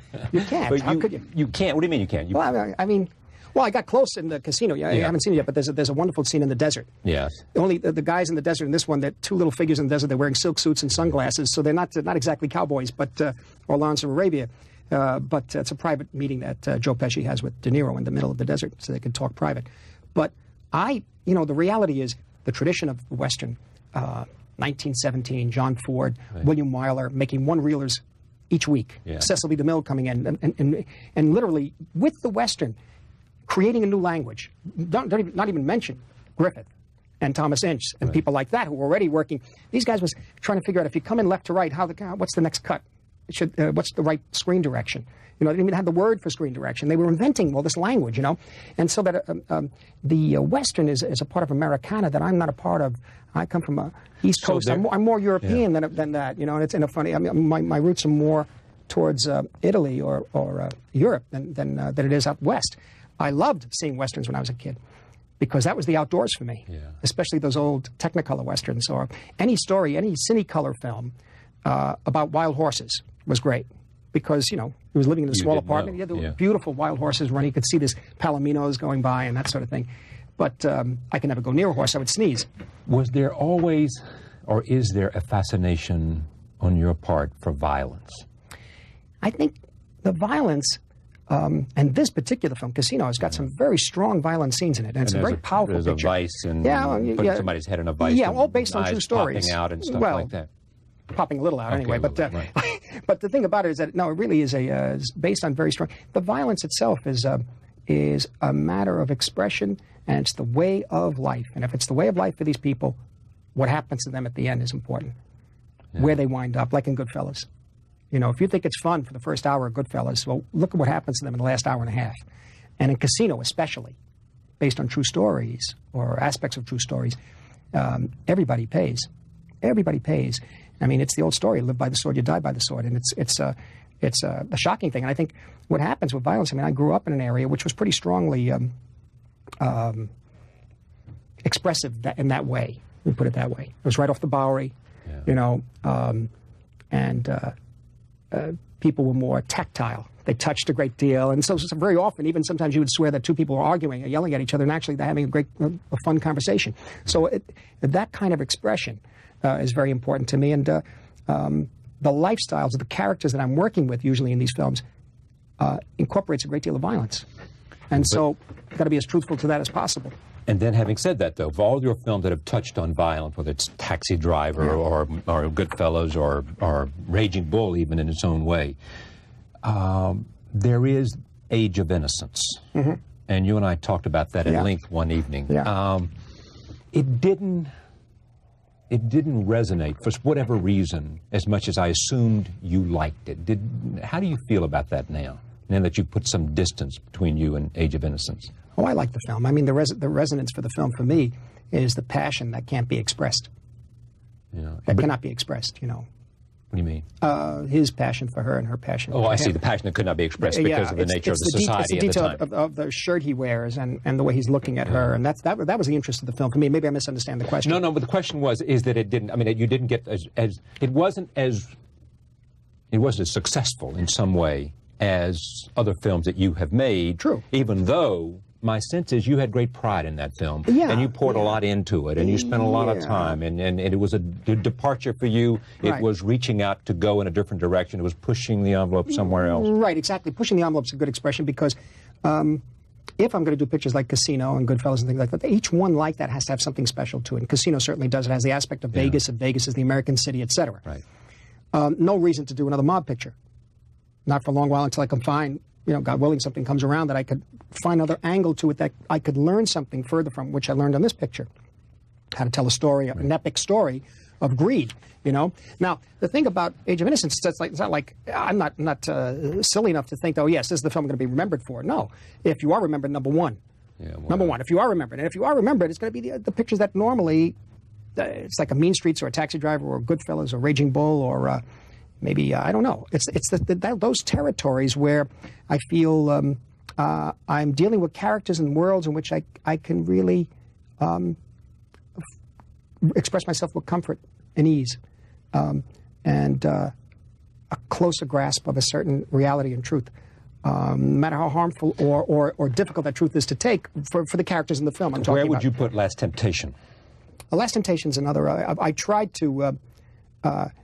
in Last Temptation, it's a good question. Last Temptation deals with the same themes all these other pictures deal with, only it's head-on directly with the iconography of Christianity. Yeah. And maybe the others are more successful than that because of that. You see, maybe sometimes when you deal with it head-on, it's never as good as the slipping in the ideas and the allegories and metaphors and that sort of thing. But Last Temptation was something that's something I'll always go back to. I have no problem with that. I mean, that in terms of religious film or film dealing with the saints or what really makes a saint, that sort of thing. Does the making of movies still have the same magic for you, the same joy, satisfaction? Well, as you get a little older, and the pictures sometimes they all get harder. Why? Well, I'm trying in each one to try something new, to push an envelope, as you were talking about in Age of Innocence. I know that the people say, well, yeah, that Age of Innocence is a picture where it's not going to be representative of the kind of work I've done normally. But I want to learn something, too, as a director. And as long as I can have some sort of an umbilical cord of emotional resonance, some way in which I could feel what those characters are feeling, then I don't care what they're wearing. I don't care what age it takes place in. Then can you go ahead? No, I was just saying. Basically, what I do for relaxation is read novels of the ancient world by Mary Renault to Robert Graves and that sort of thing. Can you then say that what is it you learn about character in Casino, and what do you come away with that? Well, I think for me in Casino, what it is it's a very simple thing, and it's like a classic story of people's pride and greed. Just going to the level where they bring down themselves and bring down an entire empire. Just when they have it all together. Just when they had it all, you know. And it's just, for me, the human story. Is it their natural instinct overtaking them? They cannot be divorced from their natural instinct. That's greed one was thing. part of what they were. Yeah. And then they reached for something else. For some reason, wanted to put that past behind them but somehow they can never cut. Never do it. And also, they're in a place like Vegas, which makes that happen. Because it's a wild place. Why Sharon Stone? I mean, not why not, but why Sharon Stone? I mean, you know, I don't. Sharon, well, her name came up a number of times. Her. Yeah. Her name came up a couple of times. We talked about her. There were a number of ladies involved with the auditioning process. They were all quite good. That's interesting, because you insisted that everybody had to audition. Yeah. And some I had to.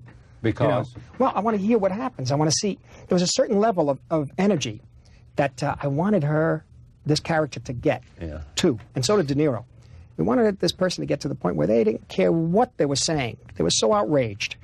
And we didn't want anything to be held back. And very often that happens. That's why you need to hear it come from somebody. Because I don't care other films they made. It's a different way. It's a different director. It's different actors, different story, a different atmosphere, a whole other thing. We needed to just get in a hotel room and work out a few scenes. That's all. And a number of ladies were quite good at it. But when it came with Sharon she had such determination to do this picture, to play this woman, Ginger. And she had... expressed in what way, in terms of her sense of saying to you, I've got to do this, I mean, I'll show you whatever you... An enthusiasm. Yeah. Yeah, an enthusiasm. I want it badly. Yeah, yeah. Well, she wasn't coming in begging for it, but the idea... No, I don't mean that, but I mean as a professional way to say... Yes.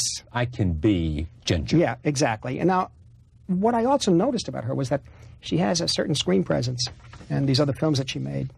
And it seemed to be just the right look for the character of Ginger to come out of Vegas in the early 70s. Yeah. It also looked like, she also was the closest one to look like one of the persons that it was based on in reality.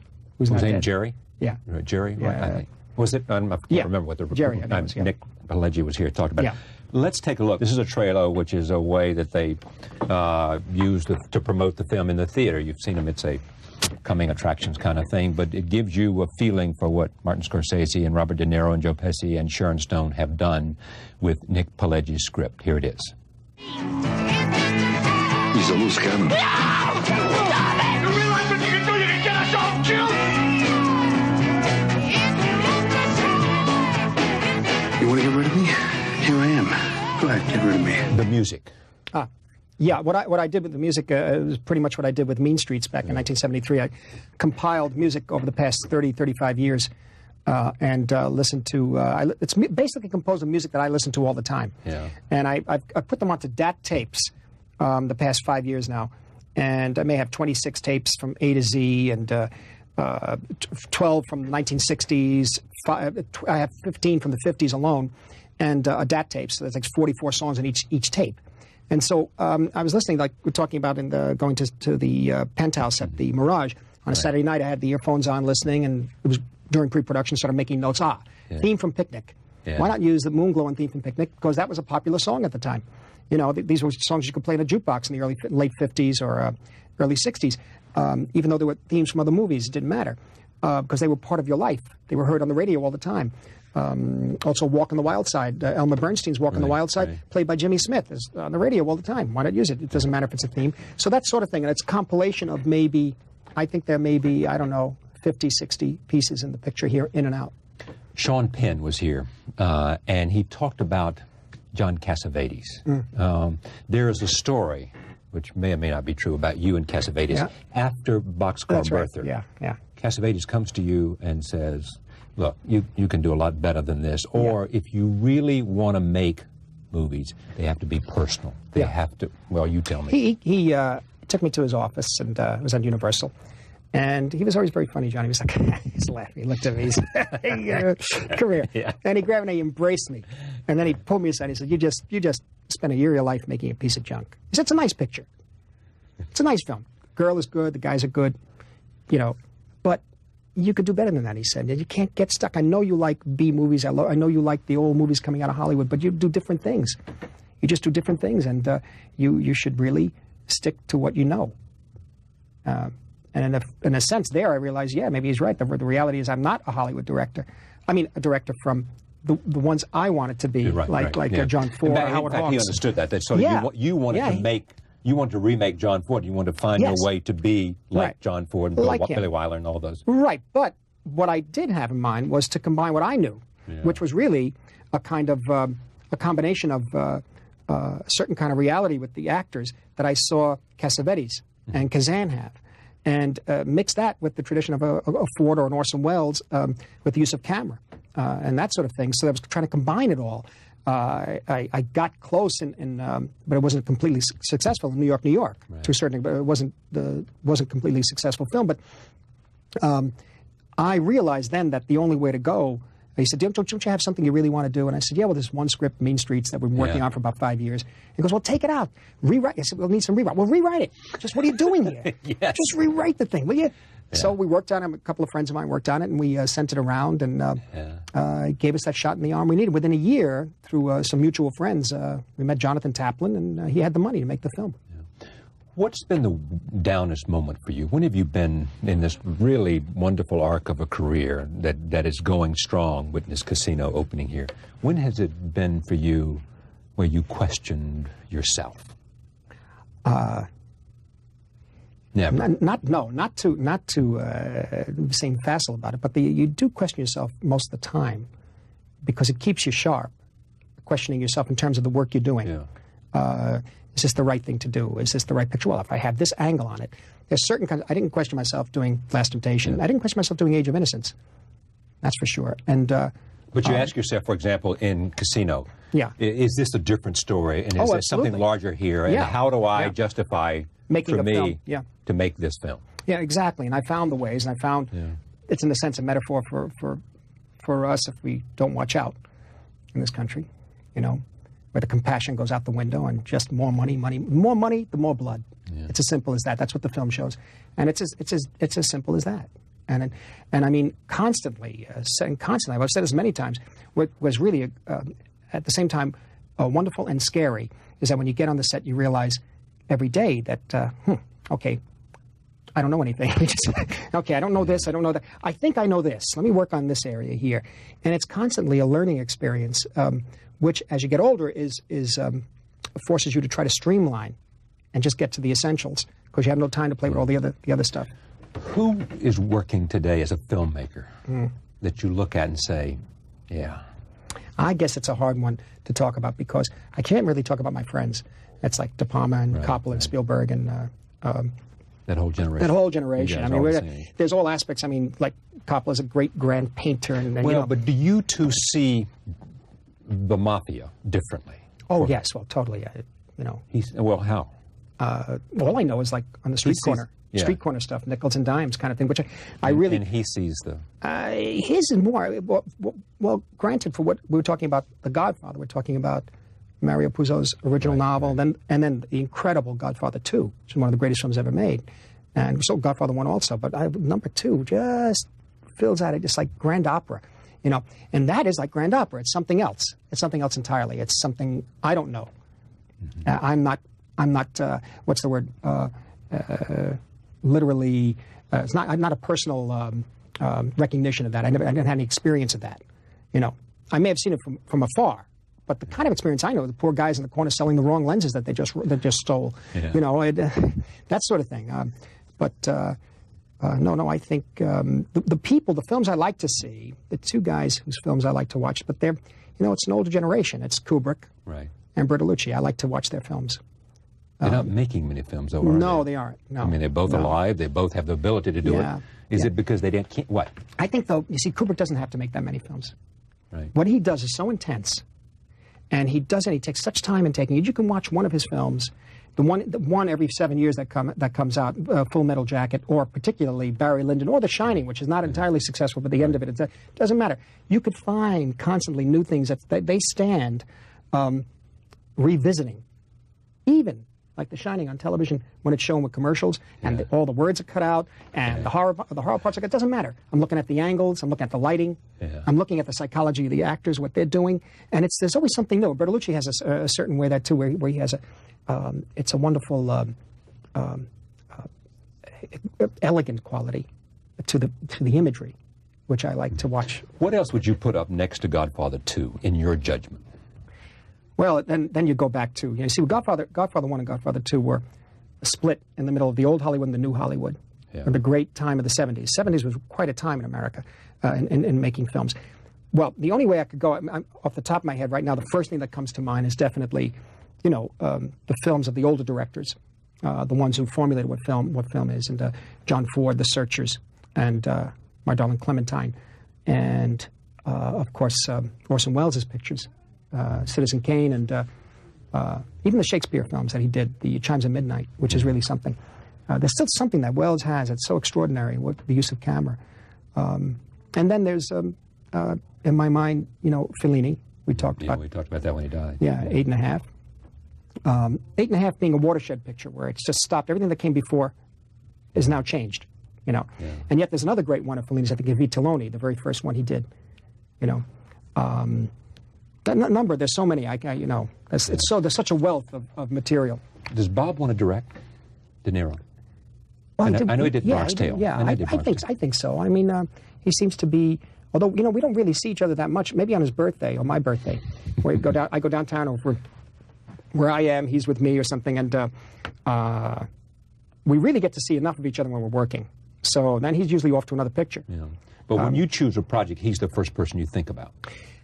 I realize it's character defined. It's character defined, and invariably he comes to mind because, it's quite honest, there's so many other good actors too at the same time, but I have a relationship with him, and I know one of two things. One, certain things we've done, so maybe we shouldn't deal with that issue. In other words, maybe another actor, or if I get to that, I've already done it with Bob, why do I want to do it with another actor anyway? Right. Maybe I shouldn't do that story. But if there's something new to find, he's still we still have a very close relationship, so we could try to dig this stuff out. And that's why I think of it, and it's, again, that empathy that he has for some of the most unappealing characters. He has a strength and a dignity for these people that comes out of himself, I think. What's next? Next is a life story of the Dalai Lama, actually. Yeah. You're directing it? Yeah. And who's going to star? We haven't cast it yet. Asian actors. Yeah. It's called Kundun. And Richard Gere will be the consultant to the film? No, we have many, because he's around. It's the life story of the Dalai Lama, written by Melissa Matheson. Now, why do you want to do that? Well, it's a fascinating story. Here's this guy, here's this man who's head of a country, religious and spiritual and political head of a country. And the country's been based basically on the spirit. Right. For whatever reason, but basically it's the spirit. It's a country that I don't think had a road, if I may be mistaken, may not have had a road going into it until World War II. Didn't need a road, basically. They went interior, they went inside themselves. And it then comes into conflict with a government, and a massive government from China, which is not just the Chinese people, it's not them, really, it's the Marxist government, which is purely materialistic. Right. And then what does he do? How does he survive? What does he do to keep that world of the spirit alive, even knowing that it has to change? And certainly it's got to change completely, because it will never be the same. How does a man of the spirit also deal with the fact that he has to every day confront very practical questions of survival for his people? Yes, and basically nonviolence, because that's the tougher road, the nonviolence, that's for sure. This from a man who once thought about being a priest. Yeah. Great to see you again. You too. Pleasure.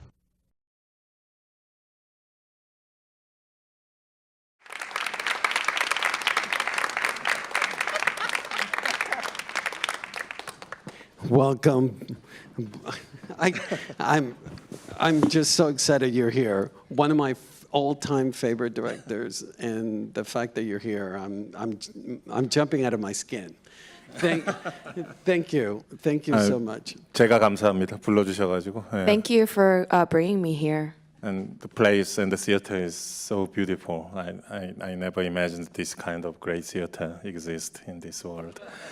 Wow. Yeah, it's watching the film and go outside, you can see the Pacific Ocean. It's quite special, I think. Yeah. For me. Well, thank you. I want to start right off the bat that the art direction in this film is spectacular. The set, the two worlds, you create the road between the two worlds. There's a winding set of stairs that connect it. Can you tell us about building that world?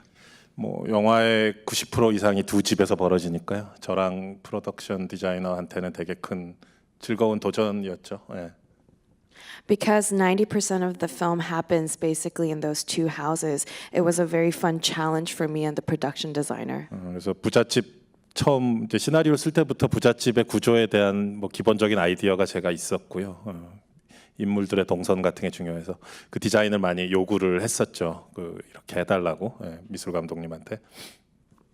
So even from the script writing stage, I already had the basic idea for the structure of these houses, particularly the rich house, because the blocking was very important. So I had many requests to the production designer. And poor house is relatively the structure is simple, but we built the neighborhood in the water tank. That not only the house but also the whole poor neighborhood is all the built set in the swimming pool. So we shoot every sequence, and then the very last day we 들어온 물을 거기다 부어서 들어온 물이 아니지 흙탕물을 부어서 이제 찍은 거죠. We poured mud water into the set for the flood sequences. 근데 뭐 보기에는 되게 더러운 물처럼 보이지만 배우들을 위해서 되게 깨끗한 물을 머드팩 재료를 써서 했어요. But the water looks dirty. But for the sake of the actors, we actually added like a facial mud mask into the water to give it that color. It is very clean and safe. And But the actual idea of the separation between the two worlds with the stairs, that was an important visual. Yeah, it was very, very important. In that sequence, the movie suddenly changed to some kind of the road movie. Yeah, 비 오는 로드 무비처럼 찍고 싶었죠. 부잣집에서 가난한 동네까지 그 인물들이 그 공간을 하나로 이어주는 건데, 그게 점점 이제 수직적으로 위에서 아래로 하강하는 느낌으로 찍고 싶었어요. So I wanted that sequence to feel like a road movie in the rain. As the characters move from the rich house to the poor house, they descend vertically further below, and I wanted the spaces to sort of connect seamlessly. Well, I don't know about you guys, but listen to him speak. That's all I need. I don't even need the translation. You returned to your home country after Okja and Snowpiercer to make this movie set in Korea, and it's focused on a particular setting. Yet I feel is one of your most ambitious films. 그러니까 뭐 스노피어서나 옥자에 비해서 뭐 예산도 작고 뭐 영화도 뭐 장소 두 개에서 이렇게 뭔가 더 집중된 영화지만은 맞습니다. 주제적인 스토리적인 욕심은 더 있었죠. 말씀하신 게 맞는 것 같아요.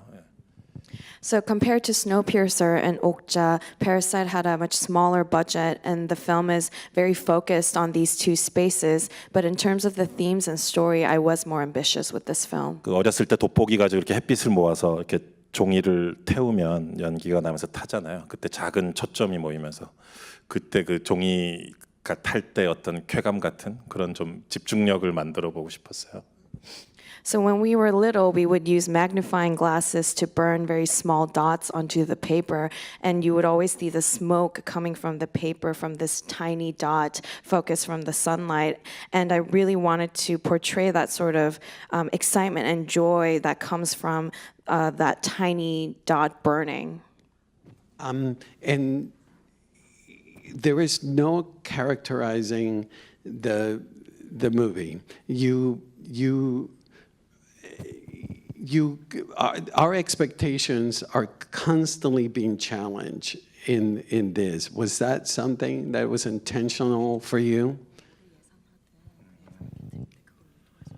뭐 여기서 예상을 깨트려야지 아니면 뭐 관객들을 놀래킬 거야. 뭐 이런 식으로 매 순간 시나리오를 쓰지는 않는데 이게 좀 제가 성격이 이상해서 그런 것 같아요. So it's not as if I write my script thinking about how I can surprise the audience or break their expectations. I think it just happens because I have a weird personality. 이게 아니 진짜 그렇고 진심이고요. I really mean it.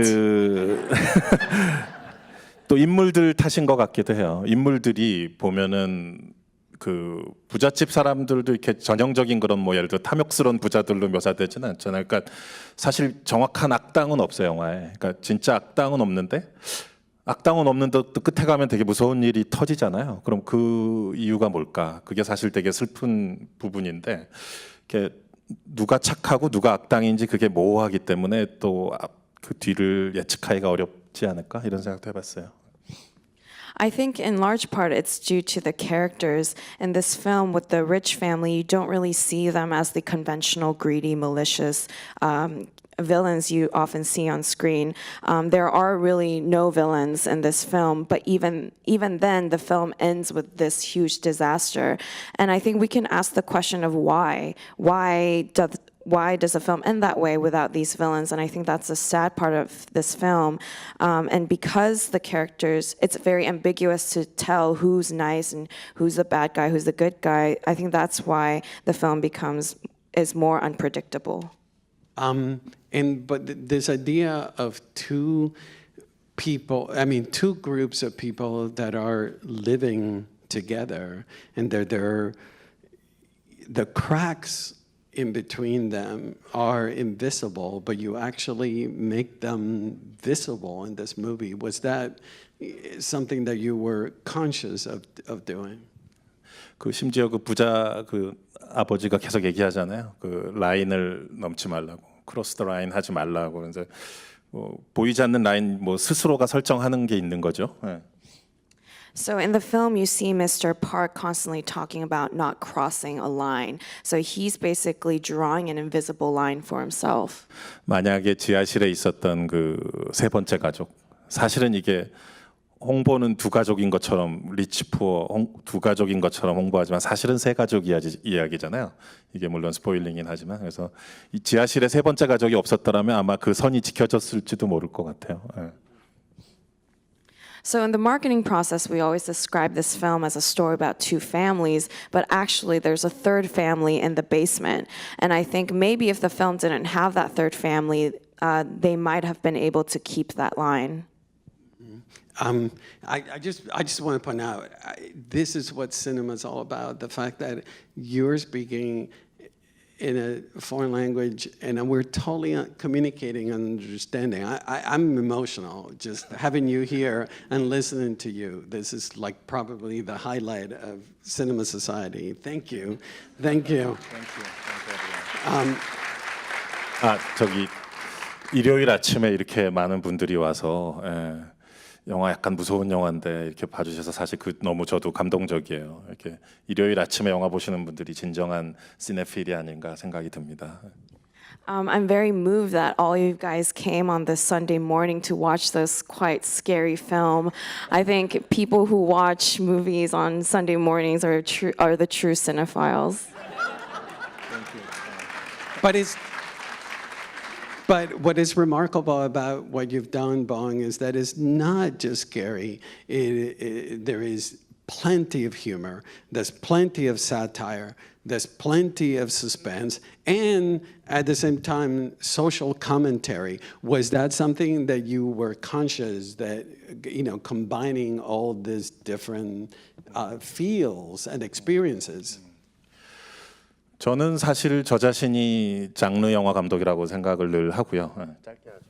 I always consider myself as a genre filmmaker. 영화를 볼 때 영화 자체의 아름다움이나 뭐 장르적인 흥분 이런 걸 되게 좋아하고 항상 저도 그런 영화들을 보면서 자랐던 것 같고요. When I create films, I always like to focus on the beauty of cinema itself, the excitement that comes from genre. Those are the films that I grew up watching.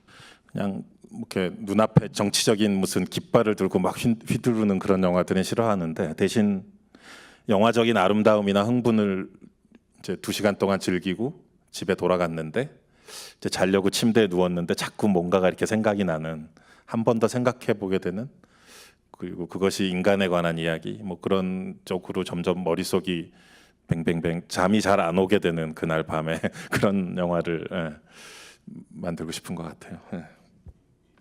So I don't really like films that wave that political flag right in front of your face. I would rather the audience enjoy the beauty of the film and the excitement that comes from the genre elements and go home after the film, lie in bed to go to sleep, and you end up constantly thinking about the film and thinking about the human condition that this film presents. And the films that I want to create are the ones that just stays with you, stops you from going to bed because you're so wrapped up in thinking about the remnants of the film. I heard you do an interview where you were describing the characters in your film as a comedy without clowns, a tragedy without villains. And I want you, I'm curious about the fact that you don't pass judgment on any, the Kim family or the Park family. And how difficult was it to balance that?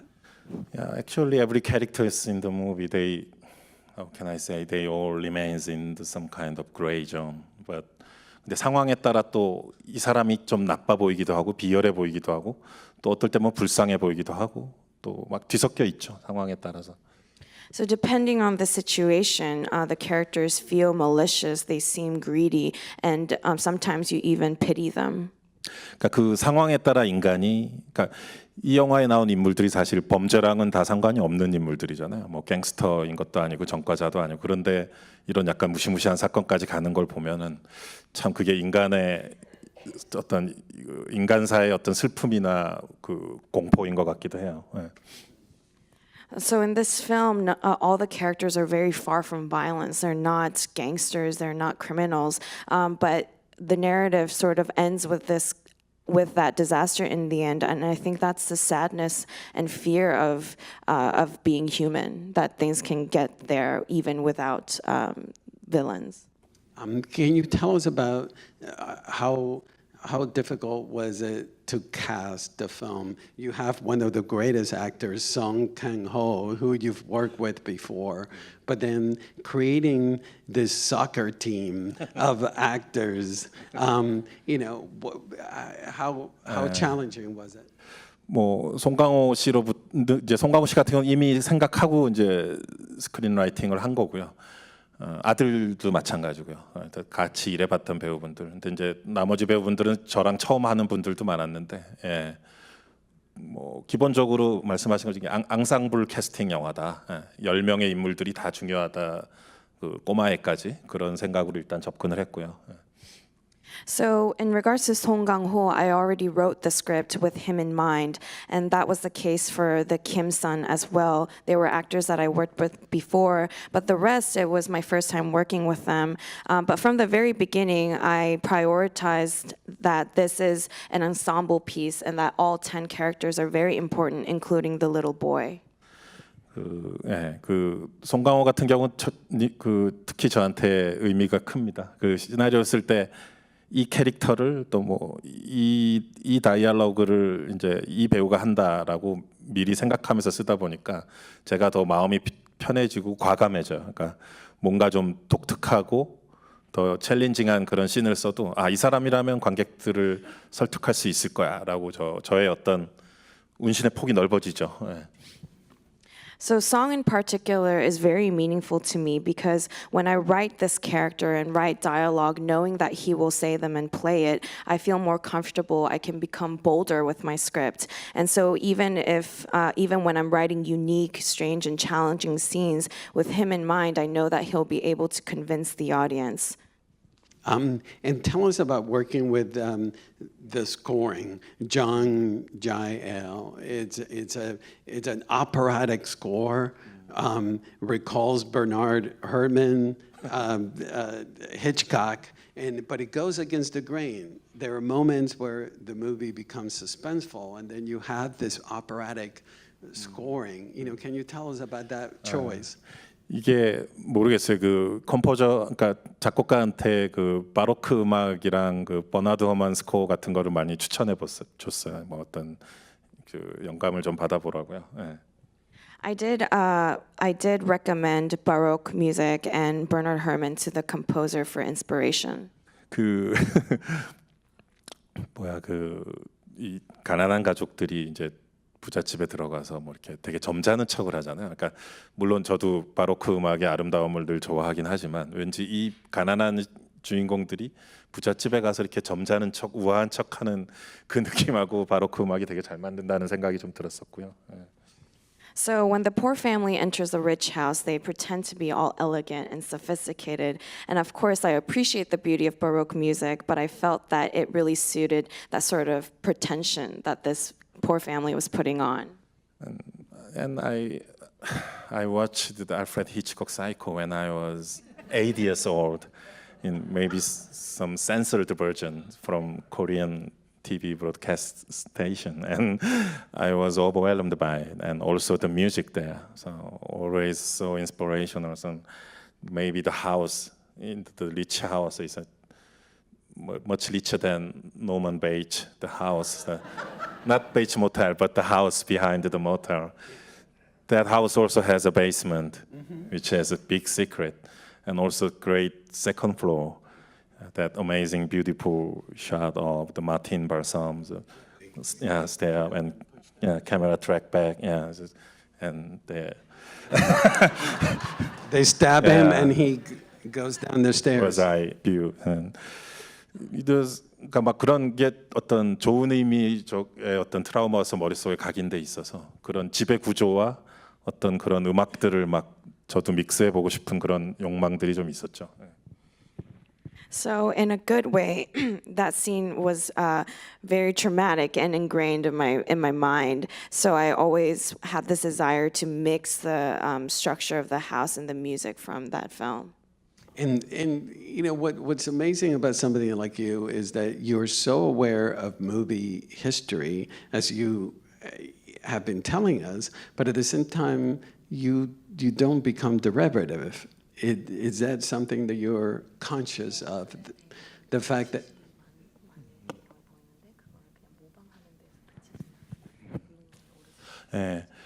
그 영화의 역사들이라든가 장르의 컨벤션 이런 것들을 되게 사랑하는데 또 동시에 저는 한국 감독이고 한국에 저를 둘러싼 어떤 현실들이 있어요. 제가 일상에서 관찰하는 것들이 있고 제가 장르의 컨벤션을 깨트리거나 어기거나 다른 길로 갈 때 그런 한국적인 공기나 현실 같은 게 쑥 들어오죠. 그렇게 되면서 영화의 분위기가 아주 뭐 기묘해진달까요? So I'm someone who loves film history and genre conventions, but at the same time, as a Korean director, I'm very sensitive to the reality of Korea, and I always observe what happens in my daily life set in Korea. So whenever I try to break or steer away from genre conventions, I think I always reflect the air and the atmosphere that's specifically Korean and bring that to my films, which creates that sort of strange and unique nuance to my film. Speaking of Korean traditions, there is a children's song that is used for memorizing in the film. And, you know, can you tell us about including that aspect in the film? 그게 그 칸느 영화제 상영할 때 그 모멘트에서 여러 나라 관객들이 동시에 웃더라고요. 그래서 아니 나라마다 저런 노래가 하나 다 있나 보다. 그 메모라이징 용으로 쓰이는 그런 생각을 했었는데. So when I screened the film at Cannes, a lot of people in the audience from various countries laughed at that scene at the same time. So I thought that maybe every country has a song like that where they use the melody to memorize things. 한국 학교에서도 많이 쓰는 노래예요. 이제 뭐 복잡한 거 여러 가지 외울 때 쓰는 노래인데. It's something that's used very often in Korean schools when students need to memorize complicated things. There is a term, for you cinephiles out there, there is a term that has been coined, bongtail. The fact that you mix, you know, that there is a combination of your style and your detail. You weren't aware that it has been coined bongtail? 아니 뭐 한국에서 그렇게 많이 불리고 있는데 그걸 어떻게 아셨나 해서 지금 그래서 놀랐어요. So that is a nickname that people call me by in Korea. I was just surprised how you know about it. Well, because your cinema is so particular. You know, there is this. What I've always thought about it is that Bong, your name, and then detail. And there is so much, you take so much detail in filmmaking, and I've always thought when I watch your films, I think about Bongtail, you know. Actually, I'm not control freak, but I control everything. 근데 이제 그 매 순간 그러면서 뭐 그 크루들을 괴롭히거나 그런 건 아니고요. 그 부분이 전체를 말할 때, 부분이 전체를 표현할 때가 가끔 있는 것 같아요. 그럴 때는 되게 이제 작은 것에 집중하죠. But that doesn't mean that, you know, I harass my crew members at every second during production. It's just that when a small part of the film sort of reflects the entirety of it, that's when I really focus on the small things. And one of my great co-worker artist, Eric Durst, the visual effect supervisor of Snowpiercer, he is here. So 저 사람한테 물어보세요. 가서 내가. So you guys should ask him.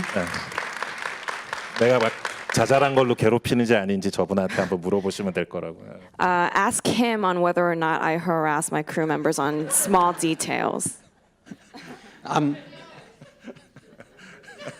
He's putting you on the spot.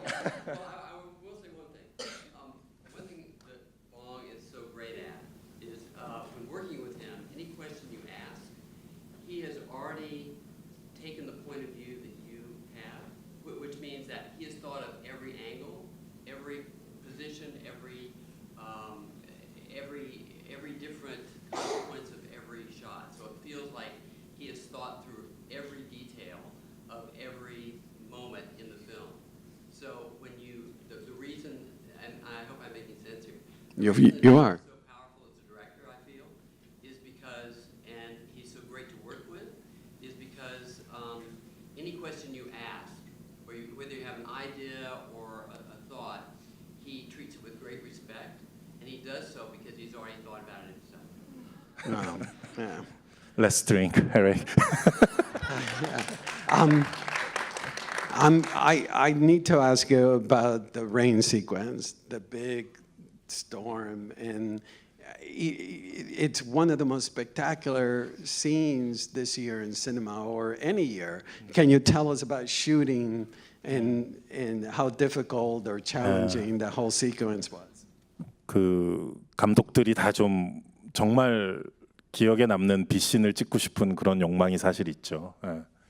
I think every director has this desire to shoot a really memorable rain sequence. Something like the Seven Samurai by Akira Kurosawa, kind of something. Yeah. 그래서 저랑 그 DP가 이제 촬영 감독 욕심을 좀 많이 내긴 냈어요. 그래서 영화에서 이제 하나에 이어지는 그 길처럼 나오지만 사실은 한 샷 한 샷이 되게 서울 시내 아주 떨어져 있는 여러 곳의 로케이션을 이렇게 조합한 거고요.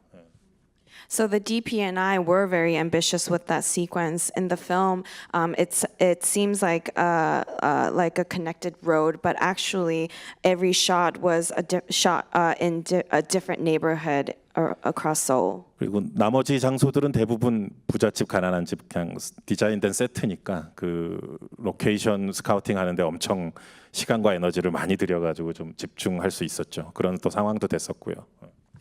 And because the other locations were set on the sets that we built, we were really able to focus location scouting on that sequence and spend our time and energy there. 그 샷 중에 유난히 더 이렇게 버티컬한 수직적인 계단이 하나 있어요. 그 서울의 한 구석 어떤 길에서 찾아낸 공간인데 그 로케이션 찾아냈을 땐 정말 기뻤어요. 여기서 뭔가 보여줄 수 있을 것 같다. 그래서 거기 주인공이 서서 이렇게 물이 폭포처럼 쏟아지는 걸 보는 장면이 있죠. So among the shots, there's one in particular that features a very long and vertical staircase, and it's located in a small corner of Seoul, and I was very happy when we found that location.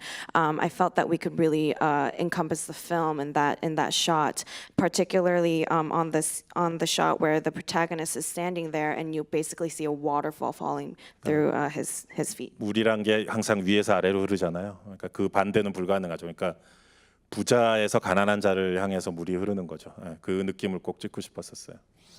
So water always flows from top to bottom and never flows the other way around. So I really wanted to emphasize the sense that water pours from the rich to the poor. Your film is a complex and honest allegory about economic polarization and inequality. It is very specific to Korea in your film. When you were making the film, were you thinking that you wanted to speak universally about the economic polarization and inequality in the world as well? 물론 뭐 한국은 엄청 많이 발전했죠. 지난 뭐 6.25 전쟁 이후에 몇십 년의 세월 동안 지금은 되게 뭐 그야말로 부자 나라가 된 셈인데 그렇지만 그 안에서 또 상대적인 격차는 큰 거죠. 근데 그건 한국만의 문제는 아니고 전 세계의 문제인 것 같아요. 그래서 그동안 뭐 칸느 이후에 뭐 시드니나 독일이라든가 뭐 여러 나라에서 상영했을 때 항상 비슷한 얘기들이 비슷한 리액션이 나왔던 것 같고요. In the past decade since the Korean War, Korea has achieved incredible development and advancement. Now it's basically a wealthy country, but within that, the relative inequality and gap has widened ever more, and I think that's something that applies to not just Korea, but any country across the world. And so, you know, we screened this film at Cannes, in Sydney, Germany, various places, but people seem to respond very similarly. 그래서 이제 제가 뭐 꼭 굳이 그거를 의식한 건 아니지만 자연스럽게 이렇게 유니버설한 영화가 되고 말았는데 왜 그럴까 생각해 보니까 이제 지금 뭐 국경과 상관없이 우리가 다 그냥 하나의 국가에 살고 있지 않나, 자본주의라는 국가에 그런 것이 아닐까라는 답을 스스로 한번 찾아봤어요.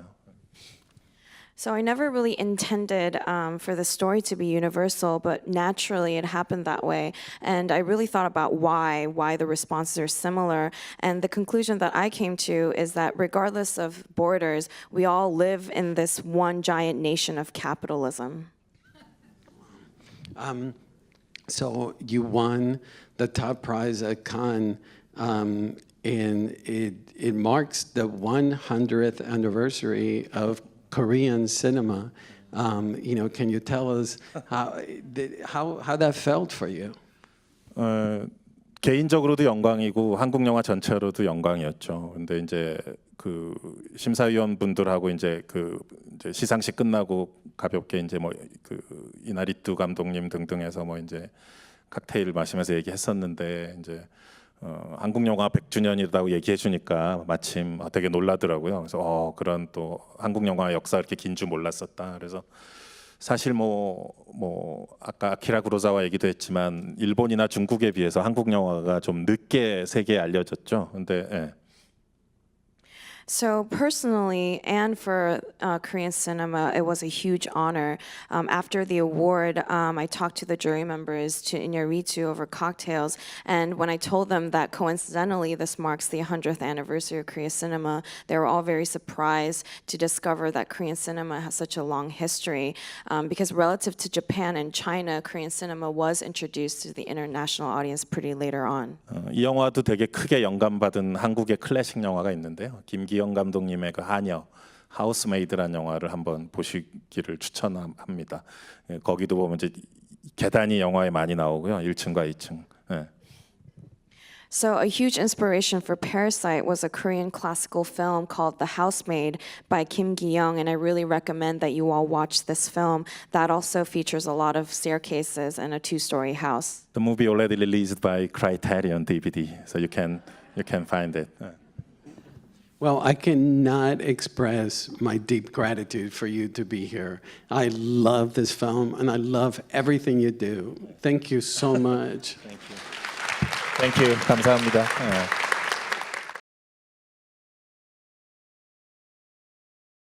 I know it's really hard to try to pinpoint an origin point for anyone who makes work as personal, as idiosyncratic as you do, but I'm going to try, so please indulge me. Do you remember any one moment or a series of moments where your approach to storytelling, or it became clear that you wanted to make films? Was it a book, a particular scene, a particular movie? Yeah, I have a few thoughts. Some of them are more vomit-inducing than others. But you know, obviously, I was into movies, and as most humans are these days. And when I saw From Star Wars to Jedi, that's like a making of Star Wars movies that particularly revolved around Return of the Jedi that really excited me to see, like, this is something that is an occupation, and this is made by people in a very like tangible way that you could see. You could see people like building Jabba the Hutt and operating Jabba the Hutt. And that was the first thing that really got me thinking, like, maybe I would like to make movies. How cool is that? And I did, growing up, I did a lot of theater, and I was also into visual arts, and I did a lot of drawing, and I was into comic books. And then I met this Latvian American artist who lived in Nashua, New Hampshire. I was from southern New Hampshire, and he had a show of his paintings and drawings at the University of New Hampshire. His name was Hyman Bloom, and they were like really intense. The drawings particularly were quite grotesque and horrifying, like demons on astral planes and all that. And he was, and I didn't understand this at the time, but he was like into the occult and into seances, and he just seemed like an interesting wizardly person. And I met him like through like my parents met him at a dinner party, and I was enamored of his work and talked to him, and he gave me a book of Dürer engravings, and he kind of said, if you can draw these, you can draw anything. And I didn't run home and burn my comic books, but I almost had that. I had that urge, and that's a more vomit-inducing story. But it did change my perspective a lot, and I think I've become. I had burgeoning dilettante taste as a child, and then it really sort of came full force after that.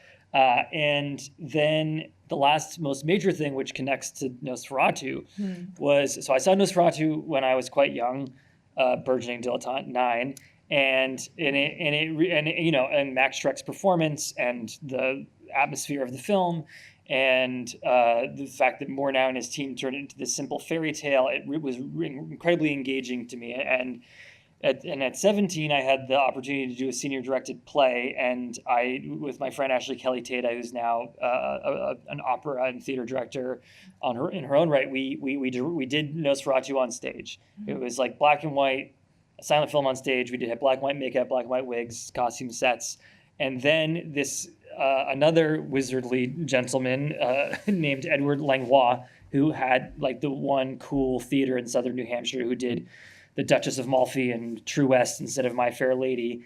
He saw this humble show we had and invited us to do a more professional version of it at his theater, and that kind of solidified what I wanted to do with my life. Not that it was like some opportunity to like get out in the world, but just for myself, Mm-hmm. And there's this, I love you bringing it back to Nosferatu, because remembering the first time I watched that film, and there's a bit of a legend around it, that it feels like it was just discovered, like it's an archive documentary about a real vampire that happened. Yeah, and I think now we have the luxury of seeing the restored versions, which you can see more now as intentions, but you can also see the bald cap on Max Schreck and the grease paint on his eyebrows. And in the version that I saw as a kid, like he was just a vampire.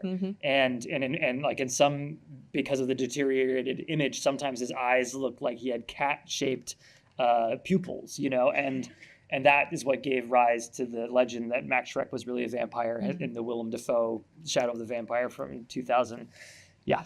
But it ties back to your films, the way, at least that I perceive them, is that there's always this blurred line between what's imagined, what's supernatural, and what's real, both for us as an audience and sometimes for your characters as well. Do you have that separation in mind when you're writing? There's no separation because if you believe it, it's real. And in the mindset of the characters in the films, these things are real. Nosferatu, it's a little more complicated because there are people who don't believe in vampires, like initially. But yeah, I mean, there was no Viking atheists, that like it's just like a thing, so I mean, to say that there's no modern lens is like impossible. Mm-hmm.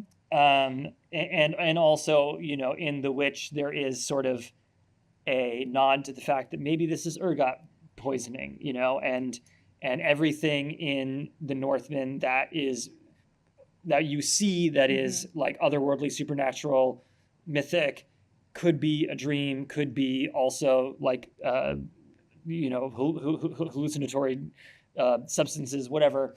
So, you know, but that doesn't mean that they're not experiencing it as real. Yeah, and I wonder as well how, from those initial kind of touch points that you were described when you were a 9-year-old aspiring dilettante in your own words, and that became, I was an aspiring 6-year-old dilettante. I tried to make everyone watch The Wizard of Oz, and they booed me out of the class. It's my foundational trauma. Yeah.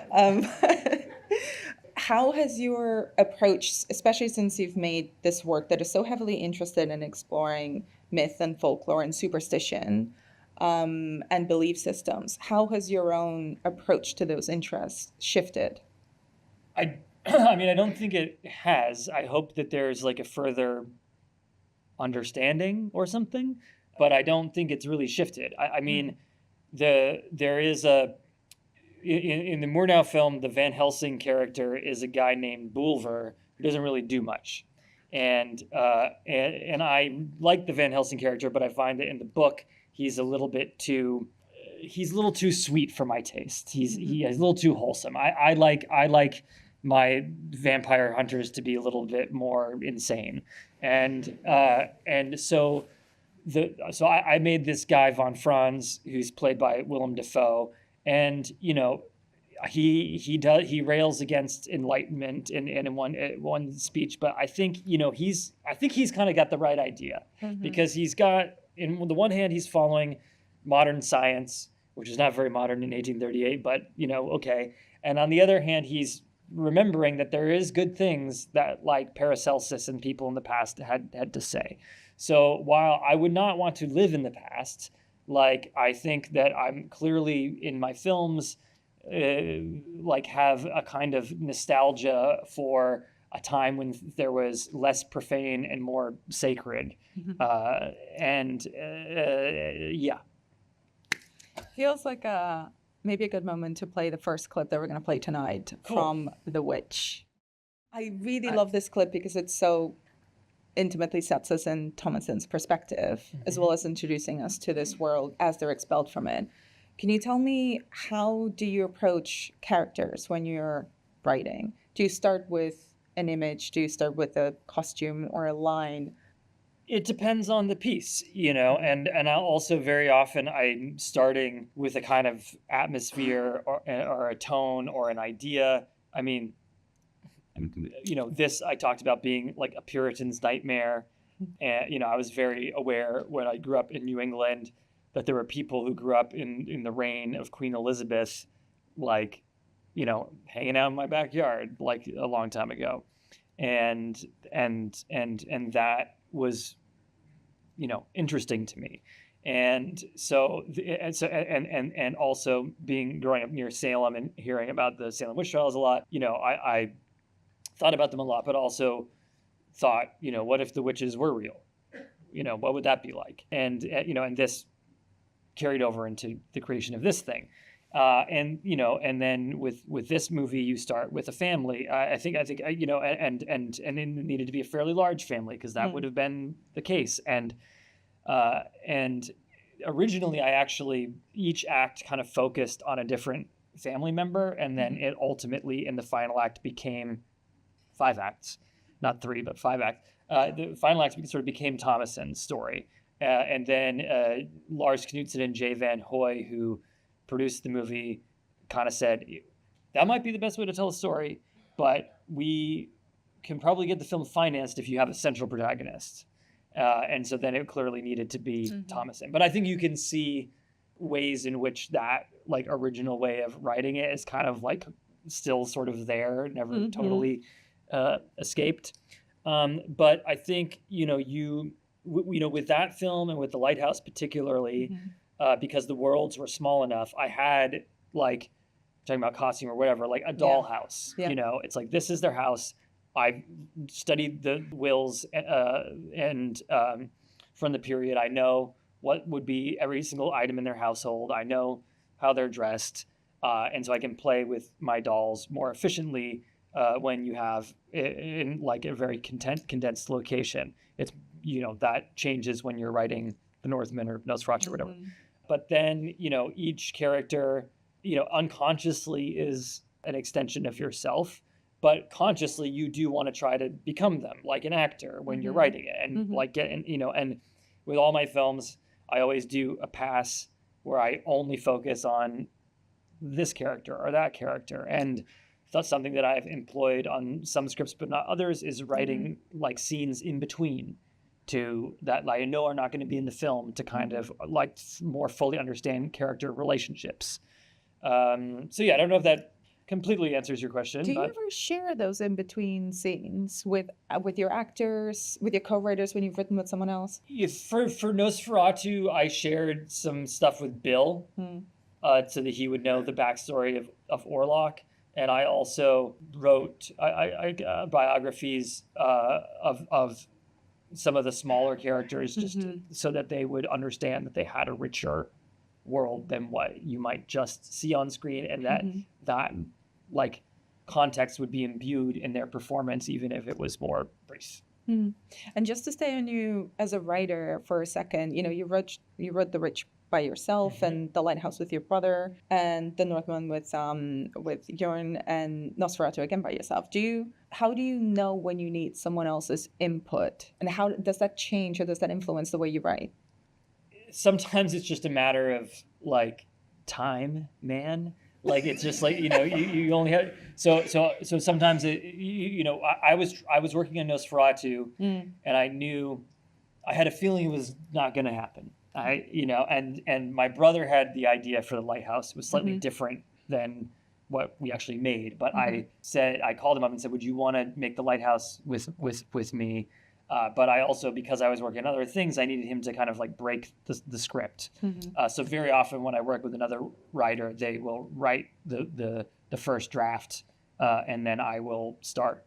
We work on creating the story together, and then they write the first draft, and then I come in to start like honing it.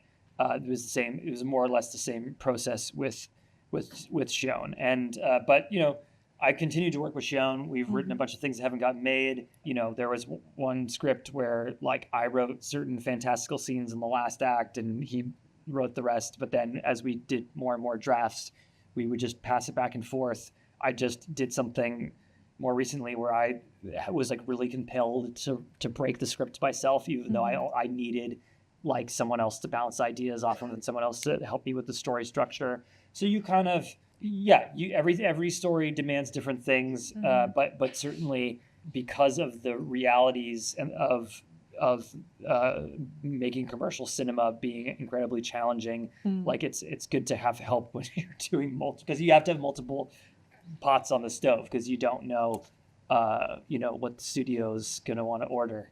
And you write even as you're shooting something else, or even as no, never when I'm shooting. Okay. But in post production, generally, I hate what I've made, and so I'm like desperately engaged in like saving myself creatively by writing something that's not as horrible as what I've just shot. I didn't do that with Nosferatu, which was kind of interesting. I was really, not that I'm like A+, we nailed it. Like, but I was very engaged with that all through post-production and would go home and watch like one or two horror movies, like, and be thinking, what could I do? How can I, so that was interesting.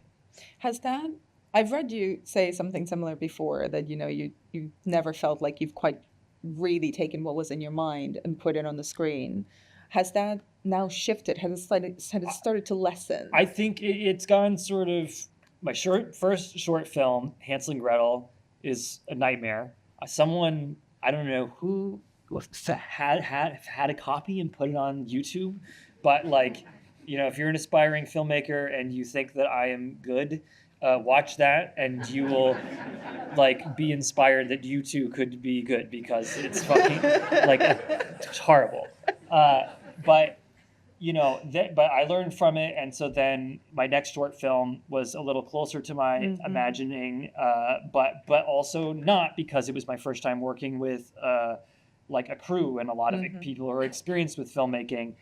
But then by the time I did my third thing, it was very much like, I imagine this, I know the locations, I'm able to execute like what's in my head. Then, big stepping stone. Now I'm making a feature film. All of a sudden, and I'm proud of The Witch, and particularly the performances, but it's not what was in my head. So for me, even though like I'm proud of it, that frustrates me a lot. Lighthouse, a perfect little stepping stone after that. So that is much closer to my intentions. Then Northman, gigantic movie, battles, all this stuff, less close to my imagination. Nosferatu, more close. Okay. So and it's not that being more close to what I envisioned makes it better or something. It's just makes it more satisfying for me personally. Yeah. So. No, that makes complete sense.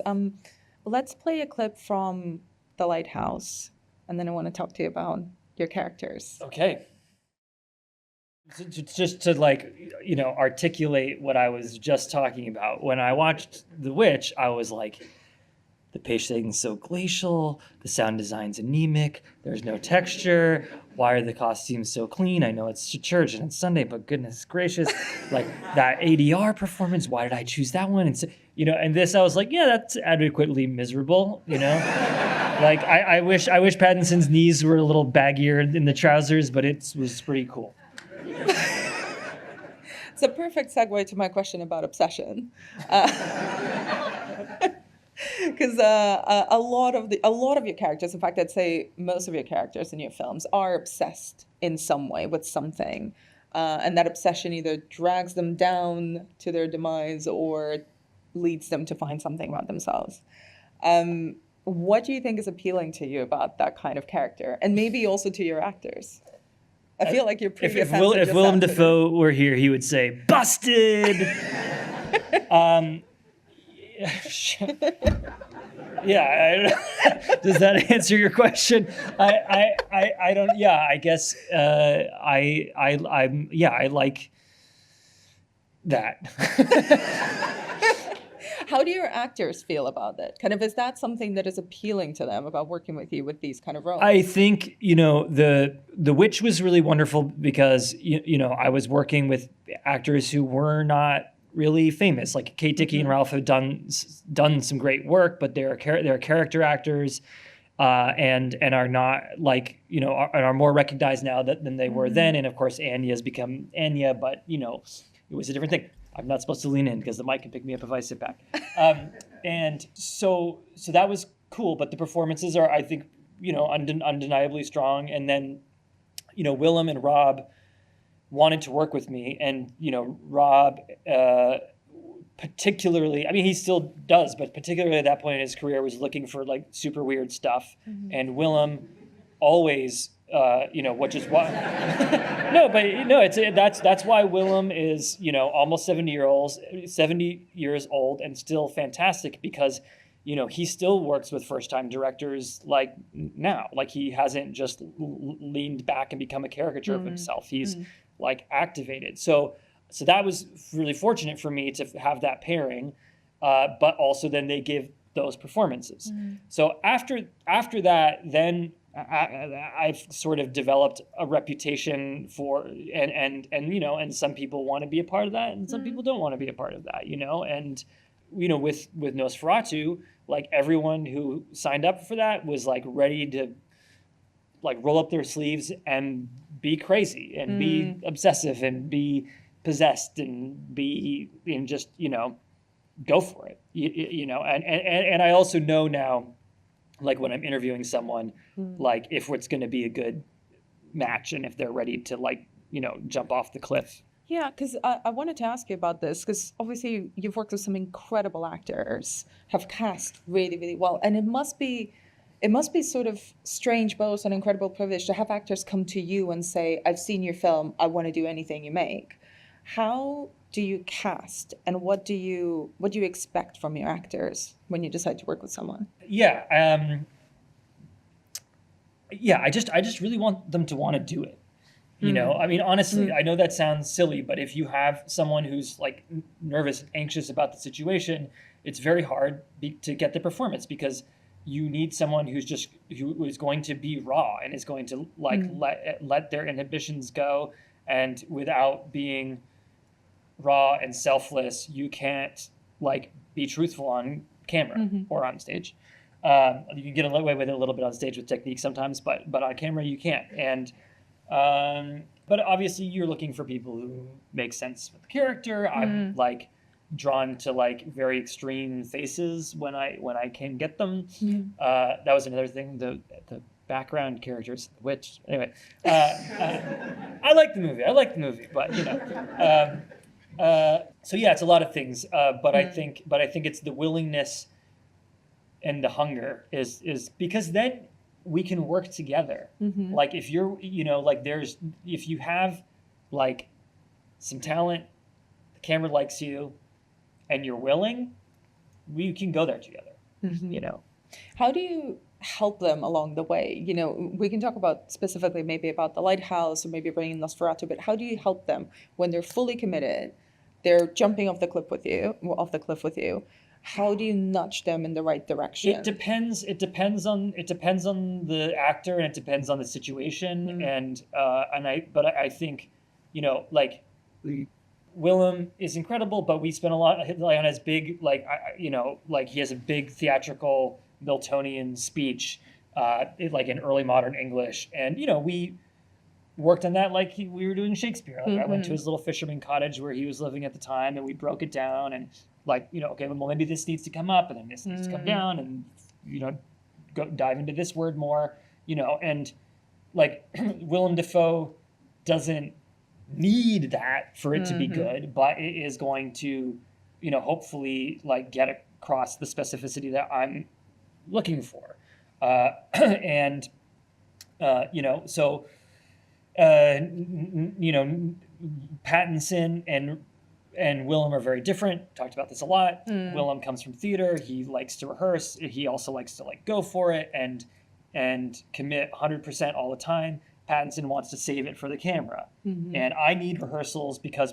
my camera work that I do with Jaron Blaschke is so specific that the actors need to rehearse the blocking before we get on to set, or it's going to feel canned and it's going to feel, you know, not alive. But Rob got kind of like freaked out by Willem going 110% all the time. So that was an interesting challenge. And you know, Rob was doing more. He's not method, but he was doing more like methody things to get into the zone. He would spin around and make himself dizzy before a take, and he would like jam his fingers down his throat to like almost gag himself, to like have his eyes be crazy and like and be, you know. And Willem's kind of like, you know, but then, you know, I was working with Nicholas Hoult on the first week of Nosferatu, and he needed to be terrified and he needed to be out of his mind, and he is a very, very good technical actor and also like a very like emotional actor, but he was also like did not want to fuck up.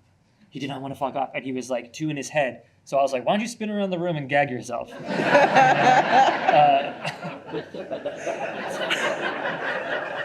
A perfectly reasonable direction, really. But you mentioned your cinematographer, Jaron Blaschke, and also you've worked with your editor, Louise Ford, on all the films you've made. Yeah, except for Hansel and Gretel. But, yeah. But can you talk a little bit about those collaborations? How do you push each other? Yeah, I mean, easily. You know, Jaron does not mince words, and I thought he hated me after our first collaboration, in fact. But but one of the things I value most about both of those relationships is that like there is no bullshit. Like it can be harsh, but you know, like, oh, Jaron, isn't this like I do this shot like this? And he's like, yeah, that would be really great if it was a 1950s TV show. But we're always, Jaron and I are always trying to push each other, and you know, I think one of the great I'm complaining about things with the films not meeting my expectation. But one of the great things about that is that motivates you to do it better the next time. And everyone on the crew has their things that they wish were a little bit better because I keep working with the same HODs, and we know, and we're like, okay, like we can, let's do that a little better the next time, and that is driving for all of us, and I think, I can only say how I experience it personally. I don't know how audiences will experience it, but I feel that like in Nosferatu, we did a better job in sort of making the ones, the long unbroken takes feel a little more invisible. And part of that is like, unlike one of the clips we're going to see, are we doing the battle thing or just Nicole? Nicole. Okay, well, never mind. We can go to the battle. Whatever, but there, there is some of the stuff in Northman, and it's kind of maybe fine for what's happening in the story, is a little more like showy. And a lot of the oneers in Nosferatu are chamber pieces, so it feels like more delicate. But I feel like with Jared and I, that's an extension of something that we've been working on for a while, and we're just trying to like get better at it. Louise Ford has, gets the least amount of credit and has the toughest job. Her work is invisible, and it's and there's a misconception that because Jared and I plan these shots so carefully and they're so long that she just needs to like slap it together and it's done. Not the case. Because the worst thing is that we don't have any coverage to fall back on. So if there's a problem, it's some mother to fix it, because not only does she have to like unwind something that can't really be fixed, but she has to make it look pre-planned because each of the edits are designed in a certain way. So it can be very challenging. But I've grown up together with both of them, and Jaren and I moved to Prague early so that our kids could start school on time. Louise is like my sister. I've spent more time with her than anyone aside from my wife because we're like in a room together like day after day after day after day. And like siblings, we can fight like siblings, but that like hopefully comes out for the better on screen. But you mentioned the big action scenes and the bigger canvas when you were briefly talking about the Northman, and I do want to ask you about that kind of what did the bigger canvas allow you to do, and what did you bring from the Northman into the large canvas of Nosferatu as well? I mean, the Northman was the greatest opportunity I could ever have had, and I'm grateful for it like every day to be able to play on that canvas and also to learn from the experience. But obviously it was very exciting to be able to try to do like a big medieval battle sequence in a volcano sword fight, and that's the stuff you dream about when you're a kid, and so it's very satisfying. But also just being in the midst of all this this hugeness and all these people who've worked with Ridley Scott and on James Bond and Star Wars and Game of Thrones, there's all these people who know how to do it the right way. And a lot of times we were asking them to reinvent the wheel, but they were up for it and they were experienced enough to do it at that large scale. So, I think after the Northman, I feel like I now could call myself a film director for real, and I felt like I actually knew how to direct a film, and that I wasn't just convincing people that I knew how to make a film. And hoping for the best. So because there's just like when Ethan Hawke's riding in to perhaps see in the beginning of the movie, like we're shooting it, and I'm like, where are all the guys that I cast to be his retinue? I cast all these incredible guys. Like, where are they? And they're like, oh, they're behind the horse riders carrying the flags. I was like, yeah, but they should be on the horses. We're like, oh, but you didn't cast the faces of the horse riders. You cast the faces of the background guys who can't ride horses. That seems like a little thing. But like there's a million things like that in the Northman that then that's very specific, but you can imagine how you can apply that same logic to another situation. And so it was very valuable. Did it, before I play a clip of the Northman, did it help you to or to make those concessions or to change at all your approach to directing to that detail? I mean, it was just figuring out how to apply my approach on a larger scale. like, because we really haven't changed anything. By the way, we sorted it out and did some stuff. I think it looks good when they come in. But yeah. So I think including like fixing a beard with CG. Can you tell me which beard though? Sure, not but yeah, well, sometime. So yeah, I think it's mainly just like how do you be yourself in the context of this larger thing. So let's play a clip from The Northman. No, it's not one of the battle scenes, which are amazing. It's a different kind of battle scene. I mean, they're so great. And I also, something I really like is, when Nicole first recognizes him, she's front lit and she's like, sort of stark and vulnerable. And then as she steps forward, she becomes, I mean, it's partially just because there's a fire in the middle of the room and that's how it works. But as she steps forward, she becomes underlit and she's got like unflattering Boris Karloff lighting as she's like really digging into him. And as it progresses, which we didn't really see, then she becomes backlit.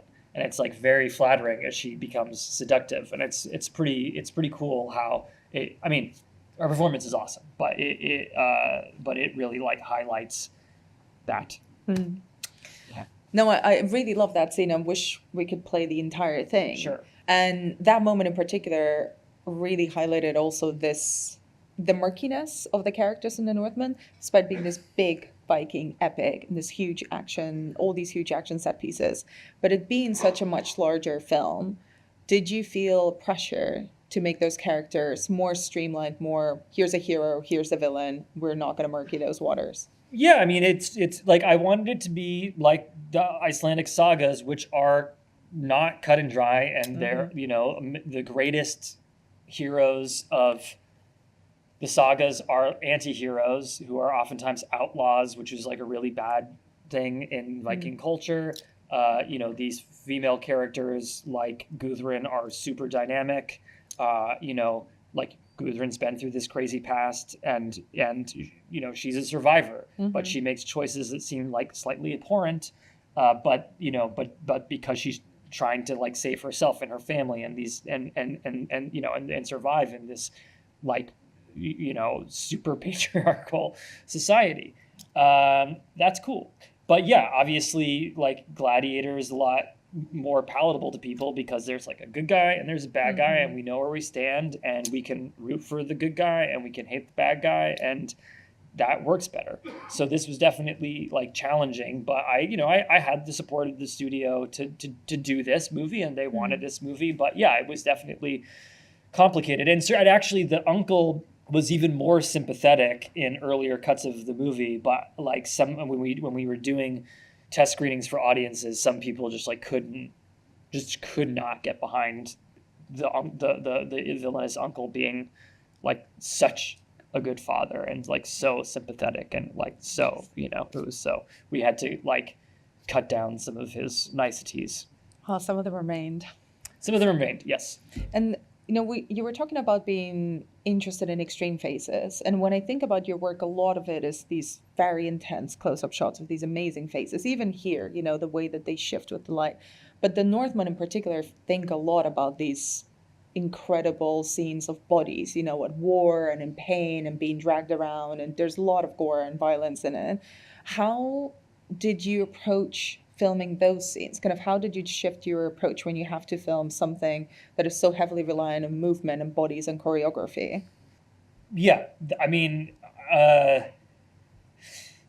instinctually, I don't know. I don't know. You kind of see it for what it is. Like, I mean, the volcano fight where you have these naked bodies, like we couldn't show. I don't know. It's weird. Like we weren't allowed to show penises. So that it can play on airplanes. And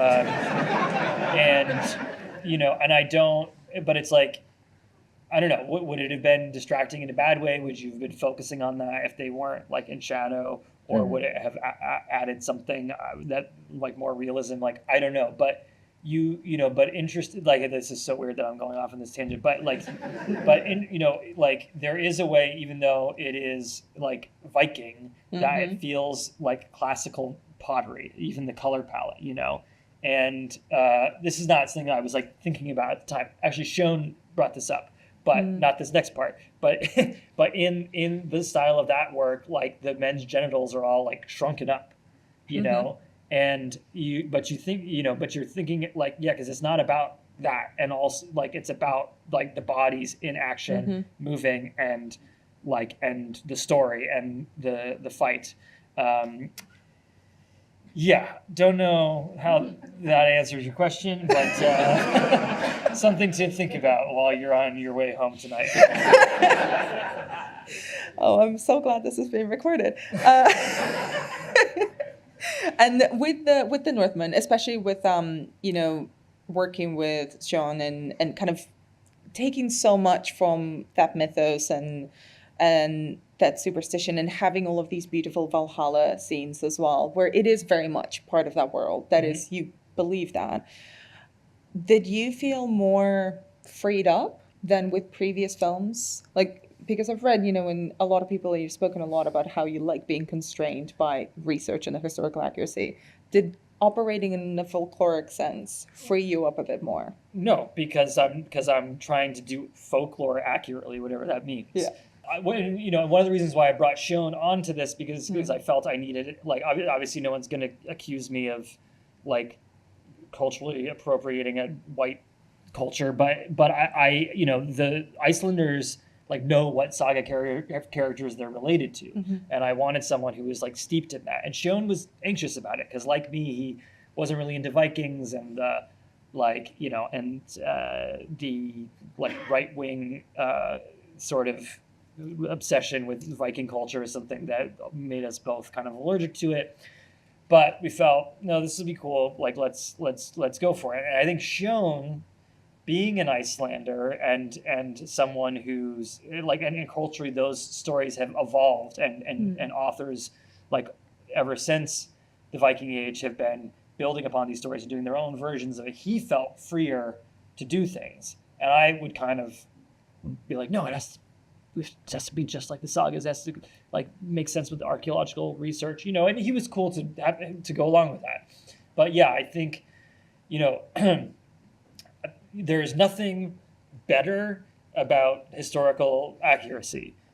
Like Poor Things is not historically accurate, in any way, shape, or form, but it's like an awesome world that you enjoy being in, and it's like perfect for that story and that style of filmmaking. But historical accuracy is something that like I love, and I enjoy the research aspect of it.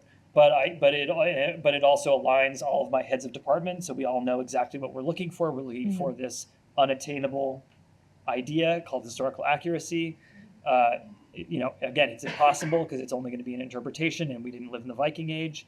Maybe if a Viking saw that movie, they would say, why is everyone dressed like dead people? Because obviously the examples of clothing we have are from burials, so we don't know. But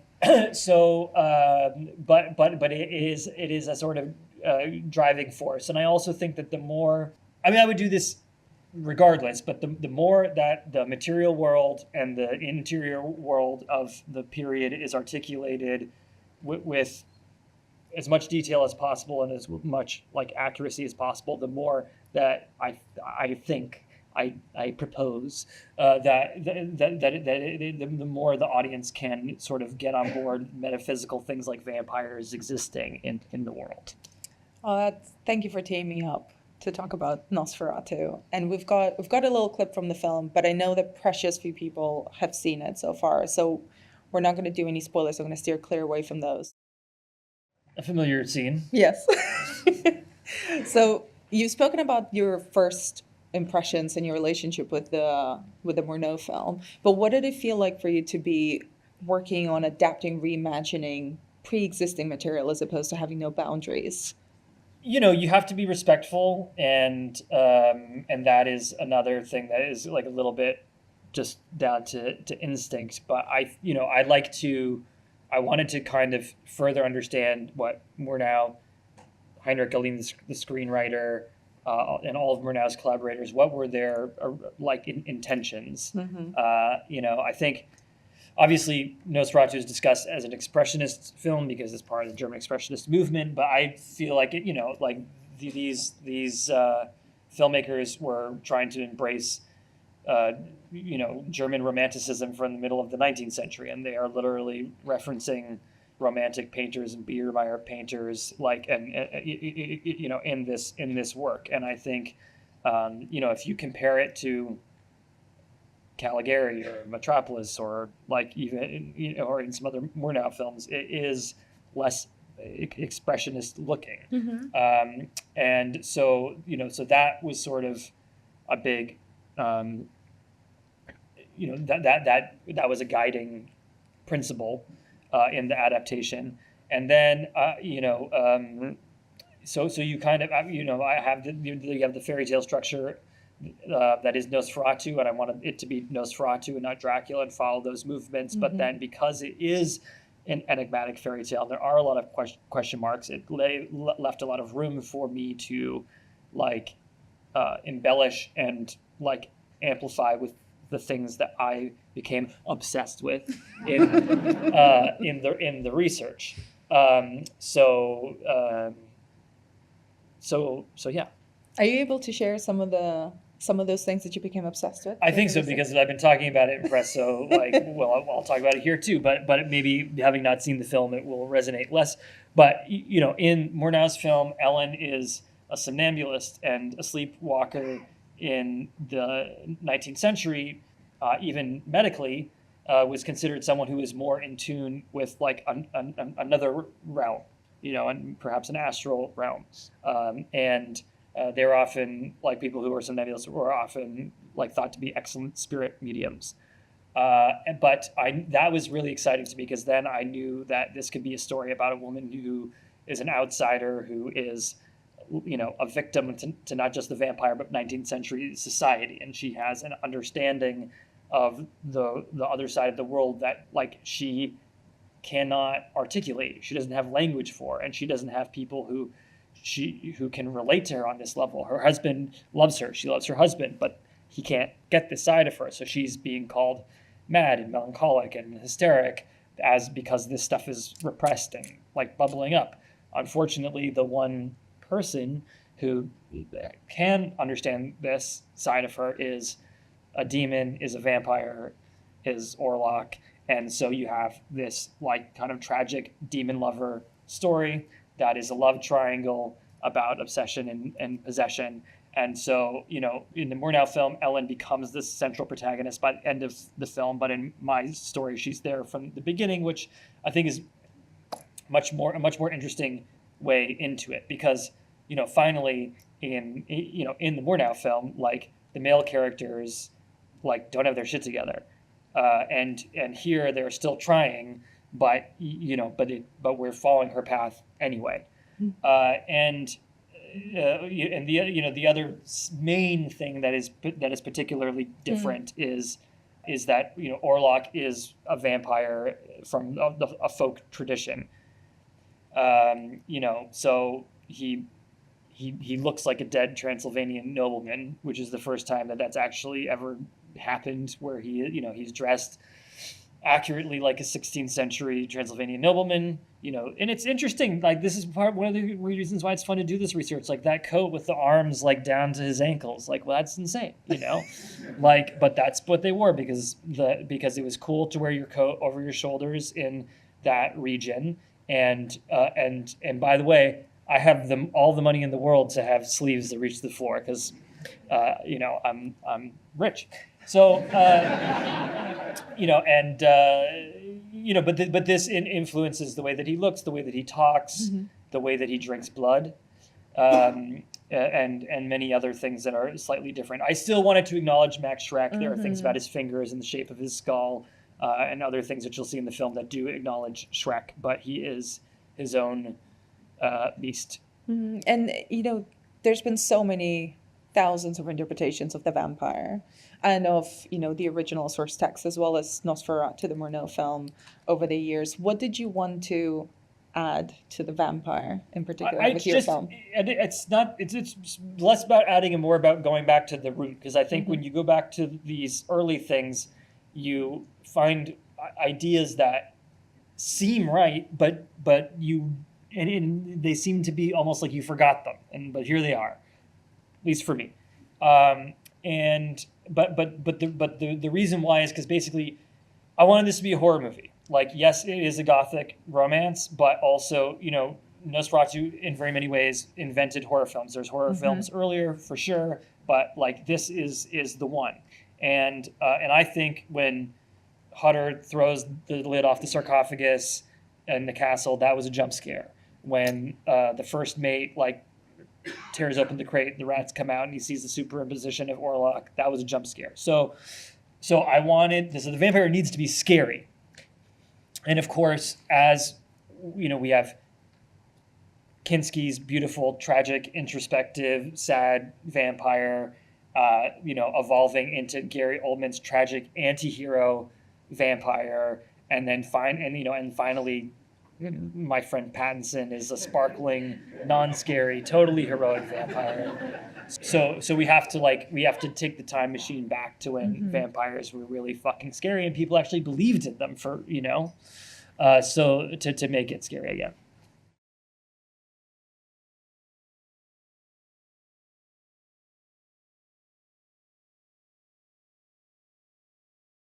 No, I mean I try not to have regrets, even though it sounds like I do, like a ton. But again, like you learn from that stuff, I think that what you're always managing, unless you're Ridley Scott, is you're almost always the least experienced person on set as the director.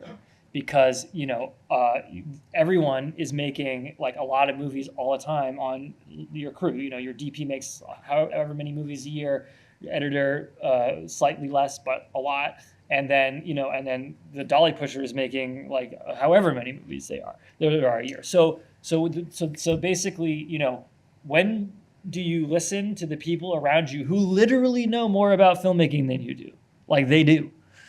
And when do you have to say, like, this is my time to be me? Like, there's no easy answer for that, but that, I think, is the thing that you're always kind of modulating. And it is much harder when you're doing your short films in your first feature because no one knows who that you are and no one takes you seriously. So that becomes, like, more challenging then.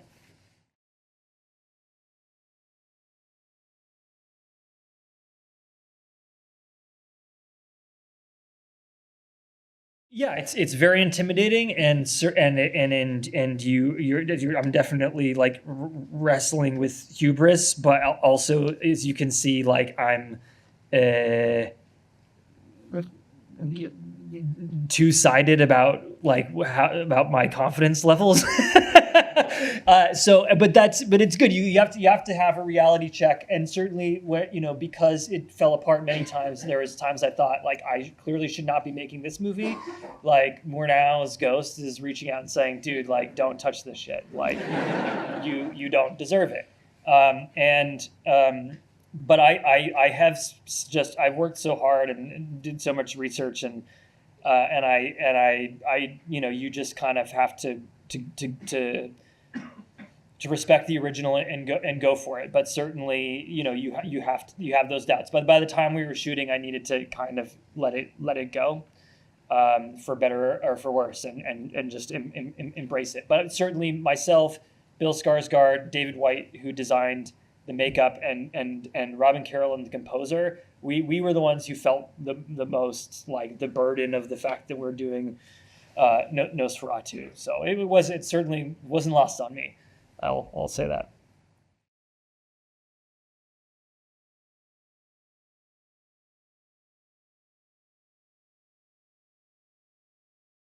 It's hard, and I think that early on you are wearing your influences on your sleeve more, and that's I think that's fine, look, when Picasso got out of doing sort of academic painting, he was painting like everybody else, like little cooler but the same style.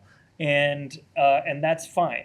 But I think it's just about repetition and keep going. I mean, something that I did a lot, I adapted plays into films. Some that I thought I actually might make foolishly, some that were just for exercises. But I think doing some exercises like that can be helpful.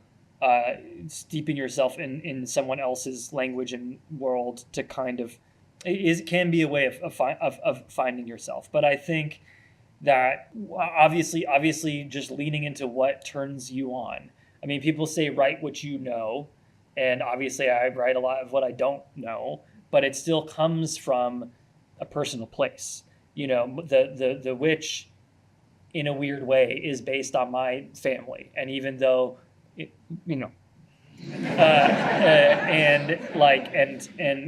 my family is like, I can hear, even though it's in early modern English, I can hear our family's arguments like in the text. So it is always about coming from a personal place. Even if you're like, I want to write like Quentin Tarantino, do it as you somehow, and then as you evolve, you'll become more yourself, hopefully.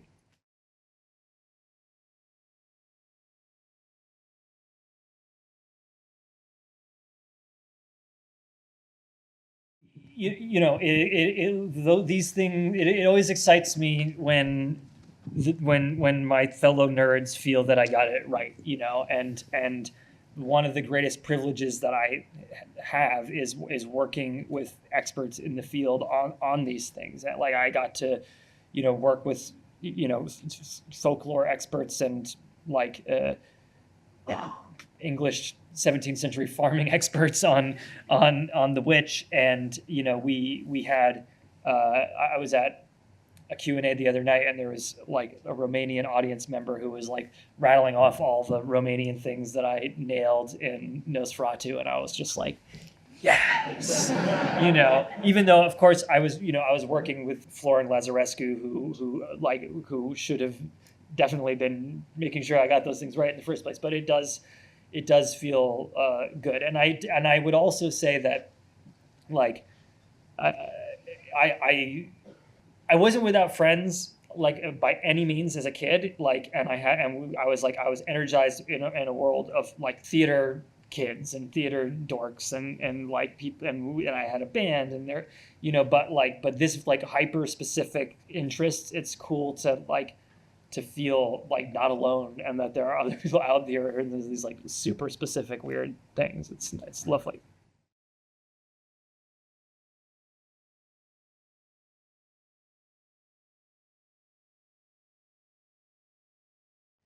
Yeah, I mean, some of the things I can't share, but certainly. But tease. Yeah, but certainly there is one very prominent Vlad Tepes feature you will find on Orlok. Okay. And every other Transylvanian nobleman, I think. Yeah, I mean, there's a lot of things. I mean, something that was interesting that Florin mentioned to me that was a little bit of fuck, is he was like, you have to remember that very often Strigoi are said to have red faces.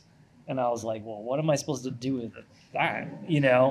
And but David, because he is a corpse, he is more of a zombie visually than Frank Langella, and so we found a way to have blood pooling after he feeds, in certain situations that would acknowledge even that little nugget of thing. So that's the best you're gonna get out of me right now. So I gather there's no impaling and blood coming out of the back entrance. No. Because he is not Vlad Tepes, because he's also not Dracula. He is Orlok, and weirdly, Orlok, with some funny accents, is Hungarian for grinding. So, but I think in the piece of work that I gave Bill, like, he had a Romanian name too that is, lost to time. Okay.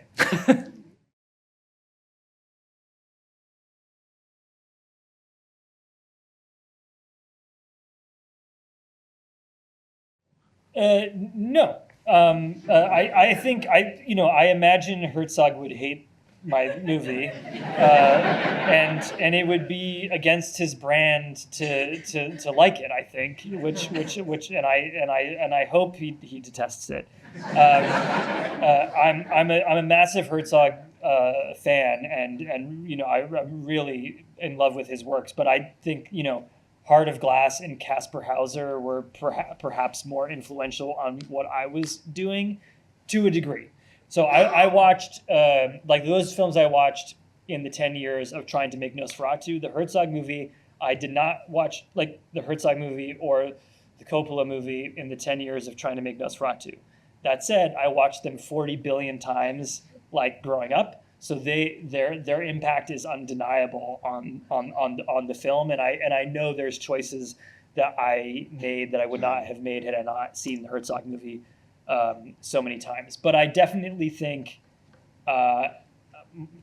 minus like a couple sort of things that don't really matter, we were after a different beast to some degree. To maybe to a large degree, but you'll tell me what you think.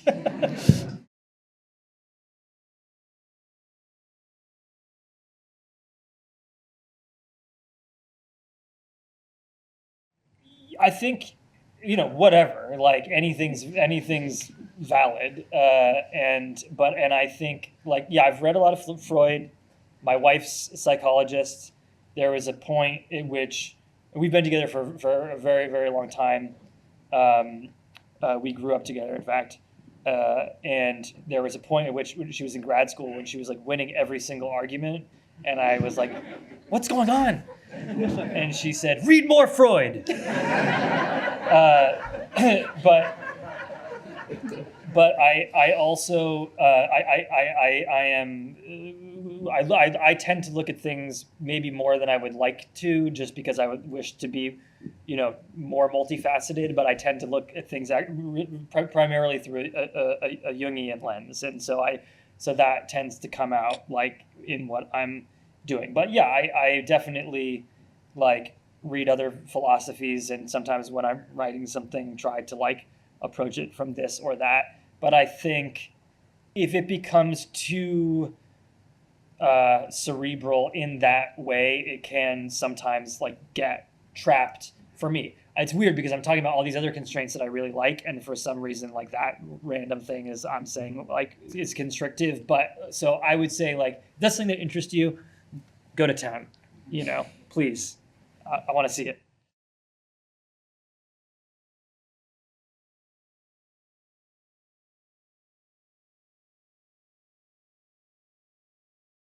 There's a nostalgia for it, and there is a feeling. Obviously, there's a zillion good-looking movies on that have been shot, digitally.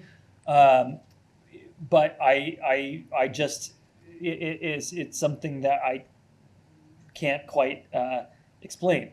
I'm sure if my DP was here, he could explain it. But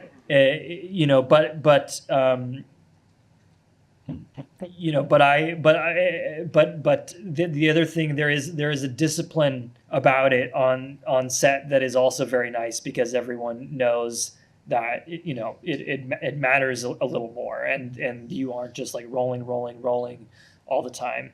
I believe I'm right in saying that like when Kurosawa shot Ron, that they rehearsed, and then they would do one take.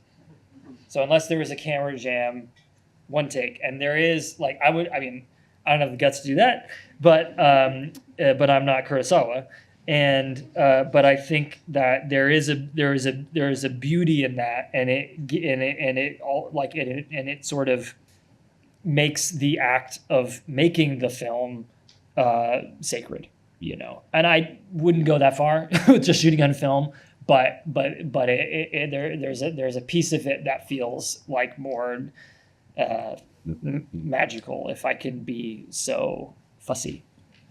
I think ending on a fussy note is perfect. Thank you so much for being here, for being an incredible audience. Thank you so much to you, Robert.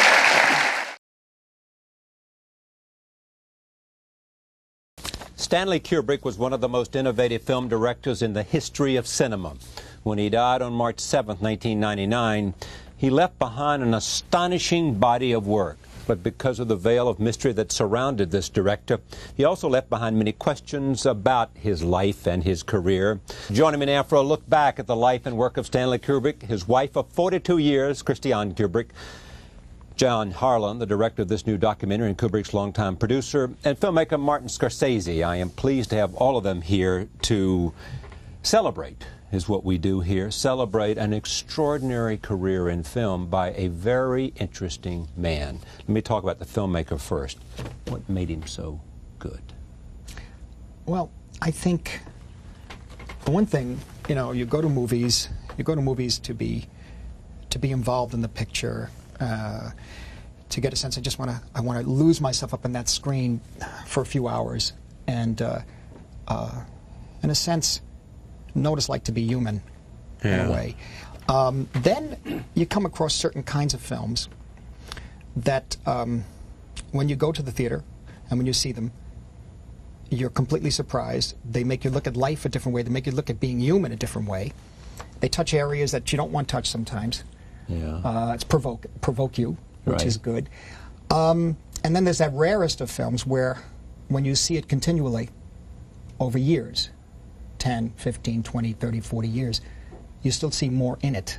And what's even better is that if you're making pictures, you go back to this well, this source, for A, inspiration, and B, maybe it should be A, is to learn how to make pictures. To learn, and remember, when you get tired, especially if you make 10 or 12 films in your life, and you get tired, you say, why, how can I get that better? What can I do? You look at that source, you look at that inspiration, you say, well, Kubrick wouldn't let it stay this way. He would have changed that angle. He would have worked it out. He would have tried to figure out getting more time to shoot the scene this way or that way. He would have really seen it to its end. And for that inspiration, I must say, it's looking at his films. And there's many ways I look at his films besides on a big screen. I like watching them on television. I like watching with the sound off, so I can see the rhythm. You do that? Watching with the sound off. Sometimes you can see the rhythm of the cutting and the camera moves. And when he cuts in a two-shot conversation. The classic one is Mr. Grady and Jack Torrance in the bathroom, crossing the invisible line, with the red background. The cuts, and when he destroys the invisible line, and when the shot gets tighter, on which line of dialogue? Your son has a very great talent. I don't think you are aware how great it is. That he is attempting to use that very talent against your will. Remember, Jan, I think isn't there a piece in the film where he says, don't you want to be perfect? Does Stanley say something like that to someone? Don't you want it to be perfect? Yes, well, it's a story that goes like this. Tom Cruise and Sidney Pollack have a dialogue about the many takes and how long it took to do a particular scene. And Sidney says, oh, and after 3 weeks, we were still on this. And then Tom says, well, and Stanley said, Sidney, I mean, I know, I didn't think it would take that long, but don't you want to get it right? Yeah, that's it.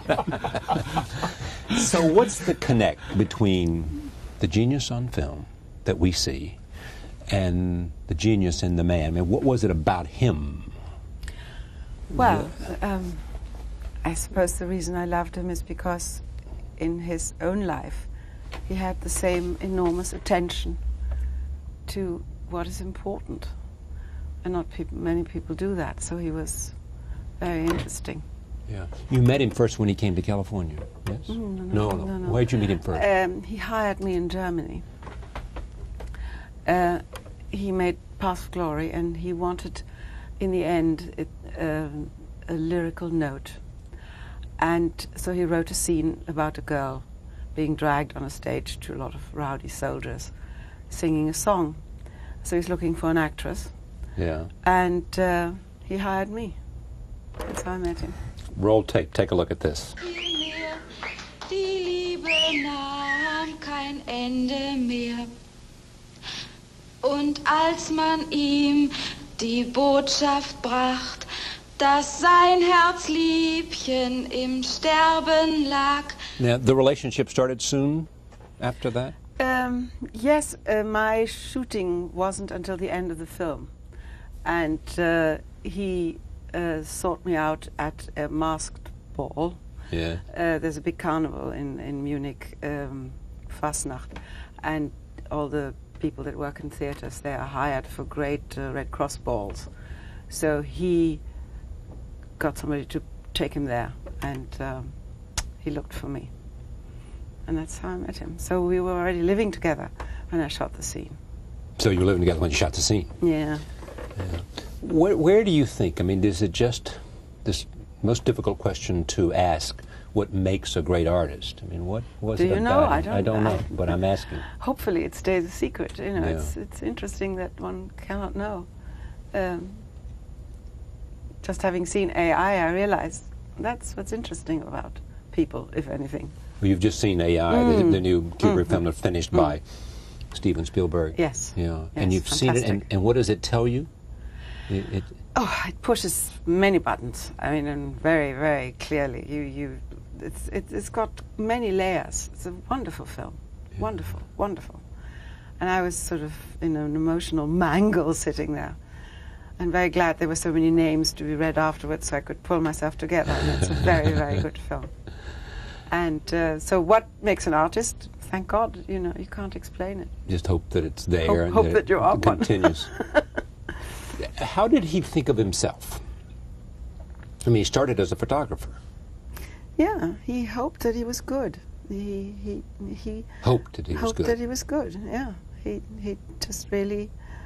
I don't think I've ever heard him brag or be wonderfully secure. And I feel that also probably if you are that, you're also dead. You know, I don't think this thing they all strive for, the great self-esteem. I think in the estimation of others, you have to be good. You know, the self-esteem thing doesn't ever feel right. No. What I love about him, and he shared this with Marty, is the choice of film themes. I mean, he clearly was someone, it seems to me, who wanted to treat cinematically great ideas or great human beings. He wanted to do Napoleon. He wanted to make a film about Paths of Glory was about war. Full Metal Jacket was about war. He wanted to make a film about men and women, which was Eyes Wide Shut. He wanted to make a film about Napoleon, which didn't happen because of financing and all that. He wanted to make a film about the Holocaust. But it was like someone who wanted to make films about things that interested him, that he could investigate and get his arms around and find out things. And yes? That's absolutely true. He wanted to make films that mattered, that had not only good form but also substance. And while his films are all very different from each other in form, they are not that different if you look very closely, because there is something that connects them all, and that is a very serious look at human nature, human frailty. It's interesting that he wanted to make a film about Napoleon. He read for 2 years about Napoleon. He was a great expert on Napoleon. What was it that interested him on Napoleon?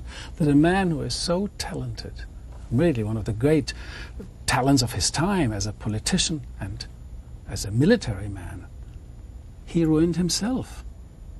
It was, in the end, as Stanley always said, the emotions carried him away, and the emotions dictated, and not the knowledge, and not the sharp intellect and the analytical thinking.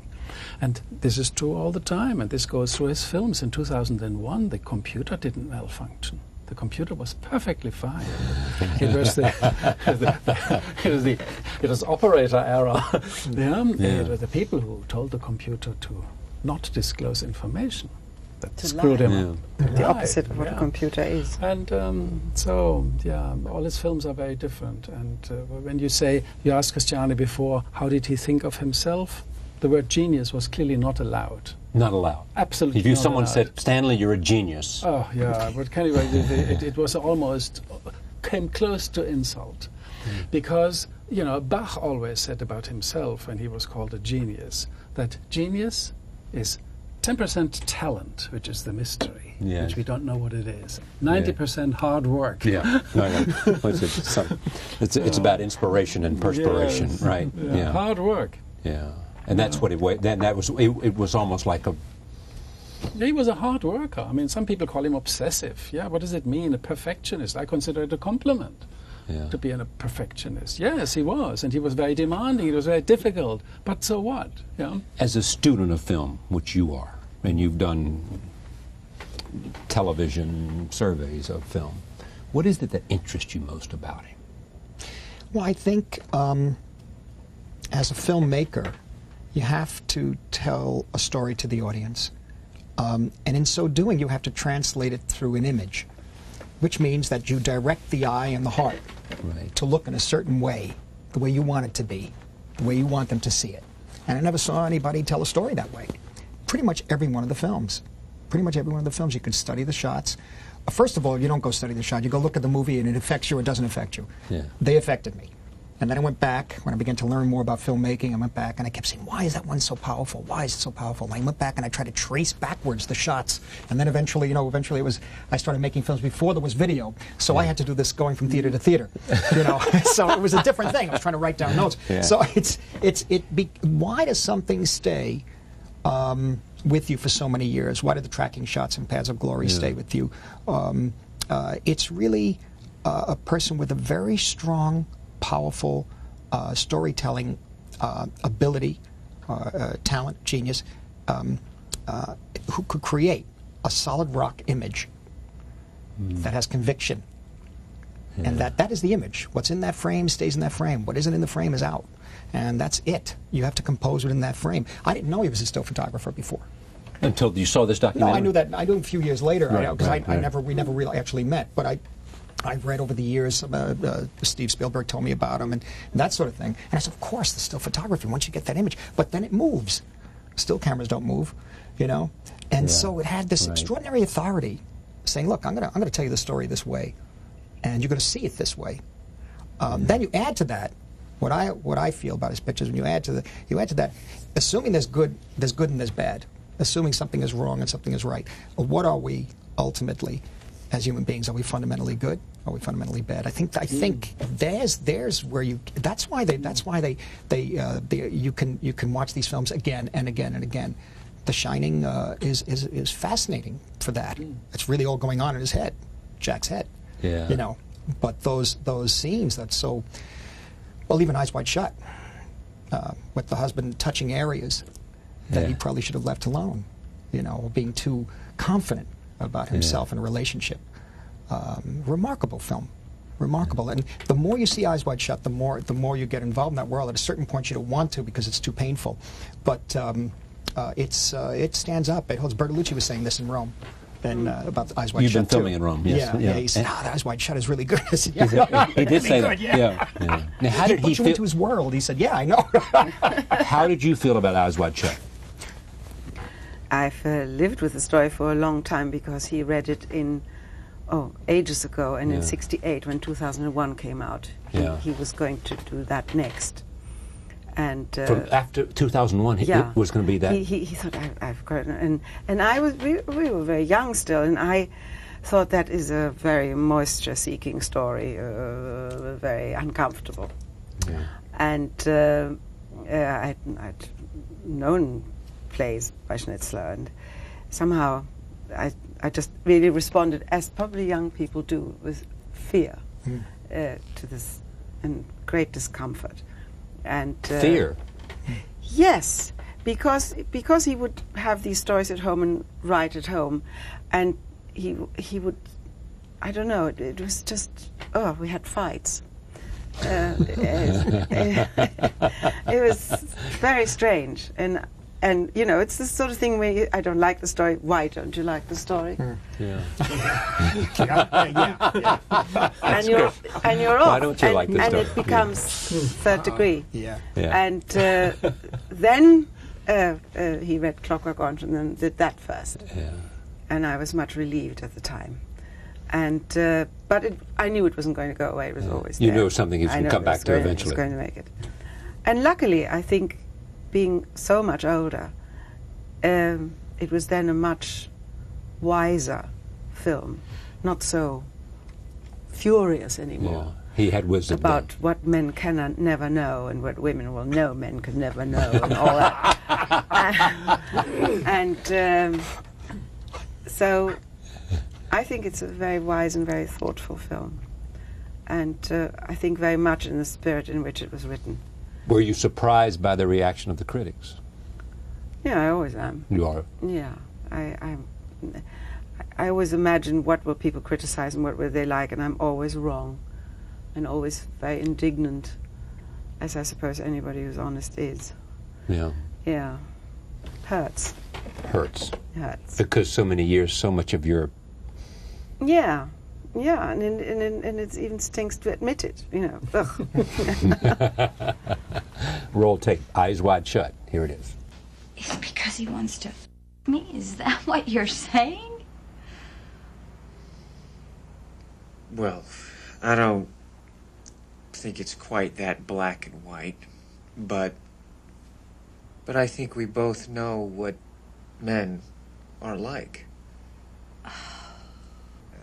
You said as we're watching this, he was outside the room. You said he's standing outside. The camera was... Yeah, it's called a hothead. Forget the term. Yeah. The camera is on a remote, and Stanley was sitting outside and watched at the monitor and controlled the movement of the camera. He was a good operator. Yeah. Yeah. And so they were all alone. They didn't see anybody else, and they experimented. You see, what we could afford to do is take time. You what? We could afford to take time. Ah. So we took, it doesn't matter. You could how afford long to take time. We could afford to take time.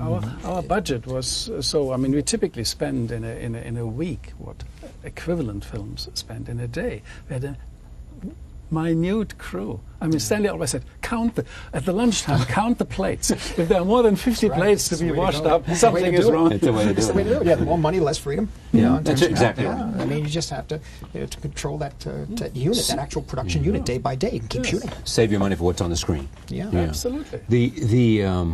But there was always this about Stanley that's reflected in your documentary. It always took him a while to make a film. Yes. Absolutely. I mean, part of it's a perfection. Yeah, and it's also, you see, he didn't plan to do it that way. I'll tell you, when we did the schedule, when the first assistant director, Brian Cook, and myself proposed an original schedule for Eyes Wide Shut, we proposed 24 weeks because we thought we wouldn't get much more. Yeah. He said, for 24 weeks? It's ridiculous. I mean, these are two people talking. We can go. And I had to reduce it to 18. He meant it. He meant it. Yeah, I can understand. It's good to hear. It's good to hear. This will make you feel good. Please. Yeah. And how long did it take him? Oh, it took a year. A year? Yes, it took a year. But, it doesn't really matter. And Warner Bros., they were not overly alarmed. They were not alarmed. No, we went a little bit over budget. Yeah, but that's because they loved the association with Terry. I mean, Terry Semel loved the association. Yeah, but they wouldn't have loved the association had he gone over budget 300%. He didn't. Yeah. He always delivered. Yeah. He delivered the goods, and even if he went 10% over budget or so, that doesn't really matter that much. But he went sometimes over schedule, and for good reason. He didn't make any shortcuts. He wanted it to be as good as it can possibly be. That's why he was counting the dinner plates. Because if you have more than 50 dinner plates, there's something wrong. Yeah. He knew that too many people are. That's but what he wasn't arrogant, saying, "Oh, I'm so profound, everything takes me long." No, he was unhappy. He would have liked to have been quicker. What did chess mean to him? Oh, he played it extremely well, and at some point, I think he made a living with it. You mean he was a chess hustler or something like that? In young New York, as a young man, yes. And throughout his life, he played. Yes, he did. And unfortunately, I can't do it at all. Yeah. And so I didn't play with him. Would he play on the set? Yes, during Strangelove and various other films he played on the set. Jacket.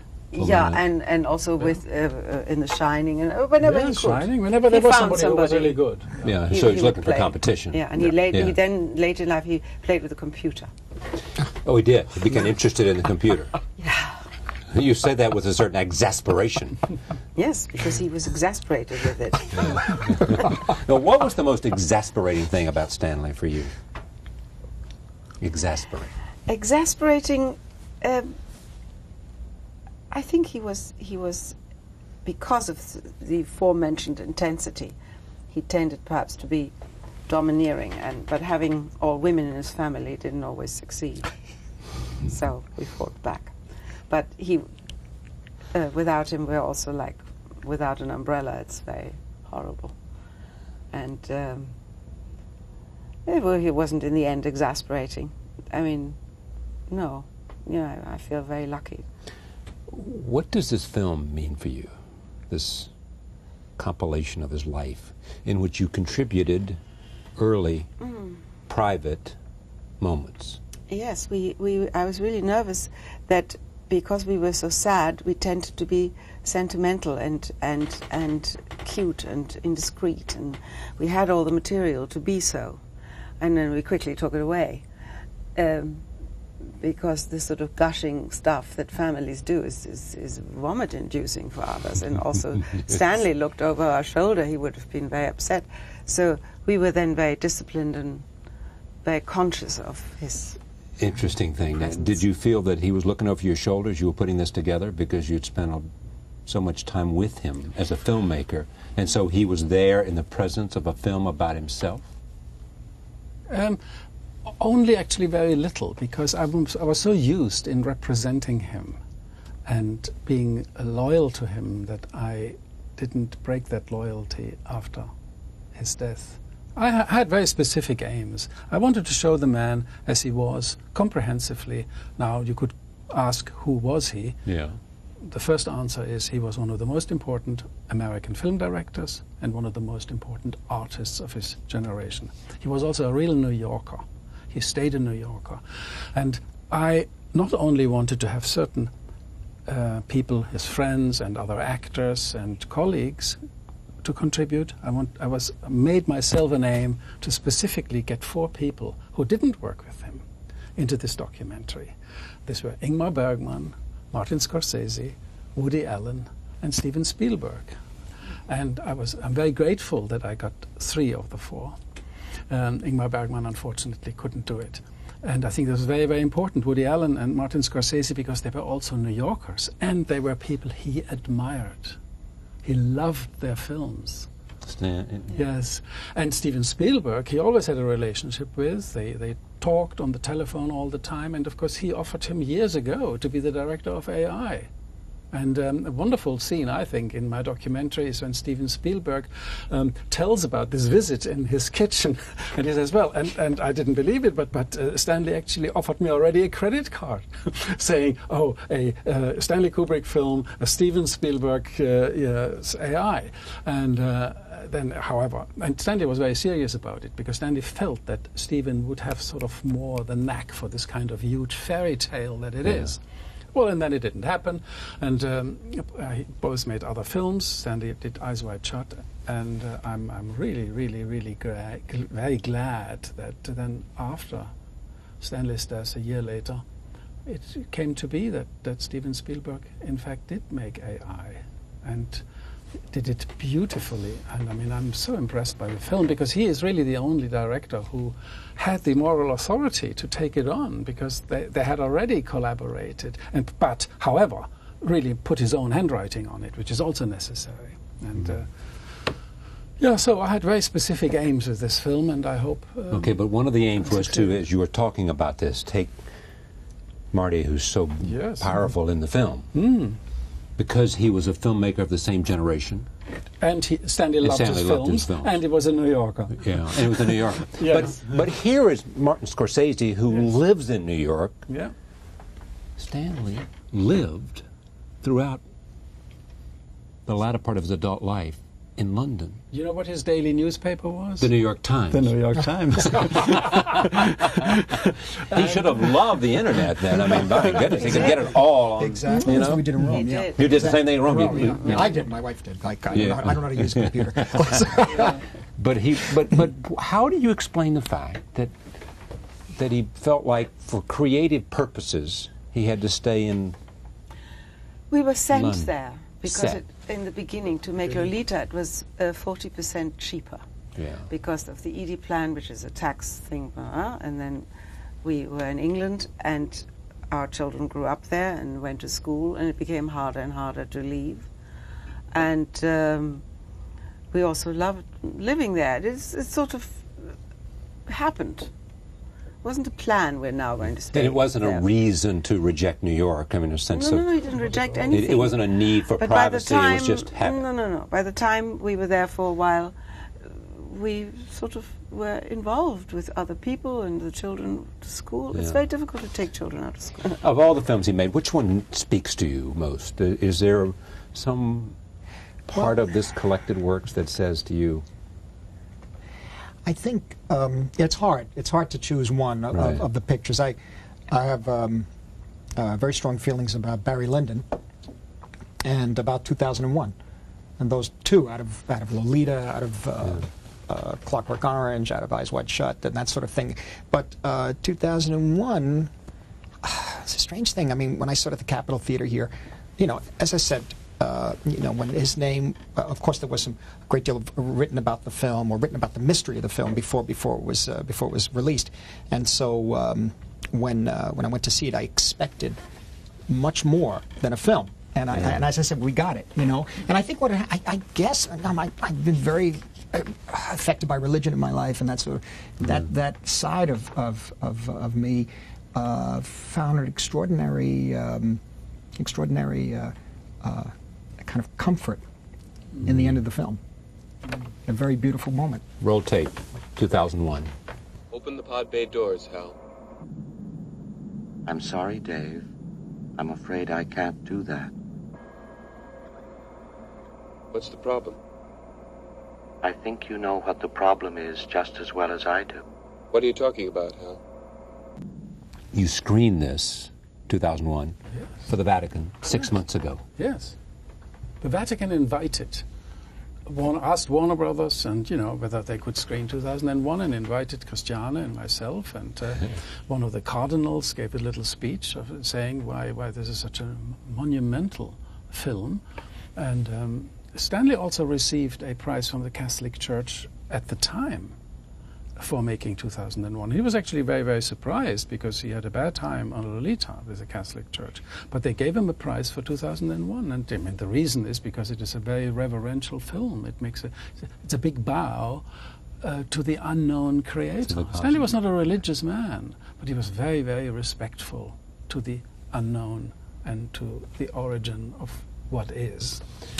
Did he think after he wanted to make a film about the Holocaust? Yes. And he didn't because of Schindler's List. Correct. Did he ever want to go back to that theme, or did that I idea? don't think so, because he next in line was clearly for him Eyes Wide Shut and AI. And AI. So he had two films out. Yes. These were the next two films, you know, after he gave up on Aryan Papers, which is a wonderful script on a great book by Louis Begley called Wartime Lies. Right. Do you have a favorite? People ask me that, and I've really thought about it. And no, I also have a weakness for Barry Lyndon, and I love 2001. Why do you have a weakness for Barry Lyndon? I just, I'm also a painter, so I just absolutely many good I'm wiped out by it each time. The look of it, but also his character, the poor guy. The character. Oh, he's doomed from the beginning, and then that great last line where everyone's equal now, from Thackeray. I did like. I was sort of nervous going into the Vatican and sitting there with 2001, and I thought this, and the film looked sort of small up on a big church wall. I thought, oh God, it's really a little agnostic prayer. You know, we are also thinking about these things, and it was very moving to see it there. Tell me about the style. I mean, was this revolutionary at the time? Oh, Lord, yes. I mean, you'd come off the style, a wonderful style coming out of England, I think, Richard Lester, The Hard Day's Night, The Beatles, the way MTV is affected now, films, MTV cutting, commercials were affecting, I think, oversimplification, I guess, but commercials were affecting cinema editing and logic in a way, continuity at the time. And Richard Lester was like in the forefront of that, and the knack on how to use it, and knack on how to get it, I should say. And when 2001 came out, everything screeched the other way. It was amazing because it simply stopped how you normally would experience time and forced you again, with great authority, to look at a world, part of it in conjecture, part of it based in scientific fact, but to take you somewhere else completely where you've never been before, and really made you, immersed you in the drama. I thought one of the great murder scenes of all time is the destruction of Hal, for example. It's an extraordinary murder scene, really. His murdering of the other scientists who were sleeping, or just as malfunction, you know, and the red. You begin realizing it's a person it's this machine taking their lives. But again, basically, as I say, it's a murder scene. But look how it's done. I can feel it. My mind is going.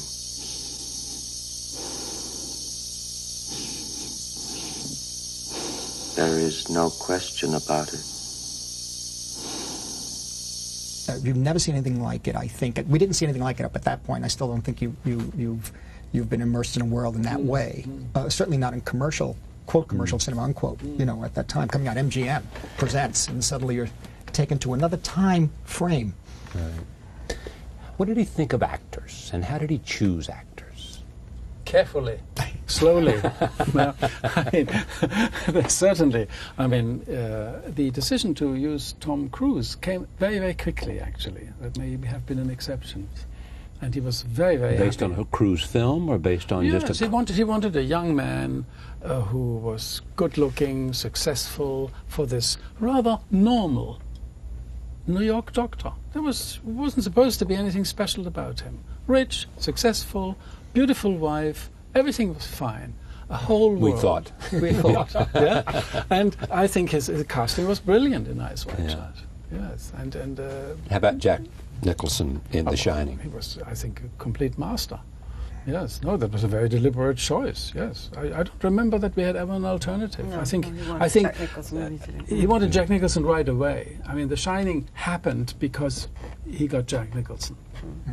I would put the point that Tom and Nicole were chosen even stronger, and that he wanted two people who are so perfect, great looking, very sexy, no trouble in any field, as only of their own making.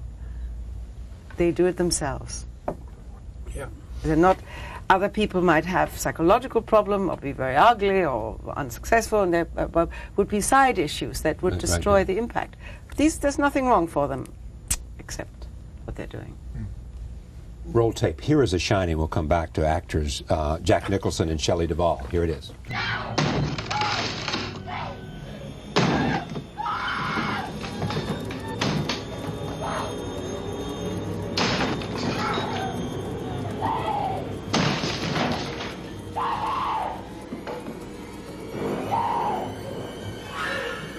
Here's Johnny. Great. Now we should say this. You're talking, and as we see this, he makes the point that the camera, which is there, follows the axe back and then follows it forward with great control. Yeah. It does. It's not handheld. Yeah. It pans calmly, but not calmly. There's a kind of tension when it reaches a certain position, then pans back. And it's a very interesting thing operating too, camera operating. And you said all kinds of angles. I mean, he ran through about 15 doors and shot angles everywhere. Yes, he covered himself fully because he didn't edit during shooting. Right. Which is an unusual way, maybe, of doing, but that was his choice. That's how he liked doing it. He wanted to be able to edit after he got there, and he wanted everything, every possibility. Yeah. And I said to Marty, it'd be great to watch movies with you because you notice so many things. And you said Stanley talked all the time. And and you would say, just shut up. Yes. Well, I would say, no, just be quiet for a moment. I want to hear what they're saying. Okay. He loved movies. Loved them. Yes. Like this guy. Yes. Saw zillions of them. So screenings, everything could get his hands on. If he heard about an actor, if he heard about a film, yeah, he'd call up Warner Brothers, somebody, give me this movie. He saw single scenes over and over. He saw whole films. He saw some really dumb films. Interesting. Where there was one scene that he was waiting for. Yeah. He saw films where he was embarrassed being caught seeing them. Oh, that's good to hear. That's this is good therapy for you. This is great. I didn't know any of this.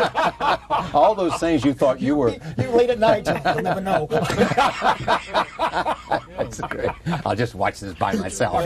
Nobody will ever know. You don't want to see this. But he preferred to have somebody with him. He did, to talk and react. Yes, also to change reels, you know, because we changed typically. I mean, if you watch the film, you know, I changed and he went and changed the next one. But he was very fair. And we sometimes had 10 films sitting in the projection room on a weekend, you know. And then, what shall we see? You know, I have this and this. Oh, well, this is a 9-reel. Oh, no, I don't know. Oh, let's get this one, 6 reels. Older films too, older films, not just new ones. Oh, everything, a mixed bag. Right. And he was a real movie buff. We saw a lot of foreign films also. Yeah. He loved certain directors colossally, and he would never miss a film of these directors. It's not only Scorsese or Woody Allen. He would never miss Carlos Saura film. Carlos Saura always would see absolutely, and or a Spielberg film. All the major films, of course, he saw automatically, but also smaller films that you can't even get a print. Yeah, he adored. I mean, for example, the Swedish film called The Immigrants in the New Land. Oh, yeah. He was so enthused. We hired the costume designer for Barry Lyndon, and then that woman together came with Milena Canonero. And what's her name? Ulla Britt Söderlund. Yeah. And she died then later, unfortunately. I think it was Tom Cruise or maybe someone else said you just loved being with him because of all just the fact that while he was difficult, tough, obsessive, driven, passionate. You agree with all this so far? Yes, although he wouldn't confess to all of those. But you would observe them to be true. He would reserve a little. Not as he didn't like to hear being called all these things at once, not in one lump at any rate. And he was. I forgot what you asked me. Well, I hadn't gotten there yet. I was going to say, but what was it like being on the set with Stanley Kubrick? Was he? I mean, I think Tom Cruise said he just loved to have friends for dinner. He loved to be able to talk. He was interested in everything. He talked all the time. He liked talking, and it was very interesting. I had the greatest floor show any woman's ever had all my life. Meaning what? Meaning interesting stories. Constant. Interesting life. Interesting. It was interesting. He interpreted the news. He interpreted the news for me. Now I don't. He told me what to believe and what not to believe in the news. And yes, he was interesting. And a horrible gossip. A horrible gossip? All gossip is good, isn't it? Yes, he thought so. So do I. A really good gossip. Everything about everybody, right? Nitty-gritty, everything. But he got up in the morning thinking about movies, and he went to bed thinking about movies. Yes, and he wouldn't have. Yes, of course he thought about films all the time, but I think he was just like a huge radar dish. Everything just took it in. And sports was very important. Now this I couldn't get anything in my documentary. I mean, certain things have to be leave out. He absolutely adored good sports. Like soccer, like football, soccer, like tennis. Second week Wimbledon, for some reason everything quieted down in our office. He loved it. And I remember I saw a match with him between McEnroe and Boris Becker. Oh, that was a great... Absolutely. It was absolutely amazing. And we were riveted. And afterwards he said, I don't think any movie can come up to that level of excitement. See, that's great. It is because you never know what's going to happen. That's the great thing about sports. Is he loved it. Yeah, he loved it. It's an important part. Anyway, his first film was really about sports. Was about boxing. Yeah. It's the day of the fight, and that is very well covered in the documentary. Yeah. Take a look at this. This shows you. This is a man surrounded by women all the time. His wife and his kids. Here it is. Do you know what kind of a camera that is? What it's called? It's a home movie. Araflex it's called. Do you often find me in a temper? Yes. Oh, I don't believe that. I can't believe that. Well, you better believe it because you just went in a temper a couple minutes ago. Yeah, because you can't do a stupid film because everyone giggles. And because then I can't play like that. I think I'm one of the most even-tempered people you'll ever meet. Tell me about that. He made family films. All the time? Yeah. And we insisted that he was to leave his director's hat behind. And they were usually us as victims to some new camera. And it was in sound. This was all new in those days. It was never working properly. And we were so horrible to him. We didn't do it well. We were impatient, and how much longer do we have to be here? And he said, I am not appreciated at all. He was. I mean, he was. It was very boring to do. It's very funny, and we're very glad we have the films now. But he would have us do all sorts of things. Well, you can imagine. Yeah. I think we're not the only family, actually, that did that. No. Most families do. I mean, there's always a great story about larger families where the kids who were born first would say there'd be all these thousands and thousands of still or movies, and all of a sudden, by the fourth kid, nothing. Yes, exactly. They've learned the list. How hard was it in making this for you to say, I have to be rigorous, I have to show the man that I know?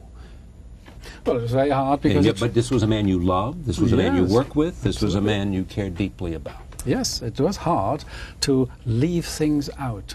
It requires an enormous discipline because it would have been much easier to make a 4-hour film. Yeah. A fantastic material, art department material from 2001 that nobody has ever seen. I would have loved to bring this in. But, you know, that was not the topic. I would have loved to have much more material, for example, with Martin Scorsese or Woody Allen or all the others. Many people I interviewed, I haven't used a single frame. Who? Ted Ashley, Marisa Berenson, Todd Field, Lily Sobieski, Vanessa Shaw. You know, I had no room, I had no time, and you can't be too cutty. Yeah, if the cuts are too short, you have to let it breathe. Yes, you have to let it breathe, and you have to give the impression that actually you're not rushing. From time to time, you have to come down and really be quiet and show a clip and let it run long enough, because if the audience feels you're rushing, then the whole thing is destroyed. Or is there something about the life he lived and the way he lived his life, when you look at the talent, that might have enabled him, if he did it differently, to be even better as a filmmaker, as an artist? You know, did anything? He was wondering. Was he in any way counterproductive to his own work? He didn't think so. He thought if he could find a reason why he can't knock out films faster, he would have liked to have known the reason. He thought he wants to really find a good story. Yeah. And until he'd found the story, he wasn't going to do it. And it made him very unhappy when it wasn't happening, when he couldn't find it. And he thought, oh God, is it that I just can't tell anymore? What's the matter with me? And it made him miserable when he had to give up the Holocaust film, for instance. Yeah. He had read so much about that and had become very depressed. And Napoleon. And Napoleon, he was furious that he couldn't get it. He still had a sneaking hope maybe he could still do it. Yeah. He did. You have films like that you've made, that you just... I guess over the years I made them for different reasons. Sometimes just to be able to do the process, to relearn how to make a picture. In some cases, yeah. When the industry changed, for example, and the type of film I was making in the early 80s was not accepted that much in Hollywood anymore, I went back and did independent film, After Hours, and then upped it again a year later with movie stars, Paul Newman and Tom Cruise, and Color of Money, to try to learn if I could survive. It's really experimenting, even to Cape Fear, seeing if I could do a film that, I don't know, that has another reason for being, rather than... it's really a learning process for me more than anything else, and still fit within some sort of commercial framework. And that was the dangerous part. And this is extraordinary. You know, it's to hear this for the first time too. I didn't know anything. I really had never spoken to her, you know, so it's really interesting because you're right, you have to wait for a story that's worth telling. You really do. Stanley Kubrick died at 70 years old, much too young. This is just a small part of what a life in film is about. And this is, you'll see here, the thing that we have been talking about is this Stanley Kubrick, A Life in Pictures, of film by Jan Hurlin, edited by Melanie Viner Cuneo. I thank you, Martin Scorsese, a man who loves film as much as anyone I know, but probably rivaled by Stanley Kubrick. Jan, thank you very much, and especially you for coming here and sharing this conversation about someone you spent your life with and shared joy and joy and joy. And he died in his sleep, age 70, in London. Thank you for joining us. See you next time. Well, and look, you know, it was really very concerning to me that I make it watchable for an audience. Watchable, and find somewhere, which is rare in a Kubrick movie, someone that's sympathetic in any shape or form. You know, he doesn't do sympathetic characters that well. And so I was determined to make him, without cheating, to make him at least watchable. And apart from our relationship with Alex being a complex thing, the film itself, I think, is extremely complex. There's a lot happening. Oh, God. In it. Yeah. And when you were making the film, were you aware of the... Oh, my God, I lived the whole day with the book in my hand. That was the Bible. I'd even say to Stanley, hey, what are you doing? Look, you can't do that. He'd go, oh, yeah, really, okay, well, what should we do? I was like, well, you know, this was what was so great, really, about Singing in the Rain, you know, which just sort of came out of vapor, really, and landed there as a present, because it anchors the movie, and really, it's an amazing device, actually, if you really think about it. You know, it's something that a screenwriter would go, hallelujah, because it gets us over the rape and beating in such a way that it's palatable. No? Yeah, I mean, come on, you've got to smile. Viddy well, little brother, viddy well. Maybe. So before I throw it open to the audience, I can see I'm not getting through to you here. I'm not going there. Okay, all right.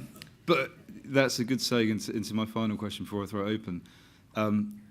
The language that Nadsat gives Alex a kind of a sort of poetic and almost like a Shakespearean kind of thing, and I think that's what gives him this ambiguity and the.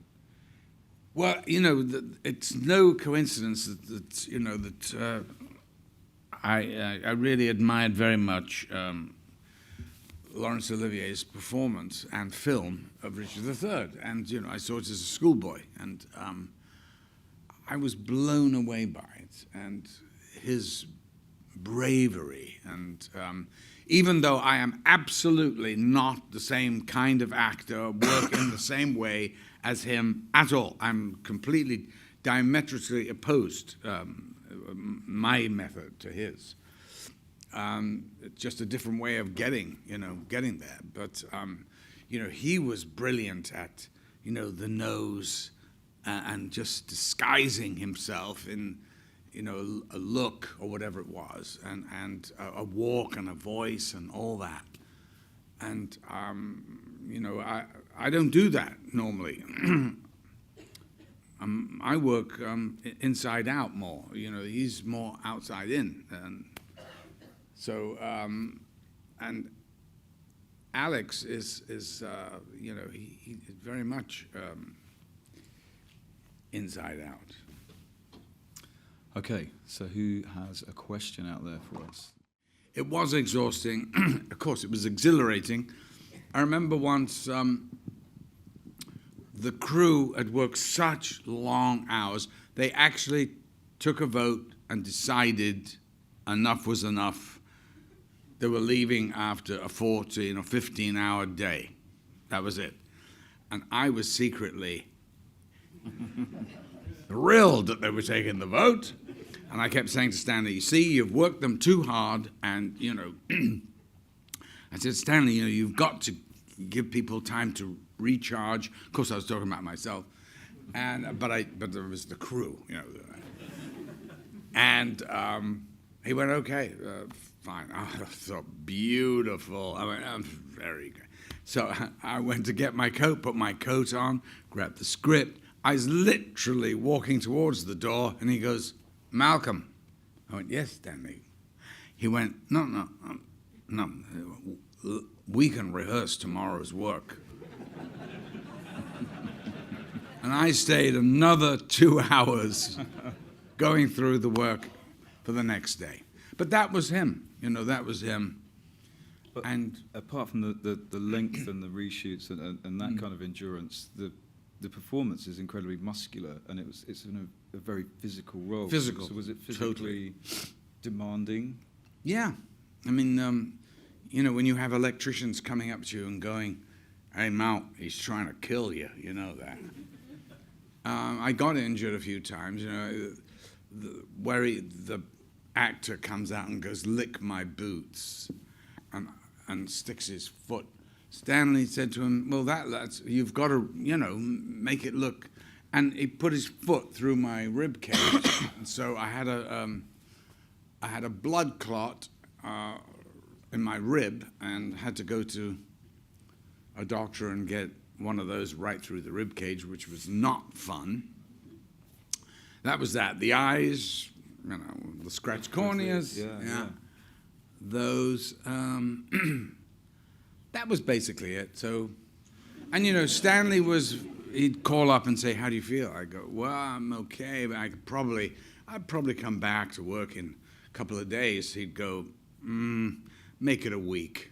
And I go, a week? He'd go, yeah, we're not really ready with the next set. So let the insurance pay. Told you he was a good producer. Yeah, he's definitely a good producer. Who else has got a question? You know, it's funny because when Burgess saw the film, he said to me, I'm really glad you made that choice because I'm from the north and I wrote it in a northern timbre. I mean, I just made that choice because I didn't want the sort of cockney, whiny thing. I wanted it to... Probably the wrong place to say that. You know, didn't want that, you know. I wanted it to sort of have a sort of a warmth but an edge. And I don't know, that was just a decision. That, did that come early in the... Yes, it came up very early, like take one when I spoke. But I'd kind of... Stanley's clueless about... He wouldn't even know what the hell I said, I think I may have said to him, I'm doing it northern. He went, oh, what's that? I don't know. So, and I'll tell you how clueless he was about that. And he wasn't clueless about many things, but I am in the hospital bed for the end sequences. It's the very first time the eminent doctor, surgeon, walks in. He's of a Sir, knighted or something. So Stanley thought it would be a little bit cheaper and better to have one of the stuntmen play this eminent surgeon. So I'm literally in the bed, and he walks in and he goes, how you doing today, little Alex, all right? And I went, Stanley? He comes over, he goes, what's the matter? I went, he's supposed to be an eminent surgeon. He goes, well, so what? I went, Jesus, did you hear what he said? He goes, no, well, let's do it again. Same thing. And he just came home and he just went, okay, shut down for the day. And then the actor playing the minister, Anthony Sharp, he had a friend and he brought him the next day to play the other. It was just one line, basically, but, you know, it has to be right. You can't, it just sort of was weird. But Stanley is not aware of stuff like that, you know. He wasn't aware, so. Look, when you're working on a movie, you're working with movement. The movement is as powerful and as extraordinary as the spoken word. In fact, more so. I mean, I remember more movement from performances than I do text. Especially somebody like Jimmy Cagney. If you're there's the man of the moment. But just the way the guy moved, you knew the character.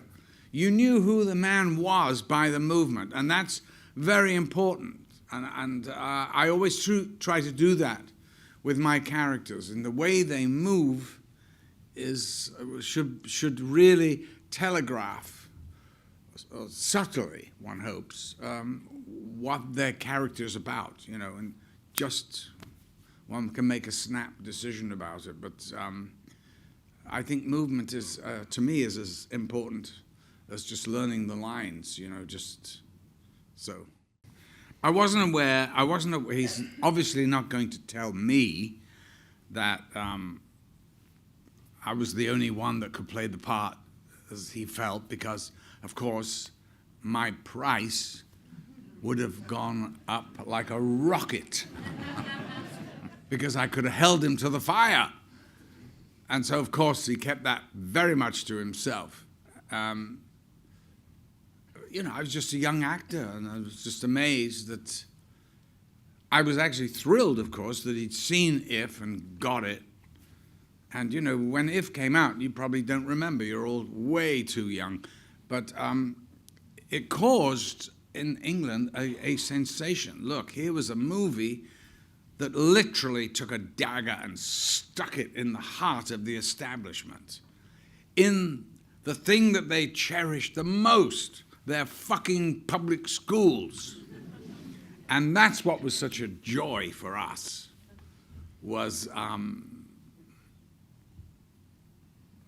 was just a lot of fun doing that stuff at these public schools. And of course, Lindsay, who was very naughty, that he gave his, we went to his school, that, you know, he'd been to Cheltenham College, and he actually gave the headmaster a fake script. And there was no shooting at the end or the Parents' Day or anything like that, of course. And the headmaster gave permission that we could use it. And, I mean, I don't know what he was doing, but, I mean, we were on the bloody roof with Bren guns and God knows what, and mortars going off. And when the film opened, the headmaster who saw it at a special screening was, of course, more than livid, and sent Lindsay a letter which sat on his mantelpiece, I think for about 6 or 7 years, unopened. And I used to tease him by going, come on, let's open it. Let's see what he had to say. He goes, no, don't touch it. He'd kind of get really irritated. But that letter was actually leaning on the ashes of Rachel Roberts, weirdly enough. I don't know why I told you that, but... It's interesting. If Lindsay Anderson's If was a knife to the heart of the establishment, yeah. What was A Clockwork Orange? Well, that was a real fuck you to the government, I suppose. Yeah. I don't know. I mean, you know,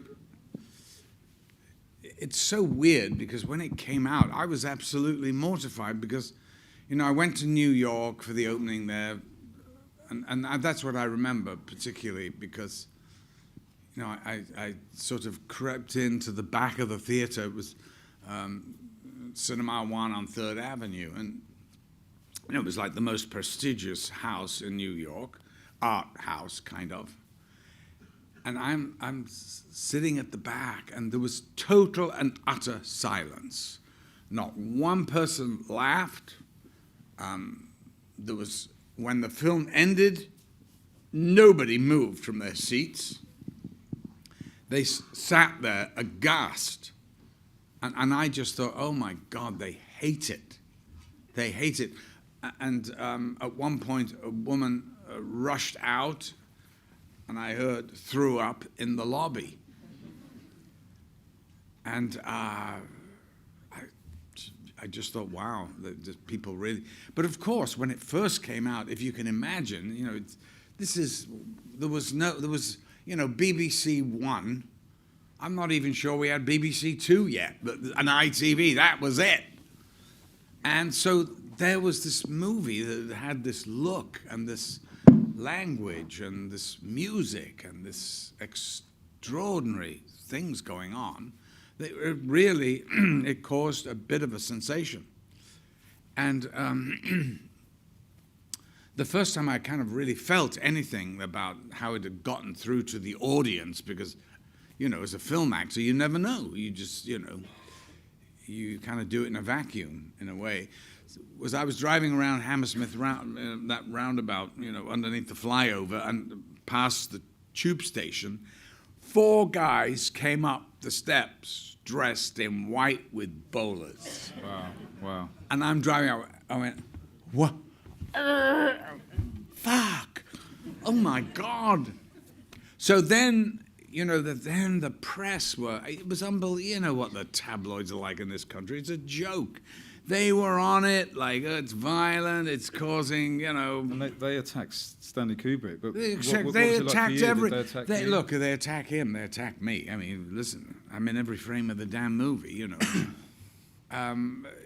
It was such nonsense, really, to sort of go crazy about the violence and forget about everything else. But okay, I get it. It is violent, I don't know whether it's that violent today, but we'd had Sam Peckinpah. We'd had these movies of his that now that is a ballet of violence. I personally think they're brilliant movies, but I was just sort of amazed that they just, that went crazy just about the violence. And every day in the papers there was something. And any gang thing, Clockwork Orange was blamed for everything. Yeah. It's You funny. remember that? It's Too funny young. because watching it now, it's not the violence. I was too young. Thank you. It's not the violence. That waft over there. But it's not the violence now that's the most shocking thing. It's for me, when I was watching it, it's obviously the kind of pornography and then juxtaposed with images of Christ, and that's what feels really dangerous now. Because that is strong stuff. Why? Because you're a certified I Christian. If you knew me better, you'd understand that's not the case. No, I think because don't people know what don't your really personal do views that. are, now. but People I could see that. I think that some of the cutting of the dancing Christ is one of my sort of more favorite sequences. And that Stanley does, it's amazing little sequence. Believe it or not, I had in my mind for that Eric Morecambe. Yeah. And so here's this guy sitting there and doesn't get it quite that he's been found out, And of course, Patrick wheels in and goes, "Food, all right. Try the wine." And Alex is, like, and it's just so much fun to play because, so what did I do? I just naturally, I'm getting the vibe now that, something's up. So to distract, I just pick up the bottle and read the label, whatever it was, Santa Stiff,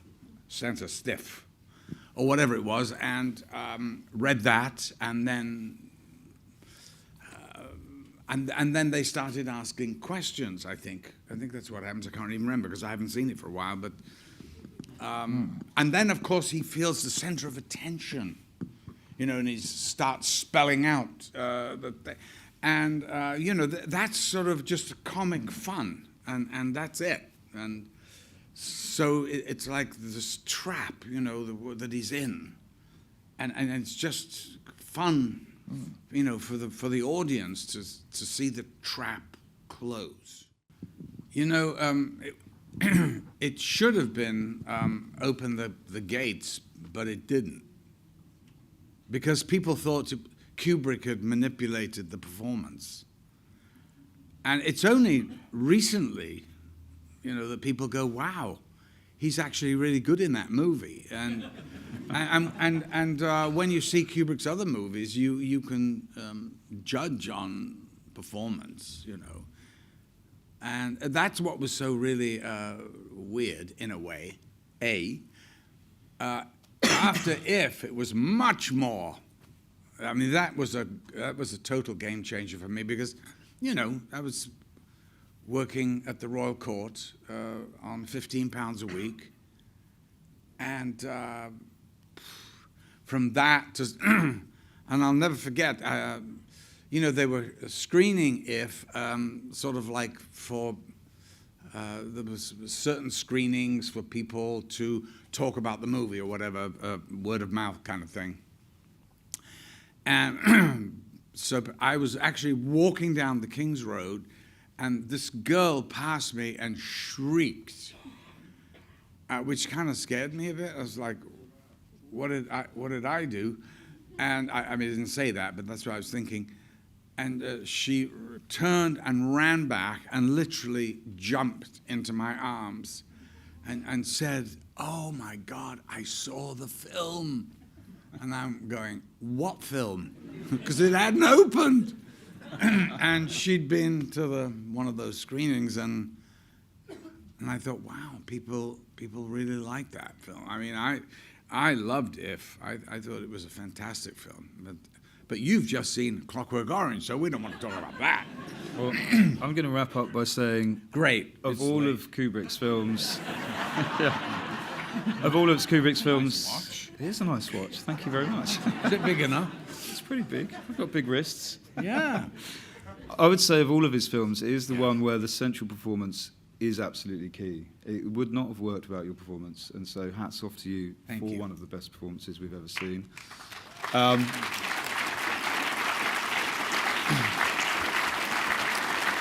A Clockwork Orange is released this evening across the UK. Please help us out by going on social media and telling as many people as you can to come back to the cinema and seeing it on the big screen. You mean tweet? Tweet, Facebook, whatever it is, Instagram, all of the different Facebook. things. Is anybody on that anymore? I thought that was over. But Instagram. It's a BFI release. We'd really like you to help us out. Thank you all for staying and being so Thanks nice. to Malcolm Thank you. McDowell. I really appreciate it.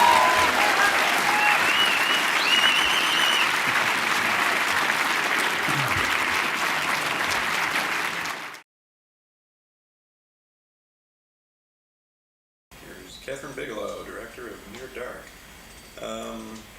Now, you were originally an artist before you became a filmmaker? Mm-hmm.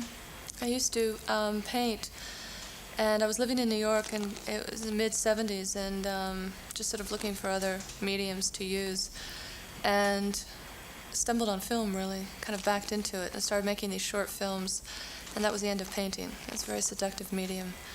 And then the films got longer. Okay.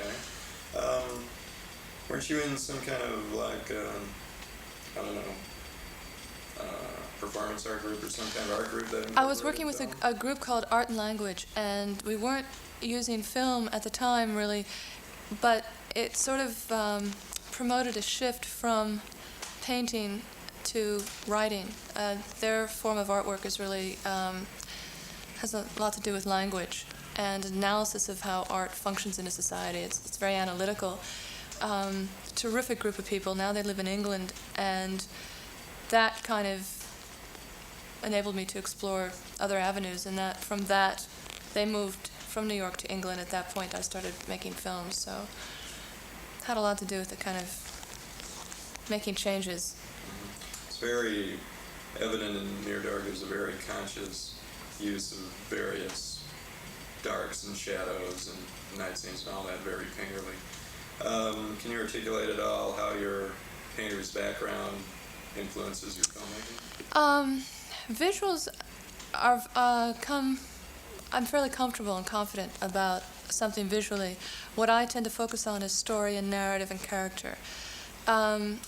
The visuals in Near Dark were very specific. Like, I needed the night to be very seductive. I needed that world to be something you sitting in the audience would possibly entertain the idea of entering. It wasn't a horrific, forbidding, gothic night world that was very forbidding. It was something that perhaps be very seductive, a kind of Adam Greenberg, who was my cameraman, who shot Terminator, was, we worked a bit extensively in pre-production on what the night should look like. The black should be very black, and how we would light it, how it would look. So it would be a very seductive look to it. So that was very specific, and that I'm sure there's some painterly references there. Okay, is this sun coming out?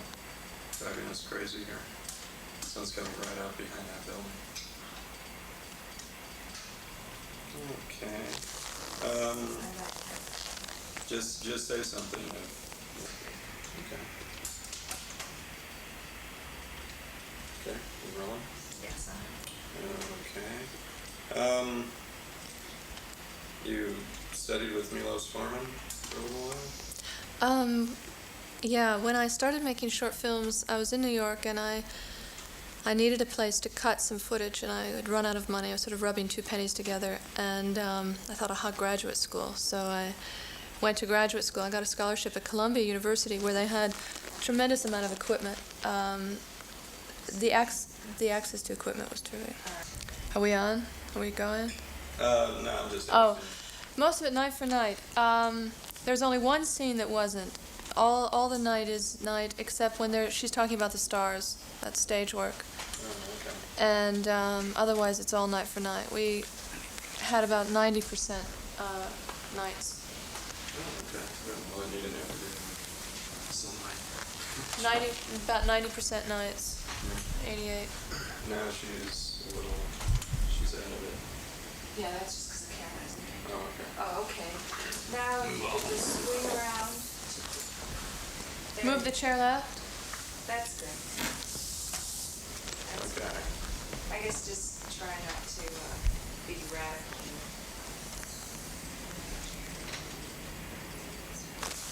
There you go. Shift left. That's fine. Okay.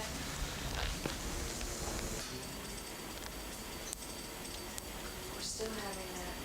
If you could swing a little bit clockwise, counterclockwise. There you go. This was really quite unforeseen. You see that? The hidden. Hellraiser. I don't know if Hellraiser is, because that opened in France months ago. And do you work with the festival, or? No, I work with this French TV show with Starfix Magazine, which is... But they've got to be working with the festival to know what's in it. Let's zip right in here. Can you tell me a little bit about your first film, The Loveless, or your first feature? Loveless is a motorcycle movie. It takes place in 1959, starring Willem Dafoe, and completely independently financed, very low budget, and I co-wrote and co-directed it with Monty Montgomery. Very small film, but I mean, I'm very proud of it. You know, I mean, it's sort of I could not have done Near Dark without having done that first. It was a great experience, and it was also kind of the bridge between the art world and sort of mainstream movie making, because there's a quality that has that is like 1 foot in the art world and 1 foot in sort of independent underground films. So it's a kind of bridges a gap. What little I've read about it, it seems to have the same kind of erotic and kind of rebel outside of society elements that Near Dark has. Yeah, there's definitely some elements in common, and the more I look at Near Dark, the more I think about elements in common. I wasn't really conscious of that when I was writing it. but it definitely has to do with fringe elements, kind of these bikers who are sort of anarchists, very much like the outlaws in Near Dark, who are sort of anarchists living outside of society, definitely fringe people, have their own system, their own rules, survive by their own system, their own rules, and make it work to a certain extent. So there's it's like an anti-hero, you know. I mean, and that's what Near Dark, I think, kind of has in common with Bonnie and Clyde, is that you have sympathy for these characters. You know, I mean, there's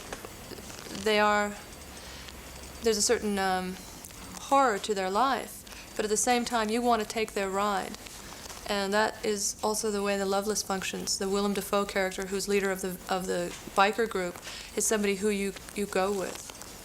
Do you, I guess, do you ever think of yourself as some kind of rebel outside of the mainstream, consciously, or is it? I'm not conscious. I don't put myself into it. So I don't know. I don't know if I step back and kind of analyze it from that perspective. But I am attracted to those characters. Yeah. How did you get together with your co-screenwriter? Well, I had read a script of his, and he had read a script of mine through a mutual friend in the business, and I thought his writing was terrific. And he liked very much my script, and he suggested that we write together because he thought that there was a similar psychology. And we started writing some scripts together. It was just a terrific experience, and he's an extraordinary writer, and I was very lucky. And we wrote this on spec and gave it to producer Ed Feldman on a Thursday, and by Monday we had a start date. I mean, it was very, very fast. Ed Feldman is an extraordinary producer. He's somebody who just is very sure about his decisions and is very passionate. And if he wants to make something, he'll make it. So we were very, very lucky. Okay, was it the basic idea of the vampire outlaw gang, was that your idea first or Eric's idea? It was collaborative completely, all the way through. Our thinking was we wanted to sort of reinvent the vampire mythology, take all the Gothic entrappings, throw them out, and meld it with a Western. So what you end up with is a vampire Western. And that's sort of the idea that we went in with, and I think came away with. Okay. Have you seen The Hitcher? Oh, yeah. Yeah. What do you think of that? I think it's very interesting. Okay. Near Dark has been called kind of classic in the tradition of They Live by Night, Bonnie and Clyde. Maybe just a little more about how, I don't know, maybe philosophically, the vampire legends and the legends, the American outlaw spirit kind of intermingle. Do you see them as natural? Well, I think those references, like Bonnie and Clyde, They Live by Night, were kind of unconscious. You know, it's sort of in the sort of noir tradition, you know, you have these characters who are very nihilistic, and the more they try to extract themselves from a situation, the deeper embroiled they become. And that certainly has something to do with the Caleb Colton character at the center of Near Dark. I think really the sense of embedding that within a vampire mythology. I mean, the vampire mythology is very rich, and it's very erotic, and there are a lot of layers to it that have yet to be explored, and I think the thinking was to sort of update that and make it really very much of a love story, and at the same time characters trying to like a rite of passage. Okay, and in a lot of ways it's also very much about the family, what the family means, either surrogate or regular. Is there any particular point you were trying to make? Well, I sort of saw it as families fighting to remain intact. You know, they fight very, and fathers fighting for sons, and also wanting to look at these characters who I sort of see as modern day gunslingers as feeders as opposed to killers. They're not psychopathic killers killing for the sake of killing. They're victims of a violent act themselves. They didn't ask to become who and what they are. So in that context, that nuclear structure, I mean, they're sort of like a pack of wolves, you know, trying to survive and will survive so long as the family unit stays intact. When that implodes, you have anarchy, and that's what ultimately is their undoing. So in a way, it's very much of a cautionary tale, pleading for the nuclear family. Okay. There are some very violent scenes in the movie, almost cruelly so in places. Do you have any regrets for or any defenses of the violence of the Well, I am interested in high impact, movie making. I mean, certainly RoboCop is a terrific example of that. Just, I like to feel a kind of an adrenalic response to the screen. Now, violence can promote that and can produce that. It definitely catches your attention. I mean, I think film really works as a window into a suspended reality.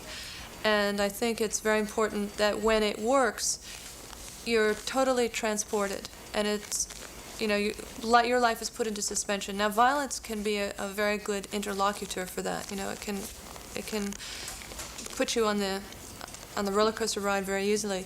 Now, if it creates an appetite for violence, then that's, questionable process. On the other hand, my feeling is if it allows you to get out certain tendencies and certain elements of aggression in a vicarious, voyeuristic manner, which is very safe, then it could be therapeutic. Okay. Speaking of violence, one of the most memorable sequences in Near Dark is the great motel room shootout sequence. It's not only do you have lots of bullets, lots of cuts, but you have every time a shaft of sunlight goes through and hits a vampire, they burn up.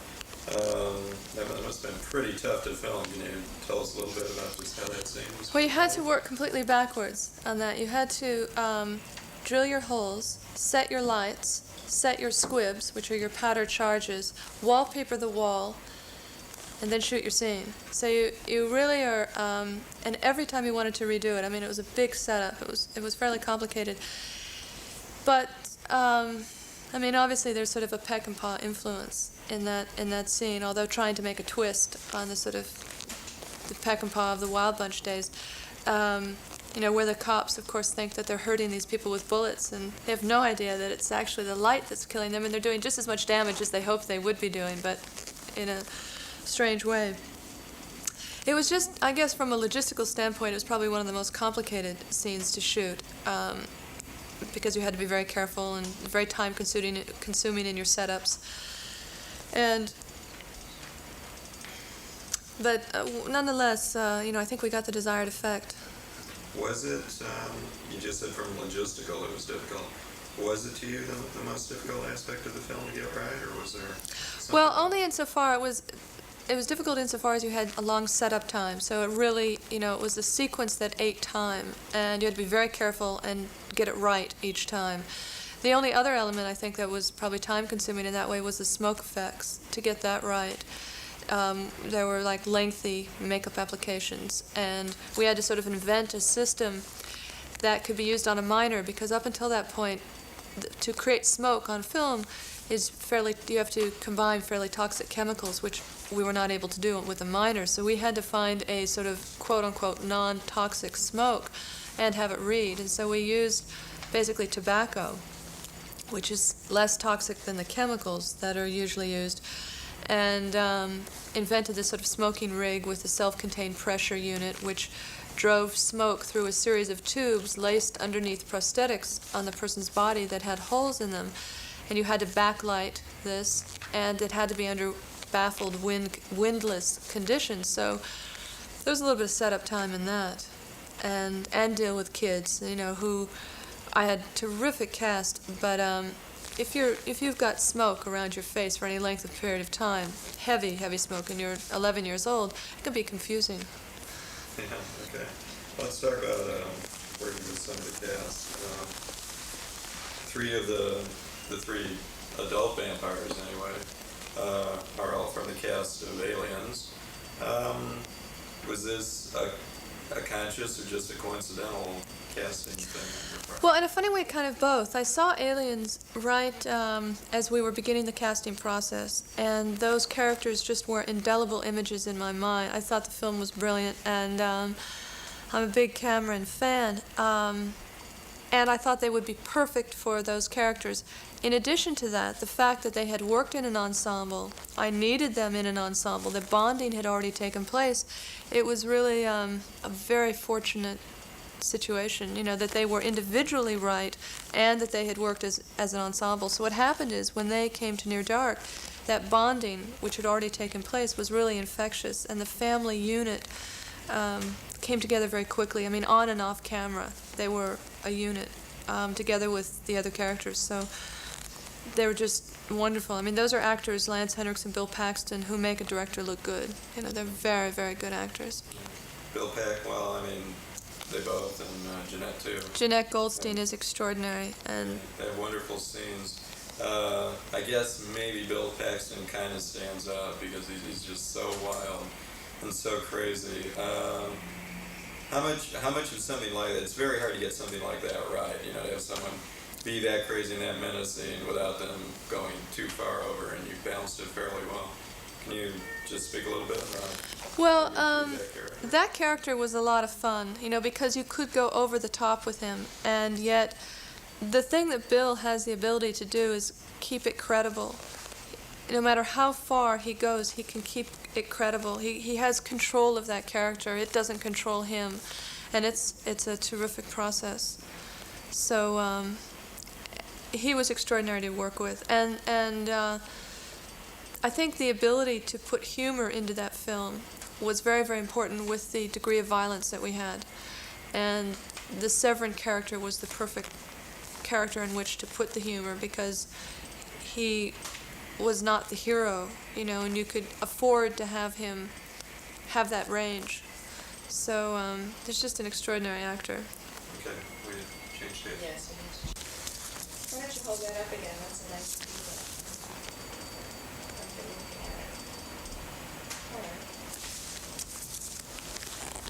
Okay. That's my film. Looks familiar. Rolling? Okay. Can you talk a little bit about the two leads, Adrian Pastar and Jenny Wright? Jenny, the interesting thing about finding those characters is the requests and requirements of those characters were fairly complicated. For instance, Jenny Wright, who plays May, had to be somebody who kills, yet you retain sympathy for her. And at the same time, the feeding scenes, for instance, all that had to be very credible. And that's very subtle emotional work from an acting standpoint. And I saw a lot of people, and the minute I saw Jenny, there was nobody else. You know, she was that character. It was like as if that character had sort of appeared. And she's extraordinary. She's just such an unbelievable technician. She's been acting since she was 14, and she's extraordinary. And finding Caleb was yet again, you know, almost as difficult, because there's a character who runs with that group of people, saves their life, yet retains his innocence. And so again, that kind of subtlety and the feeding scenes, you know, all of which he, you know, in my opinion, I think, you know, just gave 500% of himself and did an extraordinary job. And he's somebody who's been in a few films, Streets of Gold and a few other pictures. I think he was in Top Gun. I think that was his first film. And just has a real natural sense. Okay. Is there anything that we haven't covered about, you know, what the film basically says about the individual versus the group, or the outcast in society, or anything? Well, I think we've pretty much covered it. The only thing is the character of May is somebody who, you know, which is sort of the engine which drives the whole piece forward, and her conflict, which is this boy a potential victim or potential companion, and her longings for the day, her not being completely, not completely embracing the night and everything the night holds, you know, the sort of forbidden netherworld, is really the engine that drives the whole piece forward, that conflict. And that's really, the love story is really at the heart of it all. Okay. Were you, I know it's a pretty good second feature film, and it's got almost across the board critical raves. Were you at all surprised, obviously you were gratified, but were you at all surprised that, that rattling? The rattling in the air conditioner? Okay, anytime. Okay, so obviously you're gratified that it's gotten such a good critical reaction. Are you surprised at all that so many people? Probably, only insofar as I kind of didn't allow myself to think about what the reaction would be. I think that can get confusing, and I think there's no way you can anticipate how or what the response will be to something. So it was very gratifying. It's a nice surprise. Okay. Have you got a next project in the works? A few things pending, and something here at Orion, which I hope very much to do in the not-too-distant future, and a few other pieces. So Near Dark has definitely opened up a certain kind of access, which is really terrific. Are you going to continue writing your own projects? I will, yeah, definitely, and also exploring other writers. Probably the thread in common might be an interest in sort of a certain kind of adrenalic drive through them and a sort of velocity at the heart of them, but and exploring characters that are unfamiliar. Are we talking, when you say adrenalic, are we talking about more violence or more action type films, or what? Well, probably having a kind of impact. I'm definitely interested in a sort of high impact movie making, but at the same time, the most important thing for me is story. And if it's something very gentle and serene and quiet, and it's a terrific story, then that's what it will be.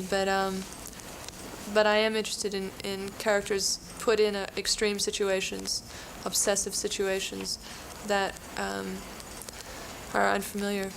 Okay, for the Avoria's crowd, how do you feel about horror movies and science fiction movies? I love them. Do you want to keep making those kind of movies exclusively? Probably not exclusively, only because I'm interested in trying perhaps as many genres as possible, sheerly for the sake of exploration. But the thing that's so terrific about a horror genre, science fiction, fantasy genre, is anything is possible. Okay. Been quoted as saying you don't believe a director should be judged by gender, and that makes sense. Is there anything you think you're doing with Near Dark or with what you might plan to do in the future that might alter either or both the industry and public perception of what a woman filmmaker is, or what she's capable of? Well, I don't know. It's sort of hard for me to stand outside it and to see what changes perhaps that film might be able to make. I certainly hope it opens up the arena for women to enter action. And, whereas previously it's, the association of women with sort of more emotional material and men with the apparatus, hardware, technique, maybe is breaking down, and within a few years' time it'll no longer be an issue, who directed what, and it'll be, people will be hired based on their strengths and their focus and their inclination. I hope that's the case soon. Okay, well, that does it for me. Is there anything else you want to say to folks in France? I think that's it. Thank you. Okay, well, I thank you.